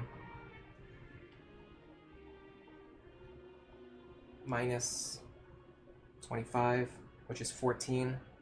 Then we hit him back for 61 minus 8. Okay, we'll definitely heal that off, so that's fine. So we've taken 8 damage so far. This guy's not going to be able to reach us no matter what. This guy won't be able to reach us. This guy right here. Okay, this guy's got Luna, so he's a little bit scary. This is 39. Minus 25. No. 39 minus 12. That's 27 damage. So 27 plus 8. So we've taken 35 damage so far. Then we're going to deal 35 to him.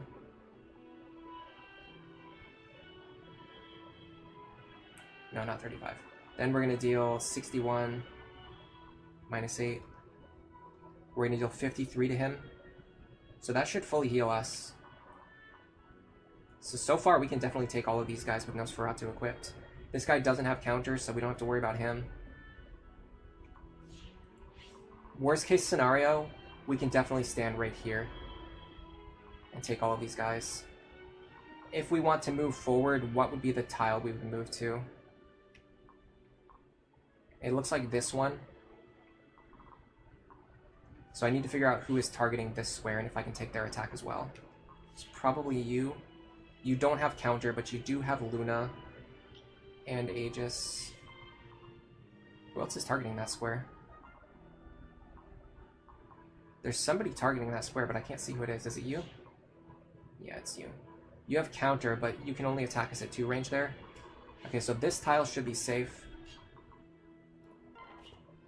I feel pretty safe standing here, especially you don't equip the Thunder Tome because we want to get all the Nosferatu healing. We don't want Morgan to be stealing our kills. So with more proactive sweeping,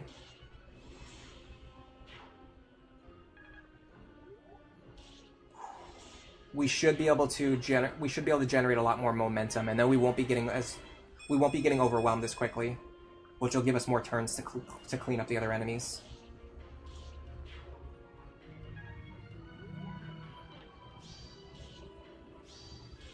Yeah, unfortunately, we're going to waste a lot of Nosferatu charges here.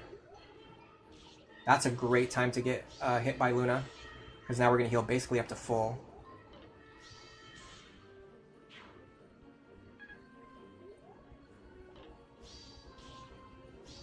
Yeah, we really have to be scared of counter, but I think nothing with counter can attack us at 1 range the way we set it up.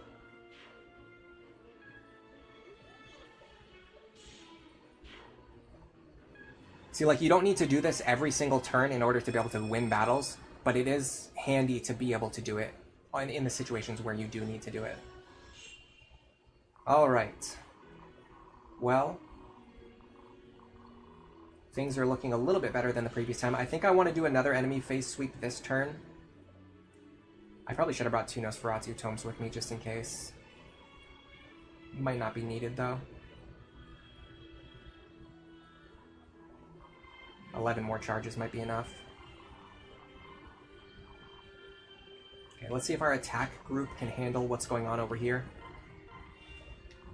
You're not particularly scary. Like, if you're the last person left standing, that would actually be kind of bad, just because you're so far forward.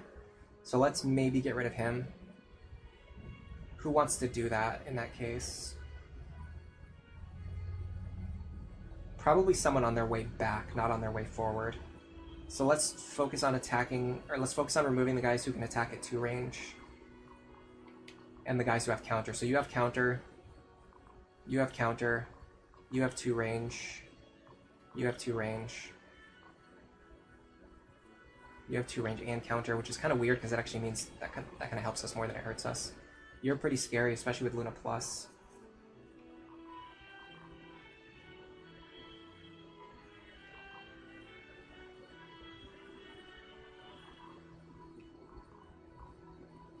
I kind of want to get rid of you.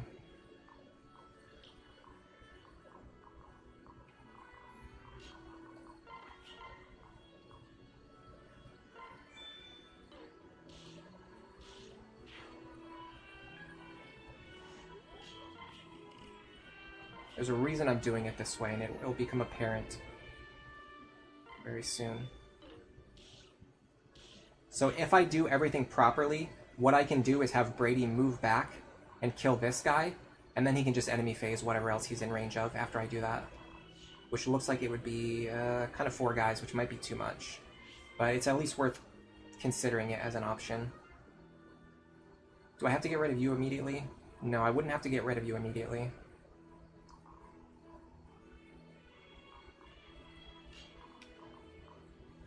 Aegis there is a little bit tricky.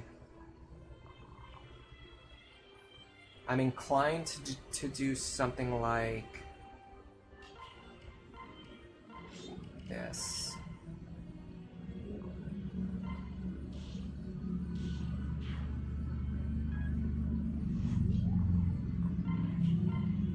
Just so I don't have to worry about Aegis.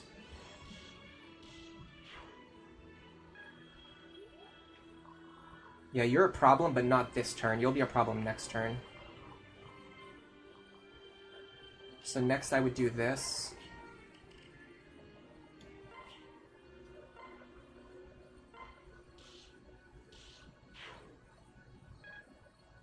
Okay. Now, there are 1, 2, 3, 4, 4 enemies that can attack Brady. Not you. You. There are 4 enemies that can attack Brady. I'm wondering how many of them I can get rid of. Considering Inigo and Noir have not acted yet. So out of this group, who are the most dangerous? Probably you.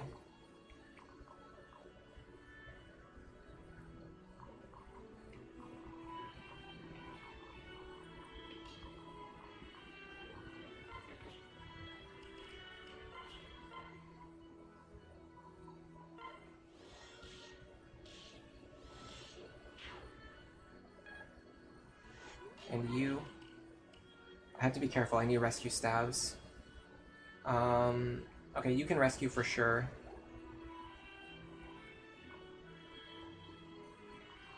That will drop the character into this position, which is not great.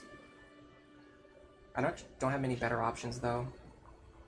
Okay, this will drop them over there. That's kind of okay.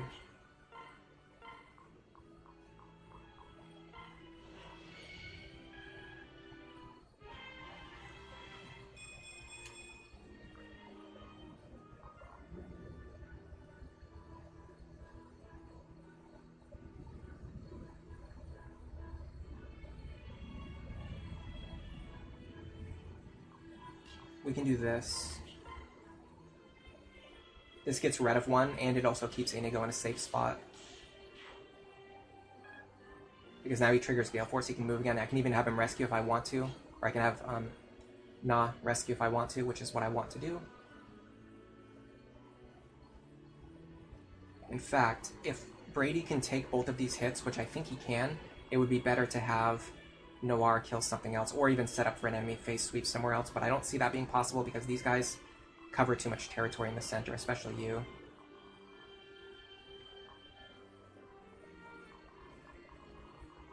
Well, here's an idea. What if I have her go up here?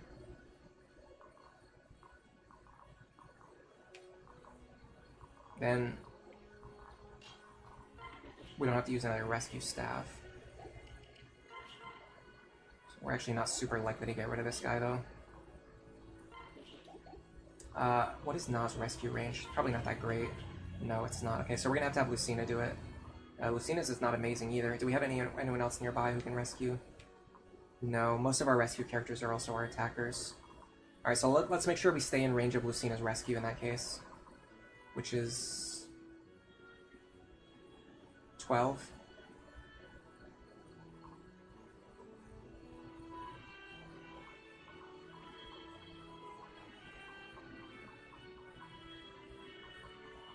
Oh, interesting. We can actually go up there and do it.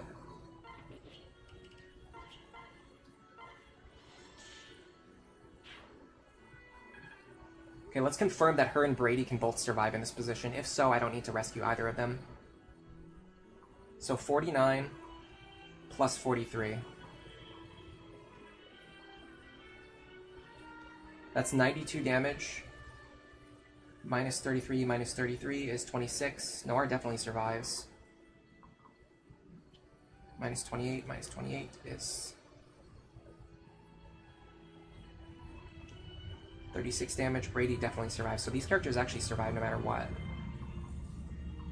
We can use that to our advantage.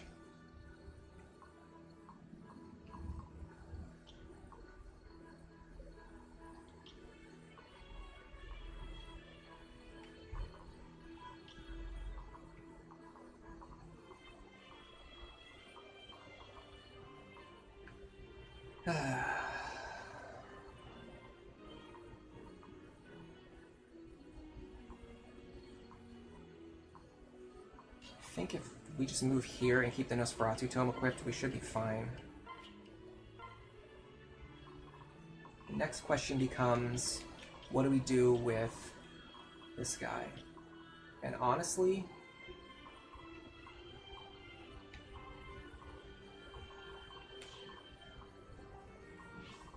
am I crazy? It looks like something else is threatening this tile, but I don't know what it is. Oh, it's you, okay. Arc Wind. So Arc Wind and Rexcalibur, one of those has Luna. Let me just highlight everything else just to be completely cautious. So Arcwind and Rexcalibur are 47 plus 32. That's 79 damage. Minus 25, minus 12. We take 42. We can actually stand right here with Inigo.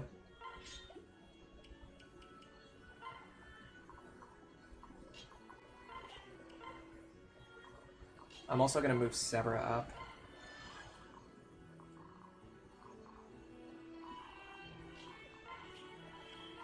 So she's in a better position for next turn.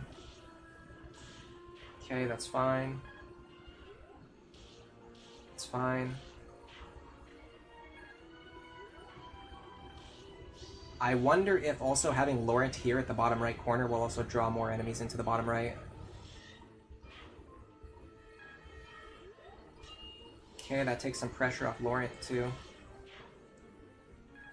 We are going to be out. We're pretty much going to be out of Nosferatu charges after this, though. We'll still have the tome in our inventory, but it will have so few charges left that we won't be able to effectively use it anymore. Again, that's a great time to get hit with Luna, because then you heal right back up to full afterwards. Okay, they are moving into the forest, which gives us way more freedom and flexibility compared to what we had last time. Look at this. Look at how much free territory we have. Even if we just kill these two enemies, we have so much safe space now. We can funnel these guys down through the forest the way that I did on my my last time I cleared this map, which was apparently like 3 years ago. Okay. I'm actually strongly considering... yeah, something along the lines of here, going up this way, clearing out these guys. In fact, I can grab another Nosferatu tome from the convoy while I'm here. That assumes I can take this, Rexcalibur. The problem is that Rexcalibur guy will move into the woods if he can. But there's another woods tile there, so that might not matter. I'm not sure. Nothing else reaches me, though.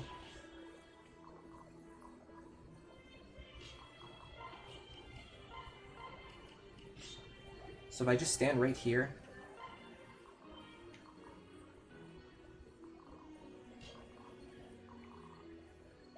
this is a little bit tricky.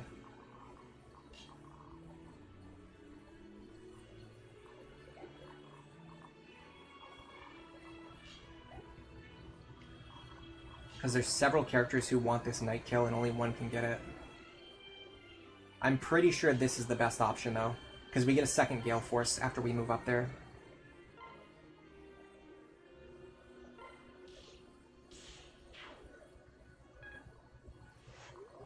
And no other group gets that. This guy's not a super threat. If I can do this correctly... I think I can set things up.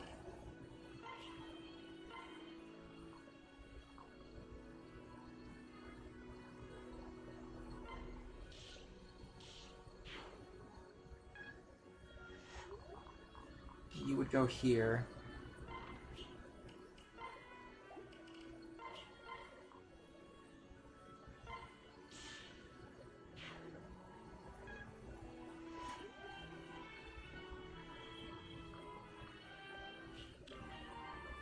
Now we can enemy face this guy.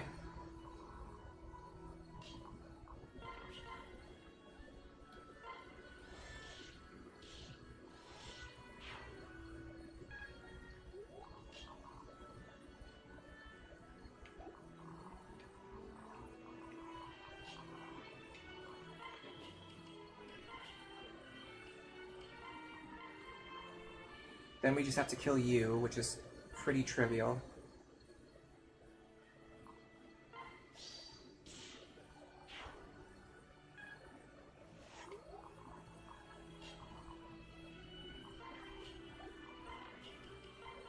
And this even gives us an opportunity to unpair a lot of our units, which will be useful next turn, because we'll have more actions available. Yeah, I like this. I like everything that's happening right now.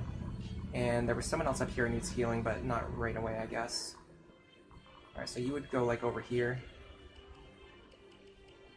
And then we can even set up some enemy phase action here against the Silver Lance. I mean, it'd be nice if we could get more done, but I guess this is good enough. It's better than nothing. Oh, hold on, Jerome's health is quite low. I didn't notice that. We don't have any healing items either. Darn, I could have used Lucina to heal him, but I don't have the option anymore. Okay. This is fine. We'll just unpair these two, so I can heal him if I need to.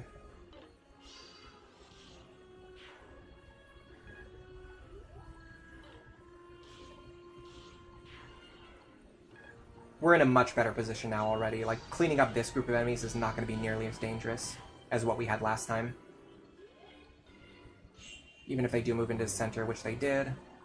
But that's fine, because now we only have 1, 2, 3, 4, 5, 6, 7, 8, 9, 10, 11, 12 enemies left. Before we had 10 enemies immediately in our face, and then an entire group behind that. Now we only have 10 left in total. So it's going to be much more reasonable to clean up this group, even though they are all mounted.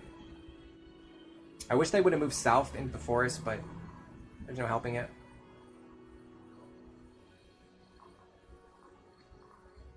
I probably do benefit from... See, if I knew they were going to go into the center, I would have moved my group back down to the bottom, though. That's the one thing I would change.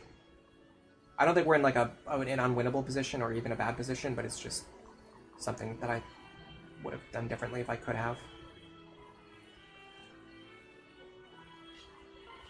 Actually, just going to get this guy over the wall with Nosferatu. That solves a lot of problems, honestly, just doing that.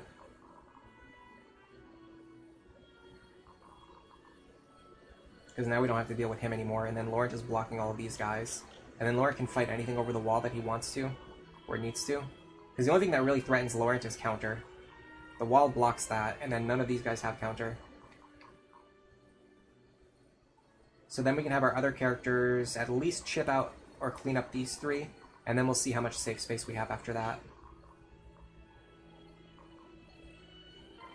I'm going to have Severa attack that guy. Chiefly because she has the highest chance to kill him before he can do anything. Like so.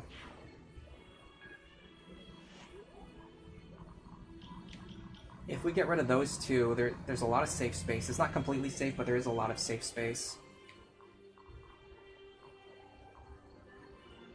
The Aegis Plus is pretty annoying. Let's assume that we're going to have to hit one of these guys. So again, Severa has the highest chance of doing that.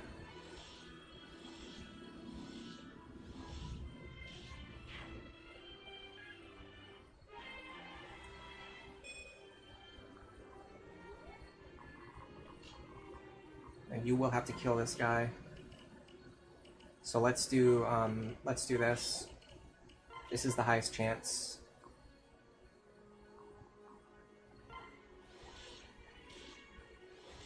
There we go.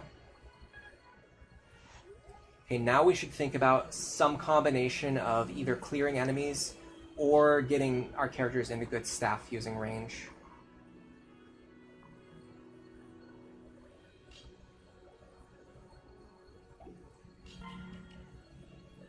Because Inigo isn't a really good candidate for staff usage, I think having him jump out first is the play. We can also get rid of you, and then that allows us to enemy phase you as safely as possible.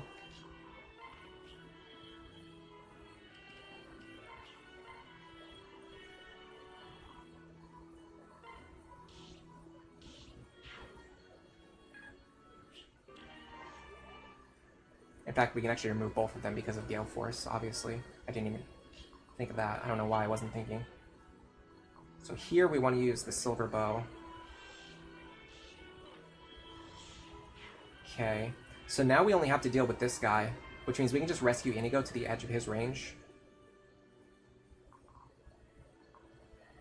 Yeah, there shouldn't be any overlap.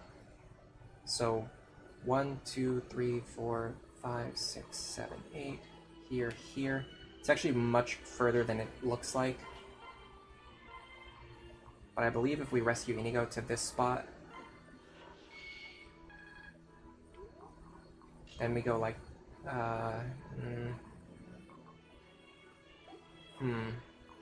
I'm wondering if this is safe. You know what, I'm gonna do this just to be safe.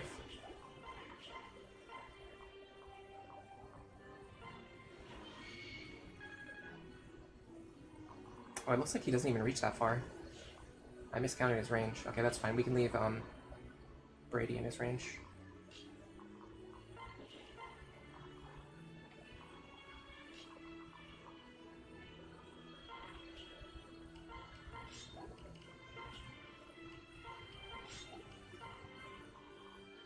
We set up a situation where even though he has Aegis, it doesn't really matter if he procs it or not, because we're just going to either kill him or chip him on enemy phase. Either one of those things is fine. Okay, they like attacking Laurent, which is fine with me. We get to Nosferatu sweep. This might clear up everything on the map. Yeah, he's probably going to kill everything on the map right now.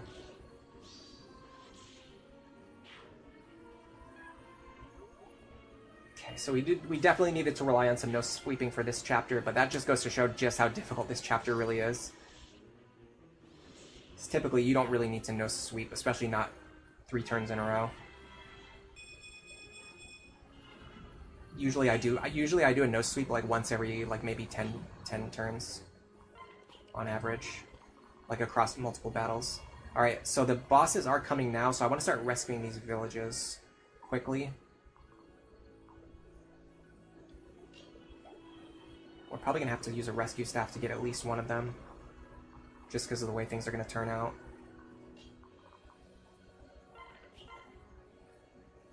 Excuse me. Can I kill this guy?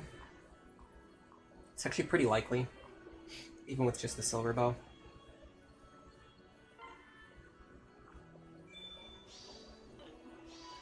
Yeah. Little crit. Alright, so you're gonna get this one. Beast Killer. Very nice item. Cynthia can get this one. Hammer, also quite a nice item. Ron can grab this one, that's very convenient. Energy drop, pretty nice. Not as useful as you might imagine. I think Awakening is the one game where stat boosters are at their lowest value. They're still good, they're just not like as amazing as they are in other games.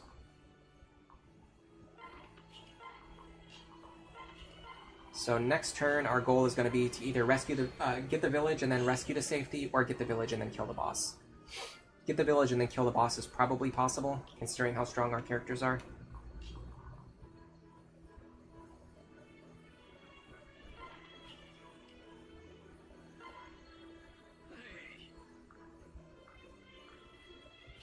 Draco's Shield, again, it's nice, but it's not like game-breaking like it would be in other Fire Emblems.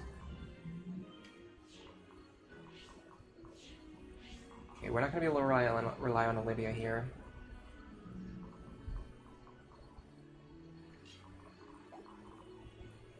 Where's Na?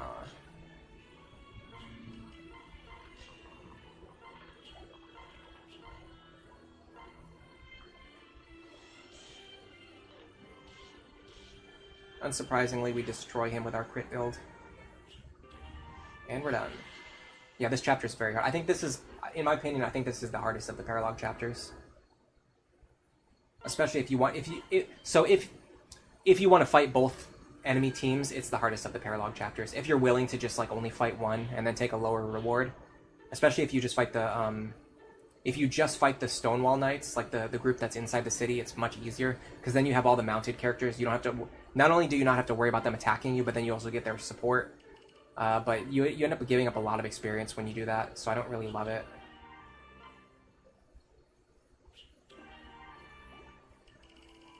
Okay. Well, with that, we have completed all of the child paralogs. We've completed every chapter on the game. Now I want to start setting up my team in order to do these spot pass chapters. In order to facilitate that, I'm going to have to grind up a few of my units. I'm probably going to do... I'm going to do off-stream grinding for sure, but I might do a little bit of grinding right now on stream as well. Just because I'm already here, I'm already streaming. I don't really feel like I need to end the stream right this second. I still have some energy left in me. And last time there were a couple people who stayed around and chatted for a while we were grinding, which makes the process a little bit less painful. So let's think about who we need to train and how we need to train them. So Lucina needs Tome Fair and Gale Force.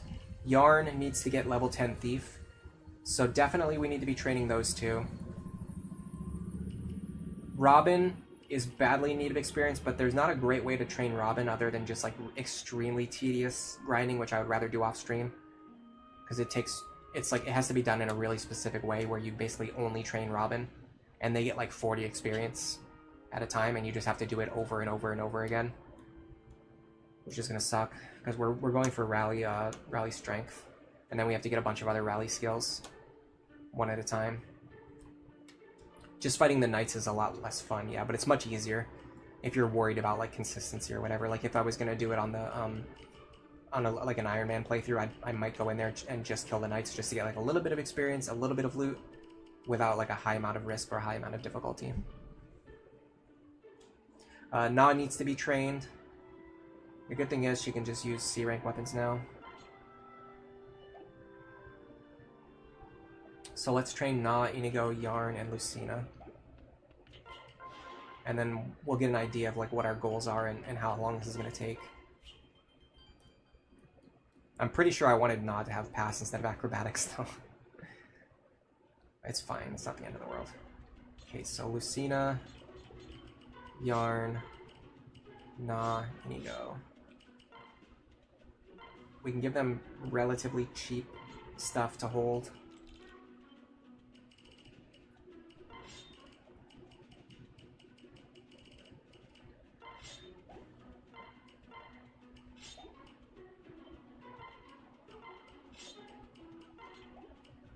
Inigo.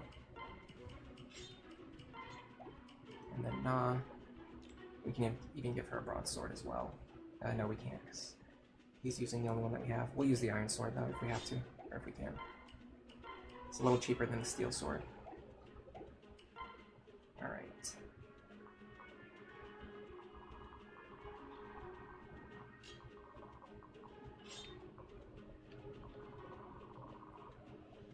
Should be fine. This is both for the sake of building supports and gaining levels and getting skills. So, everything kind of works out.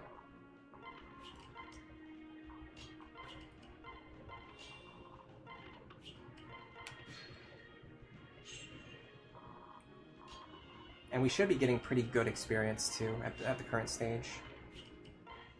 Because none of these characters have been trained yet, so they all still should be at the point where they're getting like a full level from each kill. At least against level appropriate enemies. This is tough. Okay. Let's see what I want to do. Yeah. She's not going to have Gale Force anytime soon. Which is going to make her training a little bit more slow.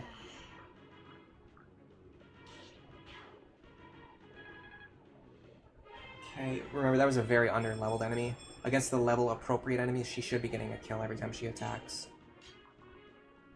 Training sword users is a little bit more tough, because they struggle against the guys who have counter. Like this, for example. We would die if we tried to attack him. We could do it this way, that would allow us to kill. I'll get this guy first. Especially because he has Miracle. Okay. So that's a level. And that gets us Lucky 7. Which is pretty good. Is it better than anything we have equipped? Yeah, it's better than Odd Rhythm for sure.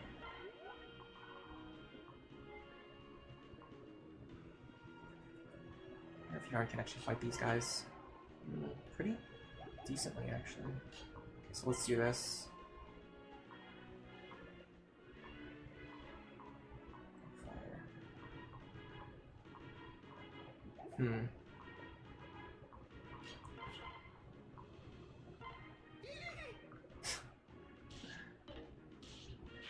Yarn's whole character and like voice and everything is like so weird. Like their decisions for what to do with this character were so strange, especially considering his appearance. Again, this is a character with very high growth rates. We should not be getting those crappy like 1 or 2 ping level ups. So we're kind of hoping for Yarn to dual strike here. Got it. He's hitting very hard. Oh my god, he's hitting extremely hard. Yeah, that's the one good thing about Yarn is his base stats are awesome. His growths are really good too, and his caps are all good as well. So like, he's one of the characters where as soon as he joins, you can get a good amount of value from him. Okay, we didn't get it that time. We can still get this one. That's level 3 Thief. Once he gets to level 10, we'll go to Assassin. And we want Lucina to get 15 Sage, so we can go over to Dark Flyer as well. Okay, unfortunately, we can kill this guy. That's 68. It's very scary, but you can do it. That's level 6. We're aiming for level 15 here, and then after 15, I can't remember what we wanted to do with her. Probably Dark Flyer as well. Oh, look at that, we get more combat. This guy is level 30, so I want to give it to Lucina. She gets more out of it.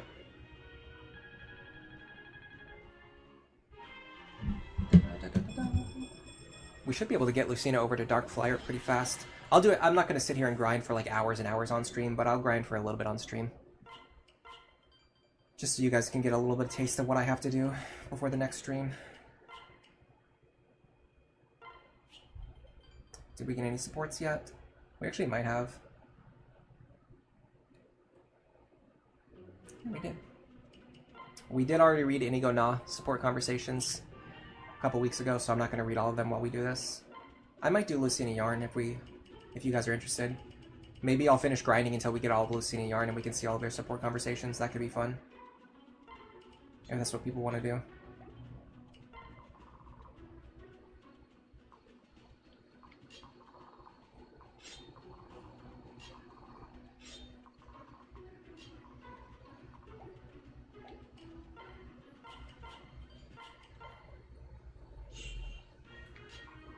I don't think I've ever read the Lucina Yarn conversation before, now that I think about it.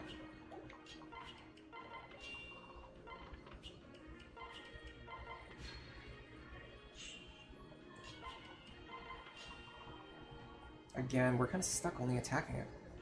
Pretty crappy low-level target.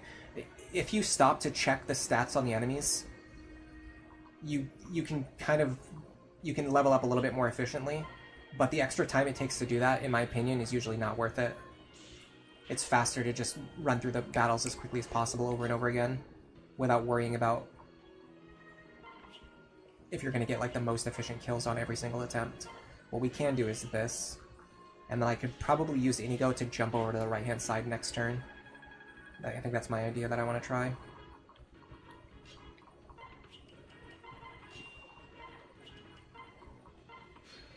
Yeah, if anybody is interested in Lucina Yarn, let me know.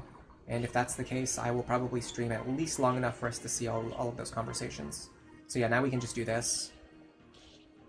And then that allows us to get Na into a better position.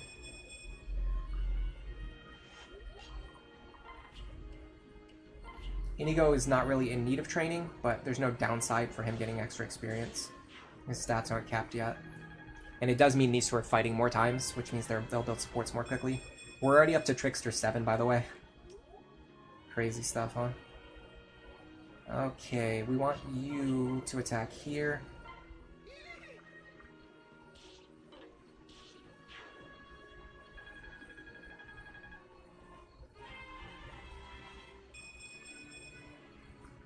And then Lucina here is technically best, but this guy is Tomebreaker.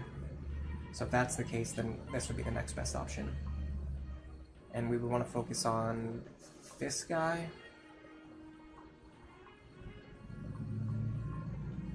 Again, we're just hoping for dual strikes. Got one.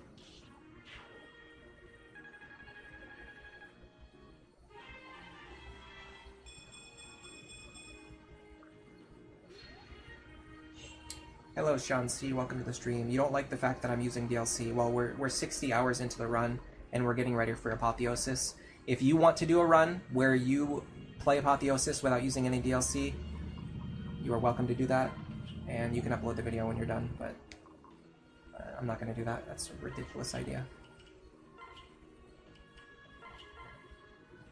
If I attack this guy first, I can actually get another combat next turn. You think Lucina and Yarn will have a good support because they're both funny characters? Yeah, I'm kind of interested to see. I've never seen this support before.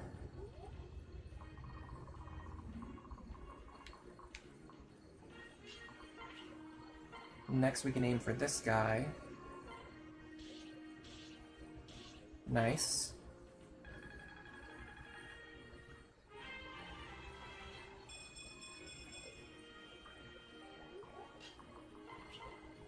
And then this, we should actually still get good experience for this. Even though we outstat this guy massively, our actual level is quite low. It's just the fact that Yarn's stats are so incredible that he looks strong despite his level being low. And then we get another combat here. And then we can play around counter by just killing this guy. So we won't take damage on the second hit. There you go. Zaxworth, hello, welcome to the stream. Their supports are pretty sweet. Interesting. We'll have to see it. Yeah, we've got a couple good supports over the last couple weeks. You weren't being serious. It's fine either way. Alright, exponential growth. We should get another support now. Probably Lucina, Yarn, C support. Yes. Pulse, check. Arms, check. Legs, check. Whew, looks like I'm all here. Why do I keep fighting if I'm going to be such a coward about it? Yarn, is something wrong? You look upset. Oh hey, no, I'm fine. I was just, reflecting on the horrors of war. I often do the same, thinking how everyone is suffering each day we let it continue. Farmers are slain in their fields, merchants are robbed, children become orphans. Actually, I meant the part where everyone's trying to kill me. My life's worth no more than the next guy's, I know that, but it's still a lot of pressure being the last of an entire race. I can only imagine. Don't get me wrong, I'm scared, but I still want to help. I'll keep fighting. I just really don't want to is all. Pretty sad, I know. Well, so be it.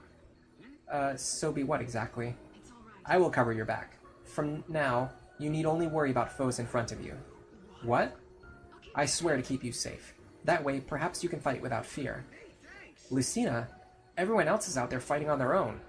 I feel terrible asking, but thank you. That would be such a great relief. Thank you.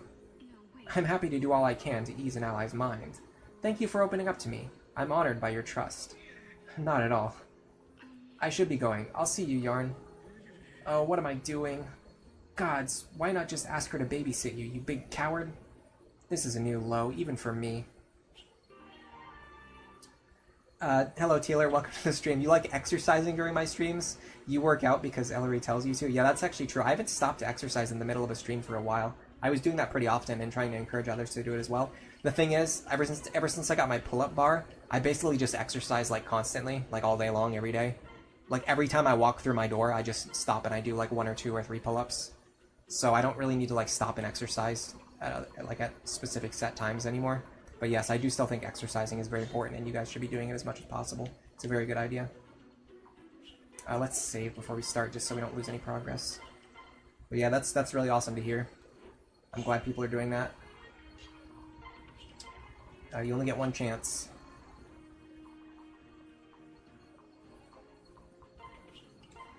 Lucina has a pet rabbit now.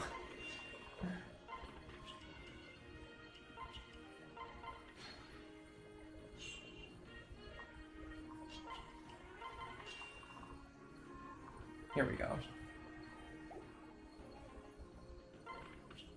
I could almost use 11 sword here just to get some extra experience and extra kills, or like better positioning, but I don't think it's worth it.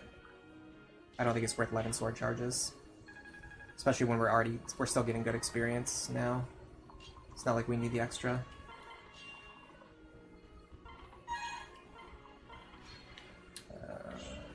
That's the doorbell for the building, but it's not actually for me. so I'm not going to bother to check it. I'm sure you guys heard that. I'm actually going to go... how do I want to do this? There's not any great options, but I think I can get away with this. Here. And then next turn I'll kind of just figure out what else I need to do based on what I'm capable of doing. So, yeah, since we have infinite time to grind anyway, you don't really get that much value out of sandbagging forever.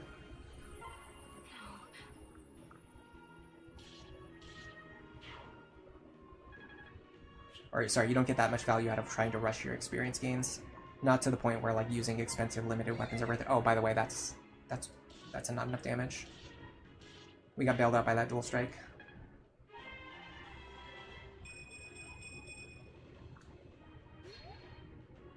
Yeah, I'm probably not going to stream Lunatic Plus next week because I'm going to have to be doing at least like a little bit of off-stream grinding.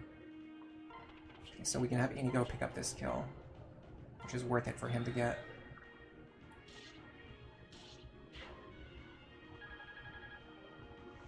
And then Na can go this way and get this kill.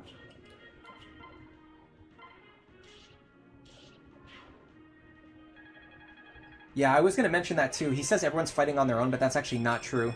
This is a game where like everyone fights paired up together.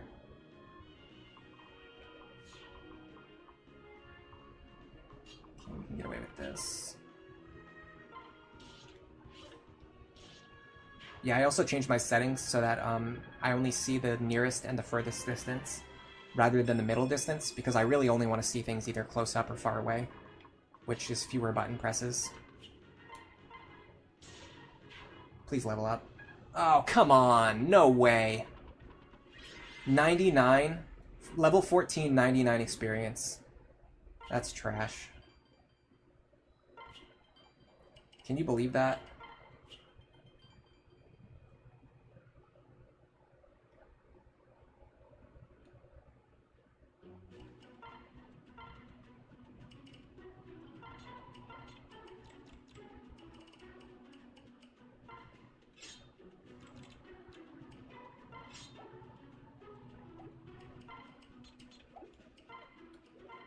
Not Inigo, a support.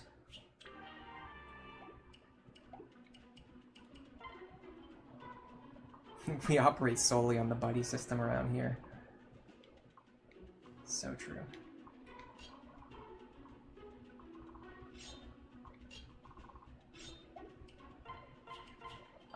I can't believe we got the curse of 1499. That's so crazy. Look at that. That's disgusting. Shameless. Truly shameless.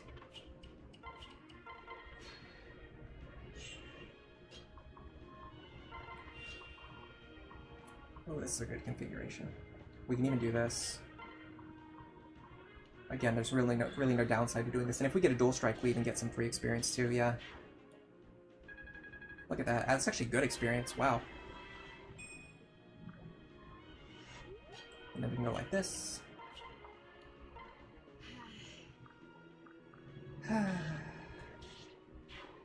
Sometimes whenever characters have like audio cues in games, I always like to copy their audio cues after they do it. Or like a voice line, like if they say something that's just like kind of mimetic, it makes me want to copy it and say it as well. Does anyone else do that?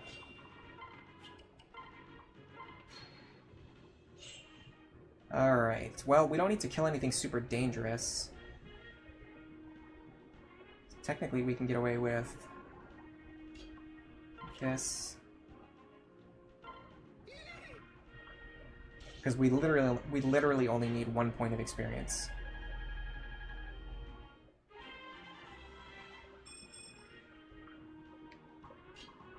So we can just go right here and grab this kill.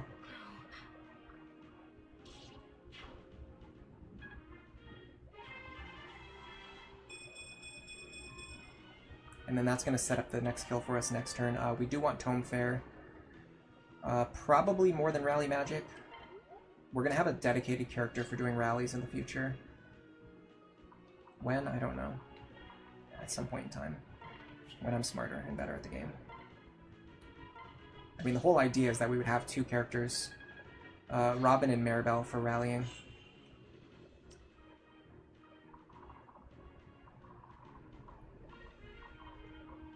And then that allows us to keep all of our Generation 2 characters as like completely fully optimized builds. Okay, so I want to stand here. And second seal into Dark Flyer. And then after we get Gale Force, we can decide what our final class is going to be.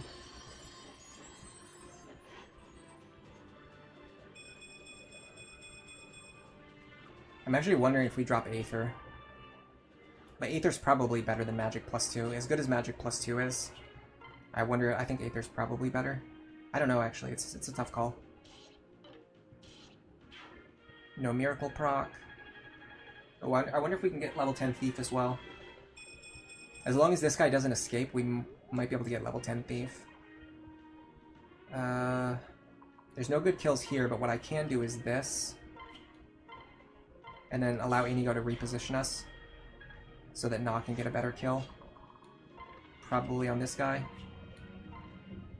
Yeah, 35. That works. The one thing you have to be careful of when you do this, you have to make sure they don't have Miracle. Because if they have Miracle and Miracle procs, you will get killed by the second attack on counter damage. I've done that maybe 2 or 3 times. Every once in a while I forget about it, and then I end up allowing myself to do it again. Alright, so in theory, if Yarn can kill this guy, which he can, we should be able to get level 10 Thief here. And then we can go right into Assassin. Nice.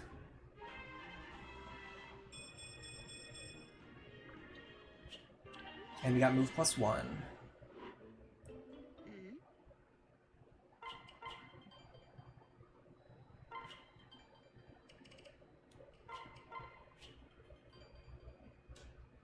I'm gonna need a second seal for Inigo as well. Once he hits level 20, I'm gonna need to reset him.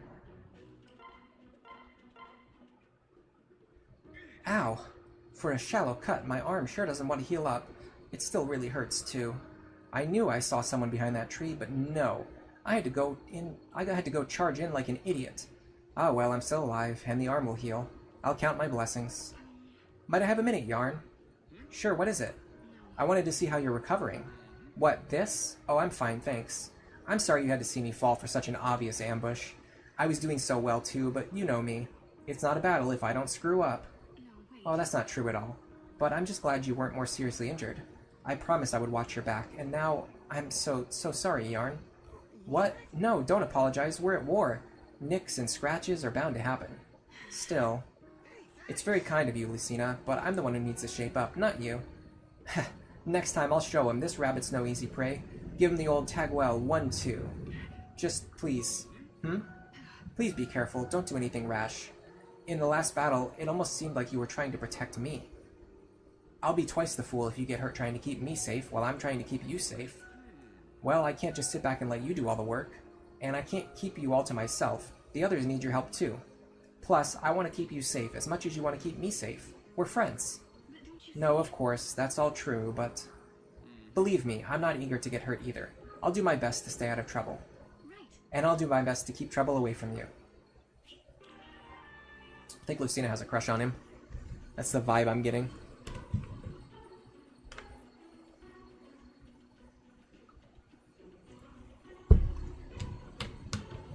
Delicious water. I've been drinking water like non-stop because it's been so hot. Okay, Assassin. Now we can get Lethality and Pass. Lethality's not going to be that useful because he's pretty much so I actually think Lethality is quite good in this game, but he is a back row character, which means he's not really going to be able to proc Lethality more or less ever. What he can do is make use of his bow.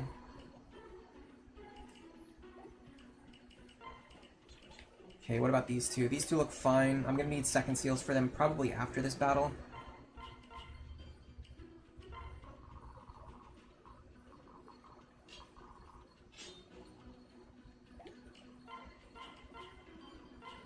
Yeah, it's a cute little support chain so far.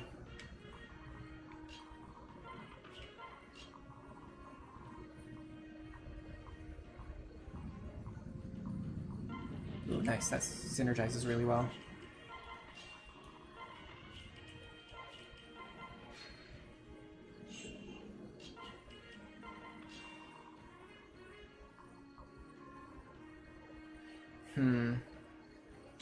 So I want to end my turn here, but Na can't attack at 2 range.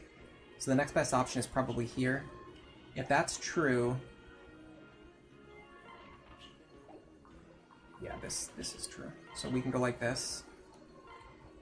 I think she still gets good experience from these kills. Not really. I learned my lesson. So we should be able to just reach. It's actually a little bit strange to me that Assassin does not give move +1 as a pair-up option, but it is what it is. There's actually no good kills over here. So I'm just going to do this.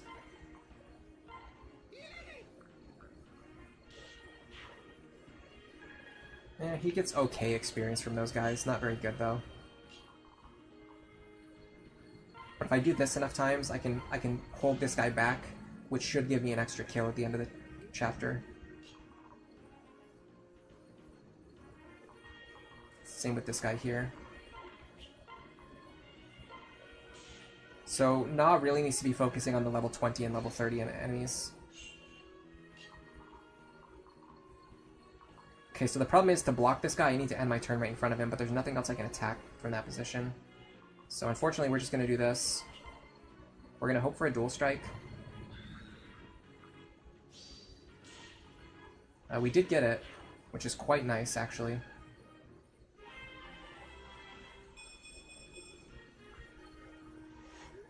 Because now Na can enter turn here. And then next turn, she can kill the this guy here, which should push her over level 15 benchmark.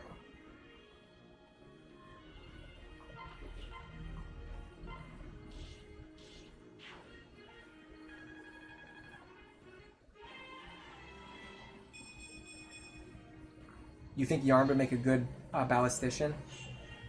Yeah, that would be a good class for him, like personality-wise.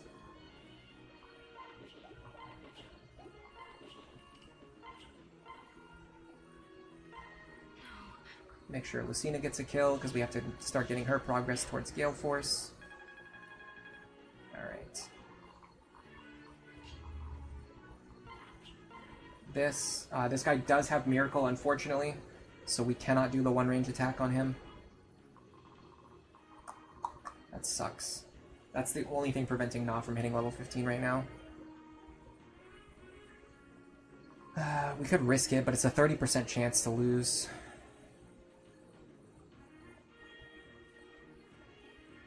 Minus the 73% chance for Inigo to bail us out. So it's like something around like a 10% chance to fail here.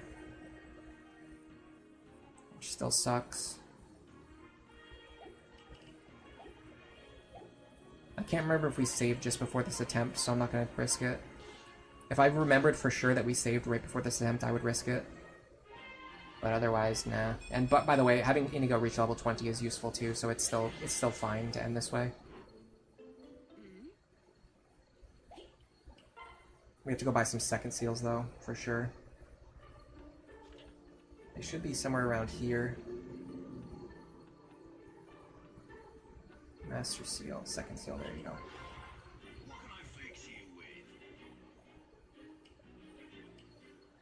I'm actually just going to put them in the convoy.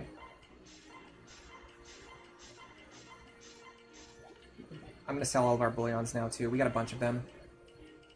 These small bullions are from our disloyal characters that we were training. We got 8,000 gold for training them. These mediums are from the paralog chapters we've been doing. We got 25,000 gold from doing paralog chapters, and then also a large bullion from doing paralog chapters. So tens of thousands of gold to help restock us. Alright, so Inigo is just going to be in Sniper for the rest of the game, so even though we're using a second seal, it's literally just to reset his Sniper level.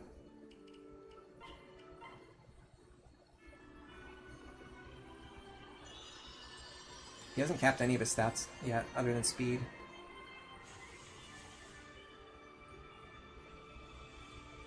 Is the rescue staff too expensive for grinding Gnaw?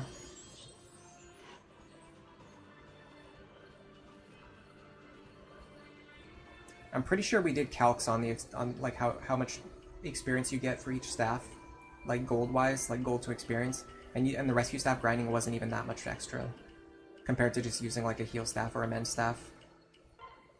But I can't remember. Technically, we have infinite money, so we could just have her stand there and just spam rescue staffs in order to get levels. If I'm going to do that, I would have to put everyone's inventory away. Where is she anyway? Where's Na? Oh, well, the thing is, Na can get experience from fighting enemies, so there's no reason to waste there's no reason to rescue staff train her if she can just get experience from fighting enemies.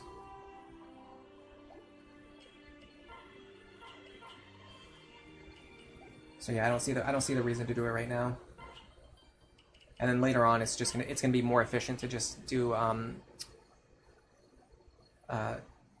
grinding on chapters that have like a bunch of weak enemies and just getting like, what is it, like 6 experience per kill or whatever. That very quickly becomes the fastest way to grind because everything else just takes too long.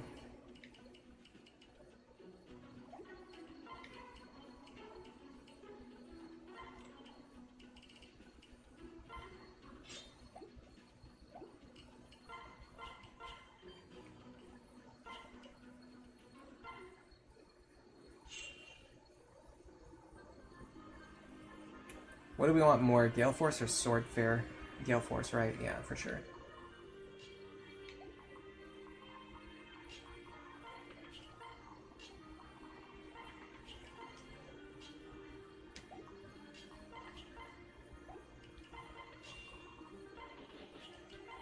I definitely messed up everything that I just did. My characters are not paired up the way that they should be. Oh well, it's not the end of the world.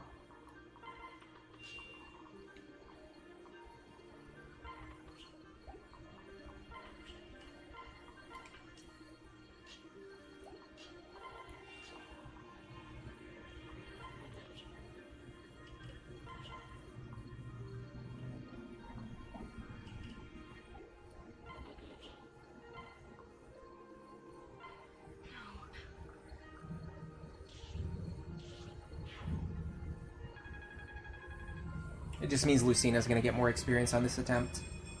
Because she's not worrying about supporting Yarn. It's probably good for her.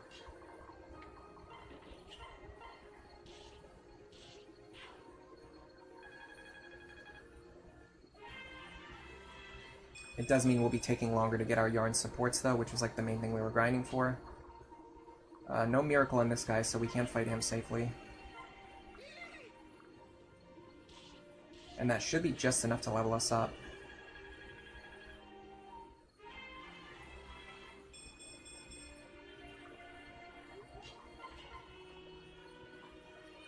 We cannot kill him. Because we do not have our parent partner that we've been using all this time. Maybe we get enough experience from this kill? Nope. Curse of 95 again. Now surely this gives me enough.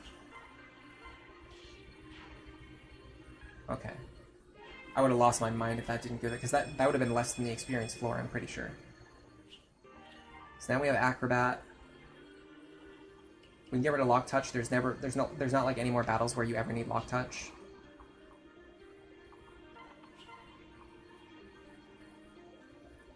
Fortunately, that's not enough damage.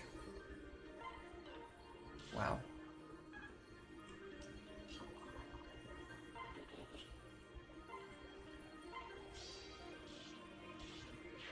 Yeah, I don't know if Magic +2 or Aether is better. It's a really tough call.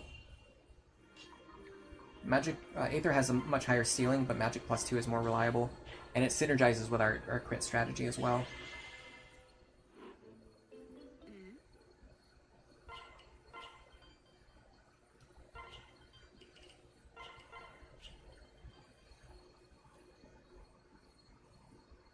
I'll basically just keep going until I get the Lucina Yarn support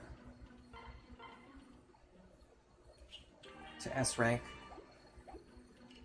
And then I'll just do the other grinding off stream over the next couple weeks. Alright, let me make sure I pair up my characters right this time. Yarn here. No. Lucina here. Yarn here. Nah, there. That works.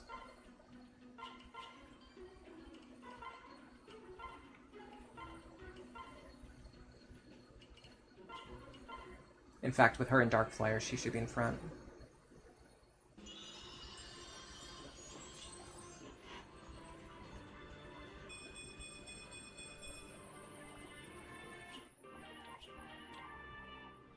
It's going to be a pain to train her, probably, through Dark Flyer.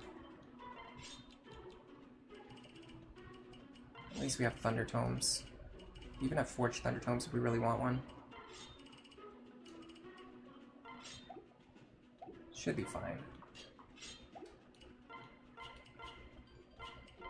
Yeah, Yarn gets very strong very fast.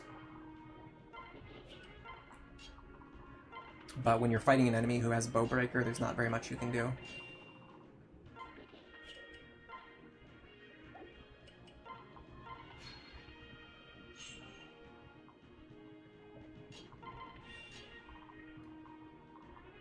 Well, the good thing is we can attack these guys at 2 range now. The bad thing is we don't deal enough damage to them to actually kill them.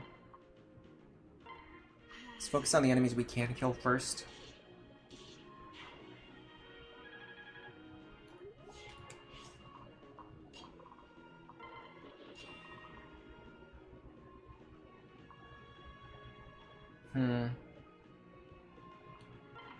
It's actually better to unpair here. Rather than attack a guy for, like, chip experience. That just doesn't matter.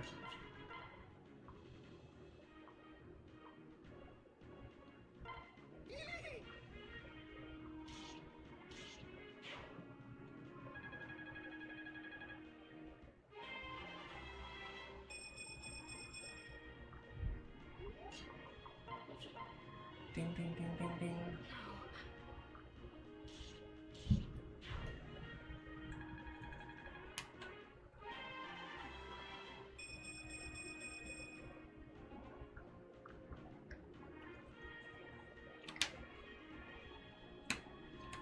Probably the reason I've been using the bathroom so much is because I've been drinking so much water, though, so it all kind of connects. Alright, so next I want to get this kill. Because, like, it's really hot, so I've been drinking a bunch of water. I've been drinking a bunch of water, so I've been using the bathroom a lot. Alright, this guy should just barely be able to reach, so if I go here and block him, I can kill this guy, and then next turn I can try to get the kill that's less guaranteed.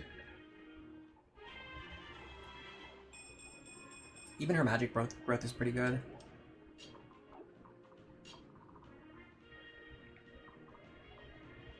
Both Lucina and Yarn want experience. It's a little tricky. Pretty sure Lucina is the higher priority, though. Because she has to go through Gale Force, but then, like, once she gets that, she's mostly done training. In fact, once she gets Gale Force, her build is pretty much done.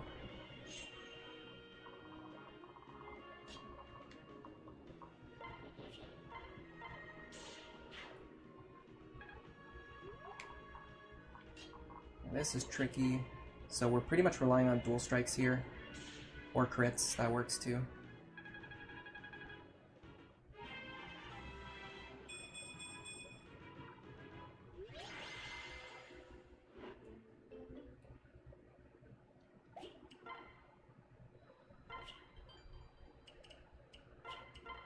We might be on the A support now, it wouldn't surprise me.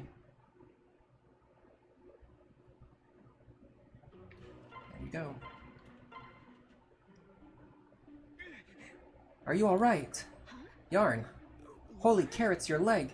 Did you get that trying to protect me? No, I was just a bit careless. I let my attention slip for a moment, and they were quick with a blade, that's all. It's mostly healed besides. You needn't worry yourself over it. You're a terrible liar, you know that? After my arm got hurt, you've been guarding me non-stop. It's obvious. What happened to your promise not to do anything crazy, I didn't. Don't be mad. I'm not mad at you, but I'm furious with myself. Yarn, no, don't be. I was really careless. This is no one's fault but my own. Is something funny? It's just the two of us taking hits for each other. Then we both protest that it's all our fault and that the other one shouldn't feel guilty. I don't know, it just struck me as funny. We're some pair, you and me. Heh, I suppose it is a little silly. But a part of me thinks that's the way it should be for allies. You think? Sure, helping each other, making sacrifices, accepting responsibilities for our failings, and helping each other learn from them. That sounds like the ideal ally to me. When you put it like that, it does. I guess we're doing pretty well. Very well, I should think. You can continue to count on me to watch your back. And on me to watch yours. We'll probably need to do 3 more, maybe 2 more, to unlock their final support.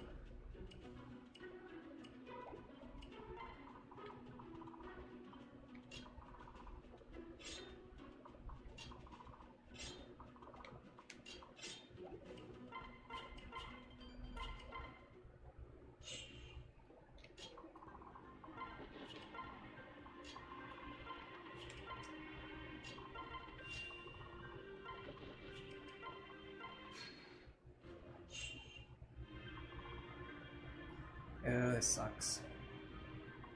Okay, I know what I'm gonna do.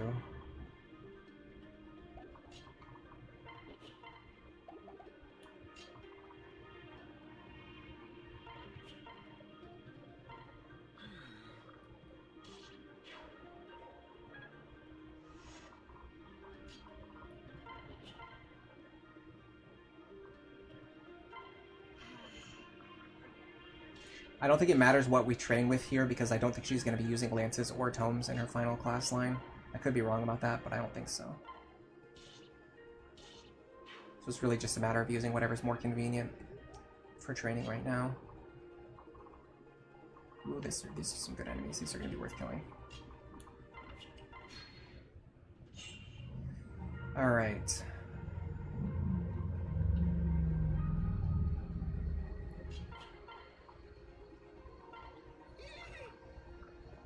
Here.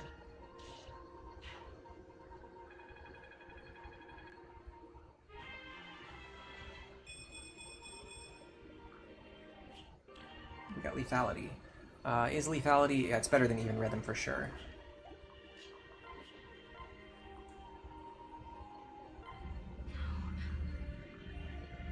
What is going to be Na's final class? I haven't decided yet. It has to be something that's going to support Sniper. So we probably want to put her in something that boosts speed and strength. I'll have to look at her total class set too. I don't remember what her options are. Let's actually check her options right now. I'll link you to the page as well if you want to check it out.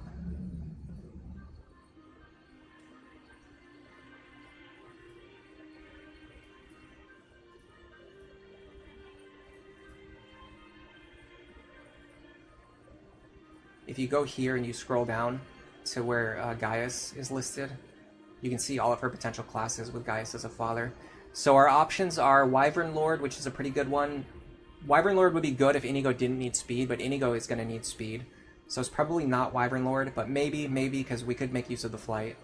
So Wyvern Lord, Griffin Rider. It's not going to be Sage. The next options would be Swordmaster, probably not. Assassin, very likely Assassin. It's very likely going to be Assassin. Yeah, I don't see any other good options. So it's basically it's either Assassin or Wyvern Lord, or maybe Griffin.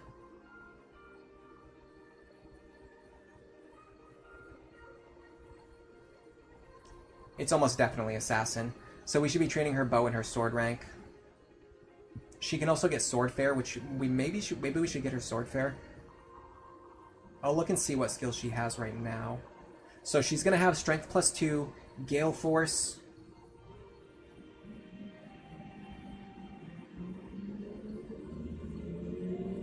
Sword Fair would be 3.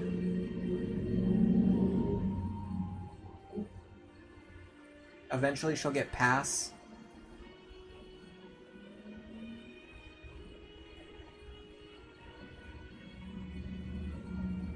And then, like, move +1. That actually seems fine to me. So yeah, maybe we should go Swordmaster next to get Sword Fair, and then we'll go to Assassin.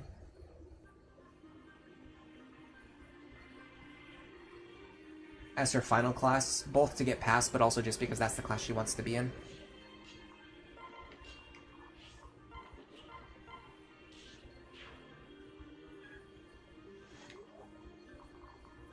Man, there's like nothing on this map worth fighting.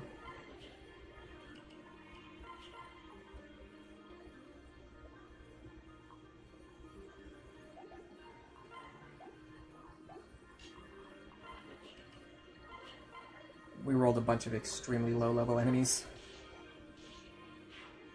Yeah, let's do Swordmaster after this. In fact, let me write this down while I have the idea in my head.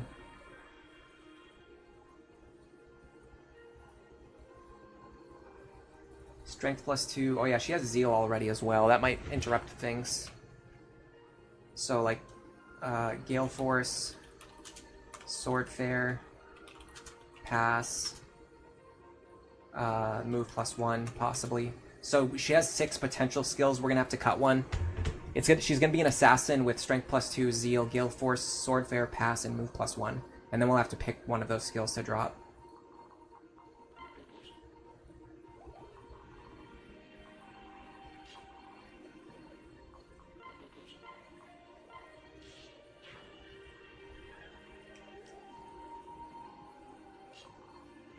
And then there's a bunch of low-level enemies over here, too, that aren't worth fighting. Man, we got really unlucky with these enemies. There is seriously, like, nothing on this map worth killing on this attempt.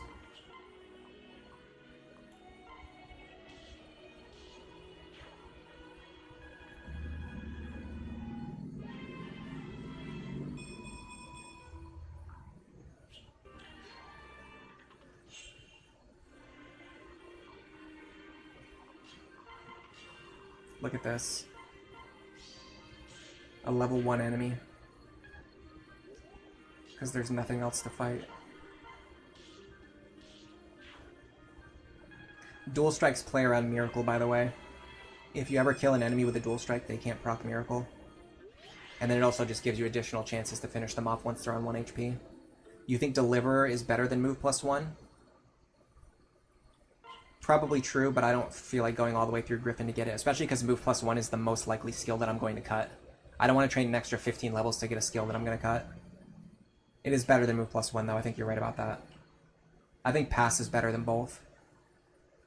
Because we want to be able to move through enemy ranks and then move back through them afterwards, or just rescue ourselves back to safety afterwards. It allows us to target enemies, like really dangerous enemy, or really difficult or annoying enemies in the back row, in ways that other characters can't do, even with flight. Like, Pass allows you to do things that you can't do even with flying characters. So it's good to have at least one character who can do it.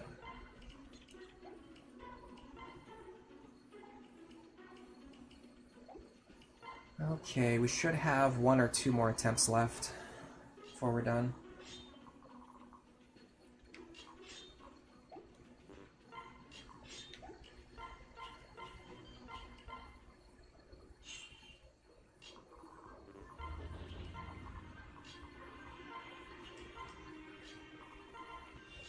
Oh, Deliverer is only level 5. Even still, that's still... Yeah, because you have to grind all the way up to level 10 before you can change your class again. It's just a huge waste of time.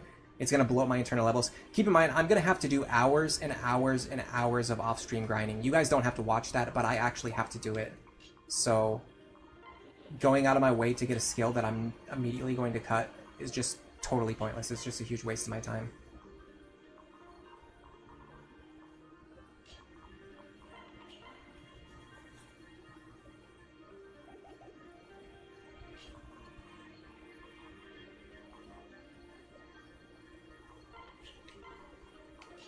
Here and you here.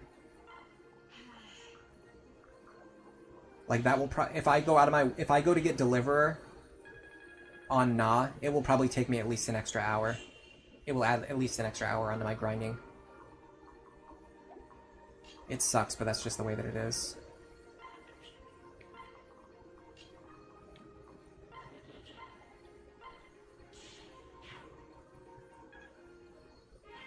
Like, we're already not getting great experience from the level 20 enemies.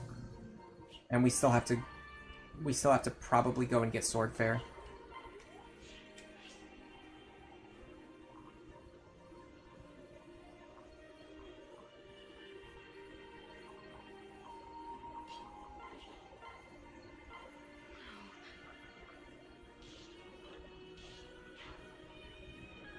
least we're grinding her tome rank.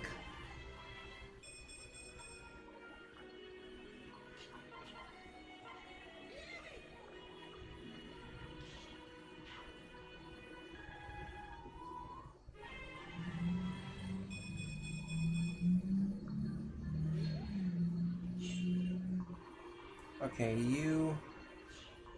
If we can block you... The trick is blocking you. So if I do... If I do the... if I do this...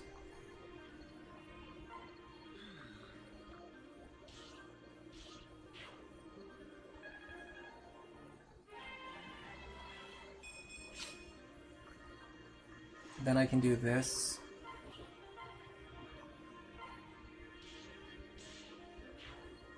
Lucina's final class is going to be Sage for sure. Then I can do this.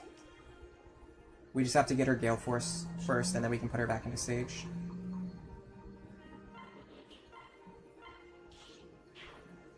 It's going to take a while because she's not getting much experience anymore. I'm also doing a really bad job of having her and Yarn fight next to each other. At least Yarn's still getting good experience for now. It's going to slow down massively once we switch him over to Swordmaster, though. Especially because he has the annoying penalty of starting in Taguel, which inflates his internal level even more. So the grinding starts to really slow down after the first time you reclass. Alright, now we can get away with something like... In fact, we should just do this.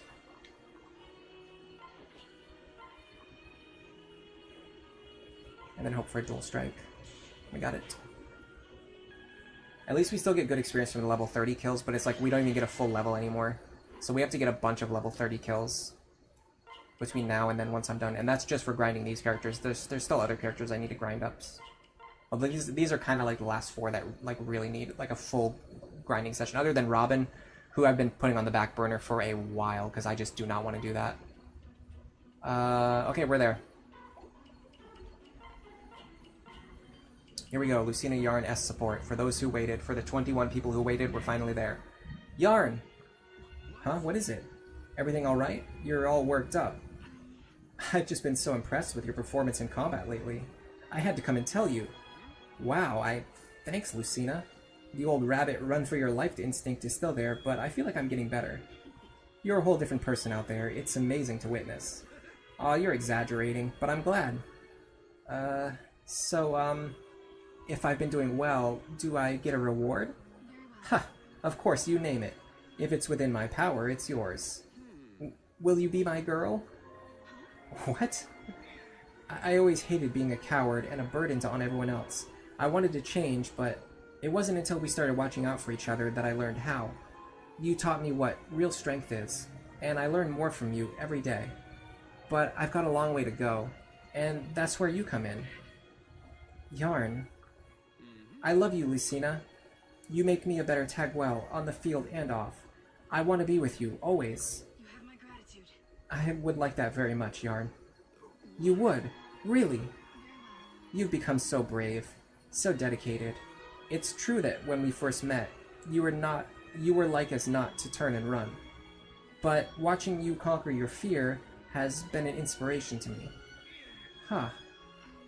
Seeing you grow has filled me with pride, as much as if it were my own improvement. I want to keep sharing in your life, and I want you to share in mine. So, yes, Yarn, I love you too. Huh. After hearing that, I feel like I just grew about 100 times stronger. Will you be by my side? Well, with you by my side, I'll become a real warrior yet. Very straightforward. Romantic plotline, I would say. Pretty well done. Pretty well written. No complaints from me. I have ground myself into dust. I am done grinding for now. Usually, like when I do off-stream grinding, I usually grind for like 40 minutes at most. And then I just do that. Like I don't sit down and grind for like 8 hours straight. I grind for like 40 minutes, like every once in a while. And then after doing that enough times, I just find like, oh, okay, everybody's up to speed now. I don't have to do any more grinding. So for me to grind for, I don't know how long we were probably just grinding for about an hour which is more than I usually do in one session. But it's a little bit less painful to do it on stream at least. So that was fun. I'm gonna store all my items in the convoy. I'll worry about taking things out of the convoy later when I figure out who I'm actually grinding. But I'm gonna have to worry about that. You guys won't have to worry about that. I'll just come back to this a couple weeks from now, and I'll probably do a stream where I'm going to, let's look at the chapters. So we're probably gonna do something like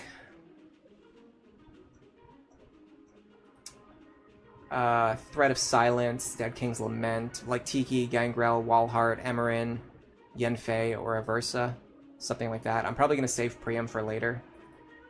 Let myself get a little bit of extra experience, and also get like more familiarity with how this team functions. And then once we do that, we'll worry about going after Priam, because he's going to be the hardest. And then after we beat Priam, I'm going to start looking at the other difficult chapters, like Days of Future Past and Apotheosis. Is that what it's called? Is it called Future Past in this game? Yeah, it's just called Future Past. 1, 2, and 3. And then Apotheosis. We might also do Summer Scramble and Hot Spring Scramble and Harvest Scramble, for that matter. I mentioned this a long time ago. Like, honestly, at this point, it was probably a year and a half ago. I mentioned that I wanted to do the Harvest Scramble, Summer Scramble, and Hot Spring Scramble chapters on stream, and show off like the different support conversations that most people probably have never seen, because you have to like go into these chapters and have specific characters stand right next to each other, and you get little bonus conversations that are like not there's like no other way to see them anywhere else in the game. It's like, I guess it's intended to be part of the DLC, as you get these extra conversations. Most people have just never seen them, because you just wouldn't really go out of your way to do it, especially not having specific characters go into the chapter and stand next to each other. The game doesn't tell you which characters can do it either, so you have to kind of figure it out yourself. Anyway, thank you everybody for being here and chatting. Aleph Null for staying to the end, and the 24 lurkers or whoever else is here. Skywing for chatting, Sienk for stopping by, Saxworth for stopping by. Everyone else, I mean, there's just too many people. I can't go back through the whole archive, but for those who came today, left a like for the stream, especially if you leave a like, I will appreciate it. It does help me. And I will see you guys next time. For now, enjoy the rest of your day.